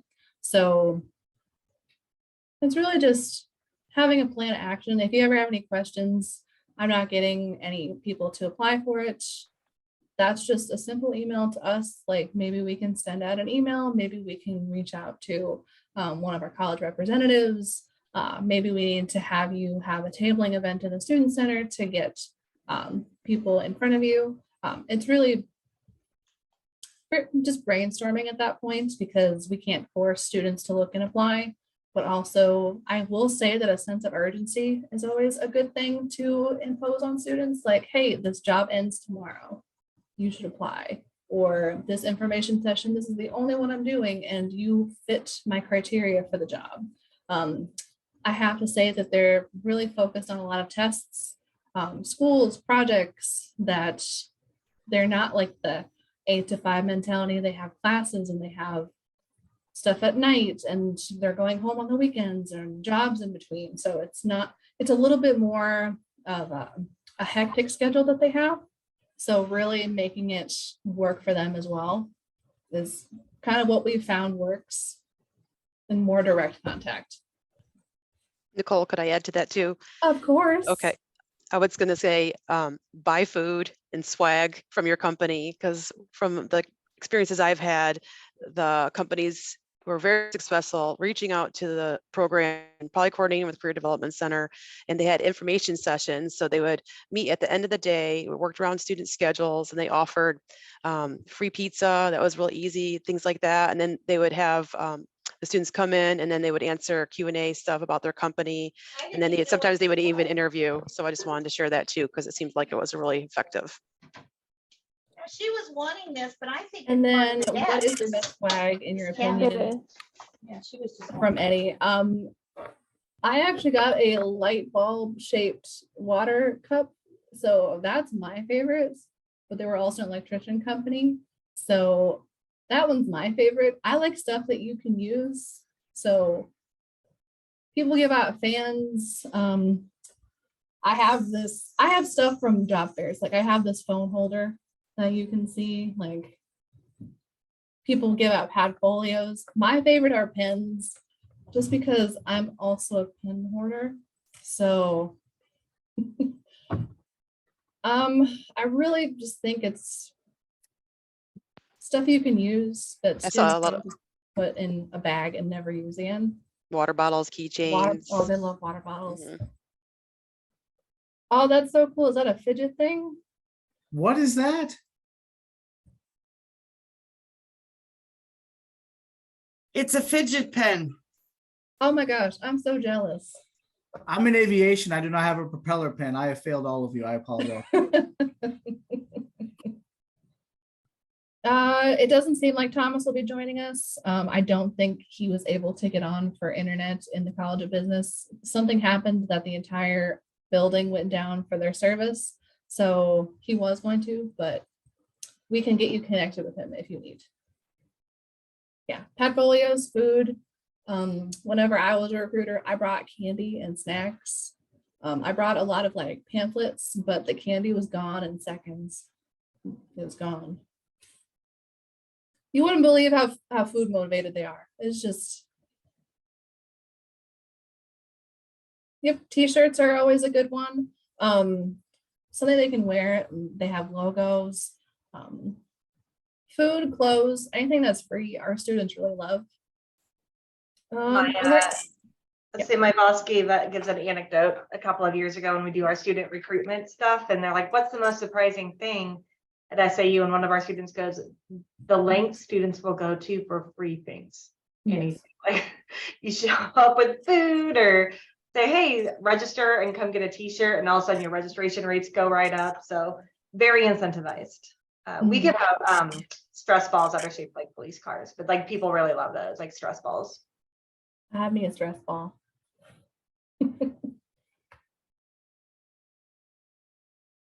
So we kind of touched on all the questions that we have, and they kind of overlapped a little bit. One of them that was just kind of like a couple of sentences for an answer. How often do you hold in-person and virtual job fairs through the year? So we have 2 each year. So one's in the fall and one's in the spring. The upcoming one is is Tuesday, September 19th from 10 to 2. The one that's not tentative is just not like in the books yet, but we have the Student Center knows, and as soon as that's open, we'll be good. But that'll be Tuesday, February 20th from 10 to 2. So those are our big in-person ones. We have them for all majors. We do include lunch for employers as well, and as well as breakfast. So we do include food. We do have students register for almost all majors. I think the only ones we don't have, just because of how their program is set up, is K through 12. But other than that, everyone is incentivized by their professors to attend the job fair. Are you finding students that have internships and jobs by internships by the fall for the summer?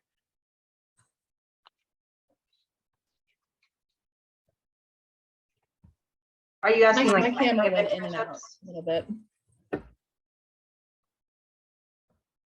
I didn't hear the question. Was it in regard to like the timing of when students should start planning for internships? More like, I guess, just I went to about 10 career fairs last year, and in the spring ones, I felt like most students had jobs for the summer already. And I didn't know if that was something which is great, that is encouraged, or what you guys see from a student aspect, as well as maybe other employers saw the same thing. So like the fall recruiting, I even had, just people are getting obtained a lot earlier. I think part of that is out of necessity of the students, because a lot of the bigger companies will open their application period in December to start in June. And then these students, in order to get those internships, have in their mind, oh, all of them are going to be this way, not necessarily knowing that some companies are waiting to start that hiring process until April and to hire for June. But there are a lot of large companies who, because they've gotten so many applicants, they have to be in a situation where they're like, we got to start 6 months early if we're going to find the right pick. So I think it's out of necessity that some students are doing that with larger companies. Now, that's not to say that you're not going to get a few good students that have the availability for the summer, because internships also fall through, right? It's not something that's going to be set in stone and perfect. So even just getting your information out there to those students and saying, hey, if something falls through, let us know. We'd be happy to talk to you. Will kind of help that process as well. Thank you. I would say for us too, there's affiliation agreements and whatnot that I'll need to go through legal chains. So if there's changes in that, sometimes it can go really quickly, but sometimes if there's changes on either end that need to be made. So we tell our students to start planning ahead. You know, for a fall internship or a spring internship, they should be thinking this semester really prior to that and by mid-semester. So that sometimes is too just sort of the practical and logistical challenges of making sure that everything's in place. So that plays into it too, especially for the ones that are non-competitive or that don't require the application directly to become an intern. Those do go through additional mechanisms. I'm new to this, so this is what I've been learning with my students. All right, so we have a couple more minutes, so if anyone has any questions, we'd be happy to take them. Hey, Brian, you just mentioned an affiliation agreement. So do we as a company like need to provide an affiliation agreement or sign something to do an internship, or is it just situational? We have them. So SIU has ones that are sort of the jumping off point. Rarely are there changes in my experience, but it really depends agency to agency. So you review them. Especially, I think that for our students are getting internship credit, and Stephanie and Nicole would know better than I on some of that in terms of the realities of that. But I do know that it protects everybody involved on that. But there's a jumping off point. There's a document in existence that when I have potential employers approach me that are interested in having interns, what we find is it's helpful to start that process early, even if we don't have a specific student in mind, but to get that process going so we have a menu of options for our students that are already established. But we have I send the agreement, I was like, take a look at it. Some people are like, yep, looks good, sign it, send it back, and then it goes through the channels. Others have additional notations that just do the back and forth process. Okay, and then if you have an affiliation agreement, do you are you required to give the student a grade? Oh, no. I mean, the supervisor, so I think, and I might be speaking specifically to ours, and every program is going to have different, I think, internship requirements. And I know like social work is going to have different practicum and required hours. So they vary in terms of how many credit hours they're getting for it. But usually SIU will have somebody that's designated. They make sure the student's doing the hours that the employer can account for. They may have additional assignments or things that are through SIU, but the hours are really the requirement typically in terms of just being accountable for those. But the employer would not be responsible for assigning a grade, no. Roger that, thank you. All right, we might have time for one more question if anyone has any.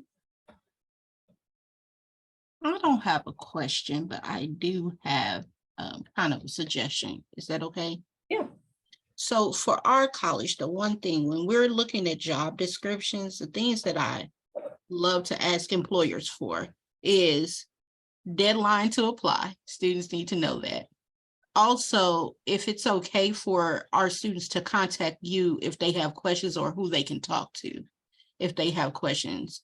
And then lastly, we have a lot of international students in our college. What I would love is for employers to have somewhere in the document whether they will hire our international students. So some information about US citizenship required or something, because what I don't want is for you to get a whole lot of resumes or applications and you can't hire the students. And I don't want our students to get their hopes up about a position that they won't even be eligible for.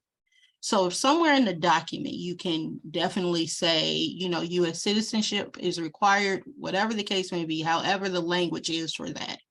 Let us know that up front so that when we disseminate the information to our students, they'll know what the expectation is for that job position. To add to that, international students, specifically those in STEM qualifying majors, and Tarnisha's college, they all would be STEM qualifying. They are eligible to work in the United States after they complete a degree for up to 3 years. So from the employment standpoint, that could be a benefit, if you are looking for, some entry level candidates or, candidates most of the time that have master's level degrees and possibly work experience from their home countries. That with positions that you may not be able to fill otherwise. So it is something to think about. There are programs in place to benefit international students as well as employers, at least through that 3-year period. Can you say that again? I didn't catch all of that. Yeah, of course. Sorry. So international students in STEM qualifying majors, they're eligible for post-completion employment authorization opportunities. So the first year, the first authorization is for 12 months, and then they can apply for an extension for an additional 24 months. And so there are some benefits in play if they are in qualifying majors. For any student enrolled in our College of Engineering, they're going to be in a qualifying major. Right. So it does depend on what program they're enrolled in. But there are benefits there that have been established by the US government to allow for international students studying here in the US to continue working and pretty well benefiting the US economy. Could you put like the information for that in the chat or include that somewhere in the going out function of resources and such? Of course. Of course. Thank you, ma'am. All right. Anyone have any questions? We have about 3 minutes left.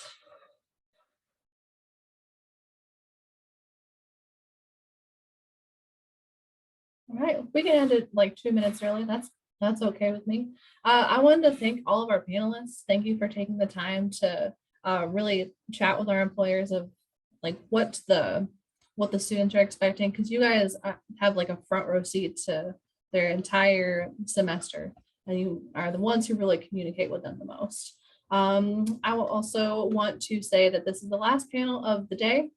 So now we are going to go into maybe like a 5 more minute like recruitment avenues, just kind of touching what we all do. This will also be added to the email.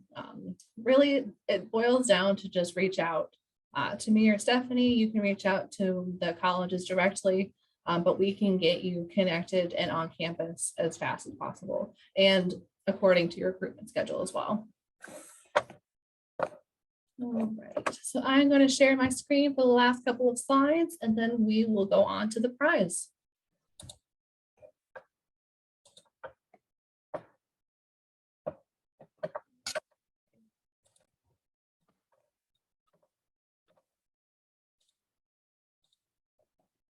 All right, there we go. So these are the recruitment avenues that we have through the university and through the Career Development Center. So we do 2 different kinds. So we do the on-campus. So the one that is probably the easiest for us to set up is the student center tabling. So that is our most heavily foot trafficked place on the entire campus. That's where all students eat. That's where the main point of campus is to get to classes. That's where Starbucks is, which is why they all stop. They got food, all the bathrooms there, the art center. So really it's all majors. We can't really control what majors you see. We can let them know about it, but it's not something that we can be like, you would only see engineering, or you would only see nursing. You would see pretty much anyone who walks through and they can come up and ask you questions. We can also set you up with interview rooms, so that can be in the Student Services Building, which is where the Career Development Center is. We can get you set up in a college building. That could also be in connection with a classroom visit.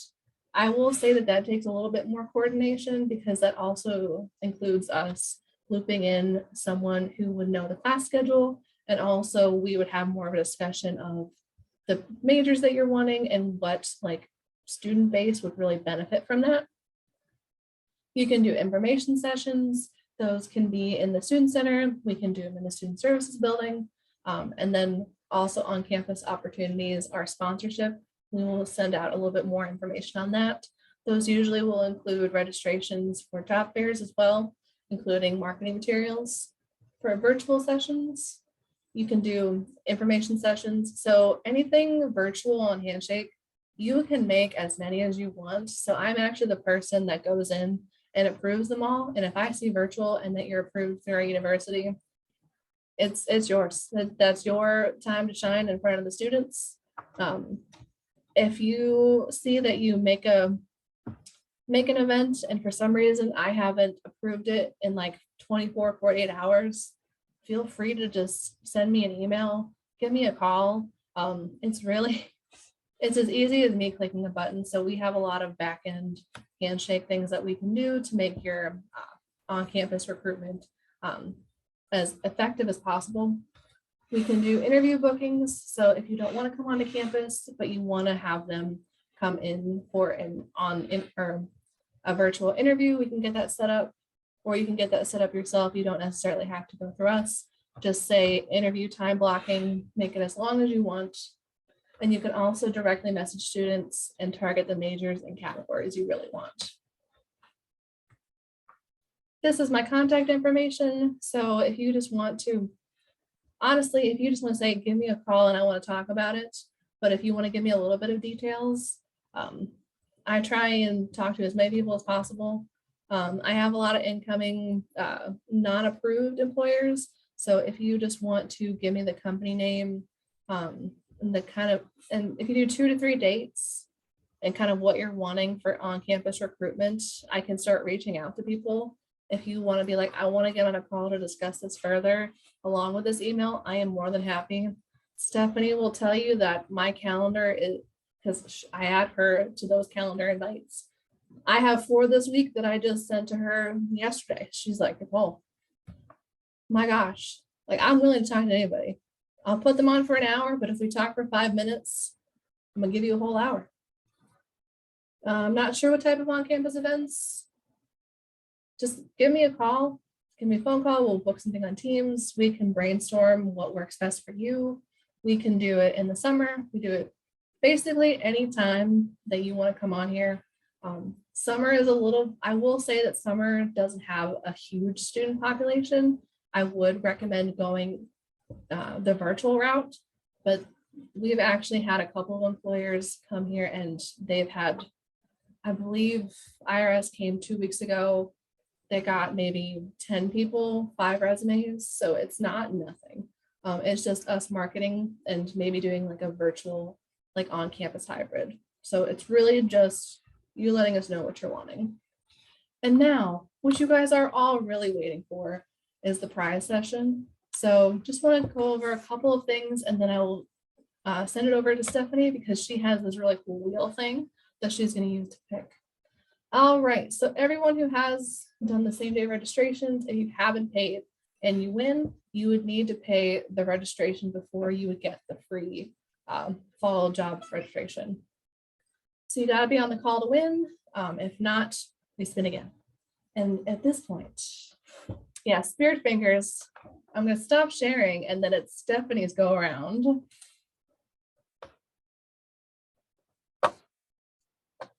All right, are we ready? Everybody ready for the big spin? We're ready. Okay, all right, here we go.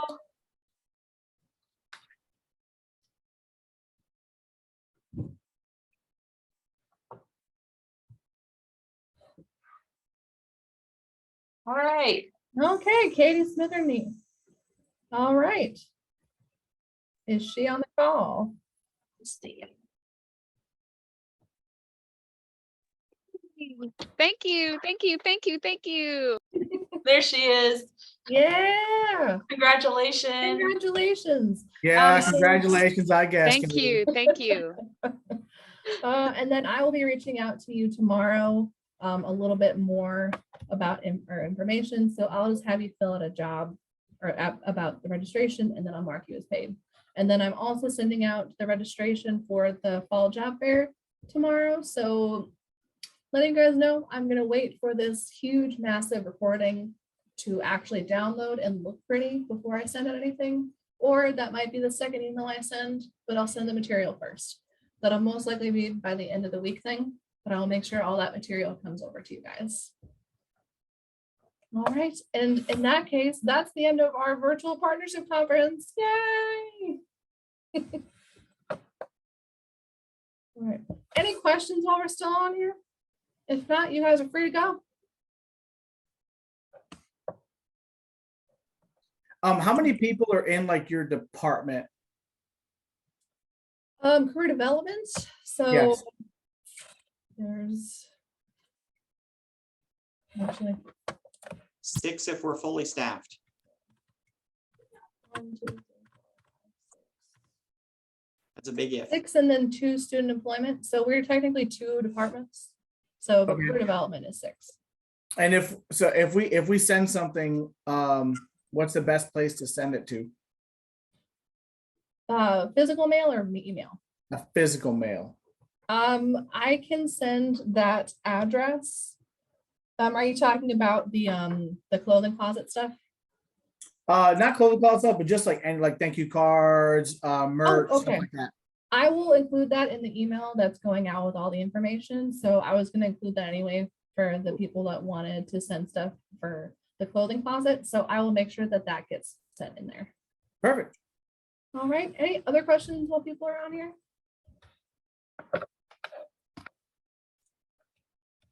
All right.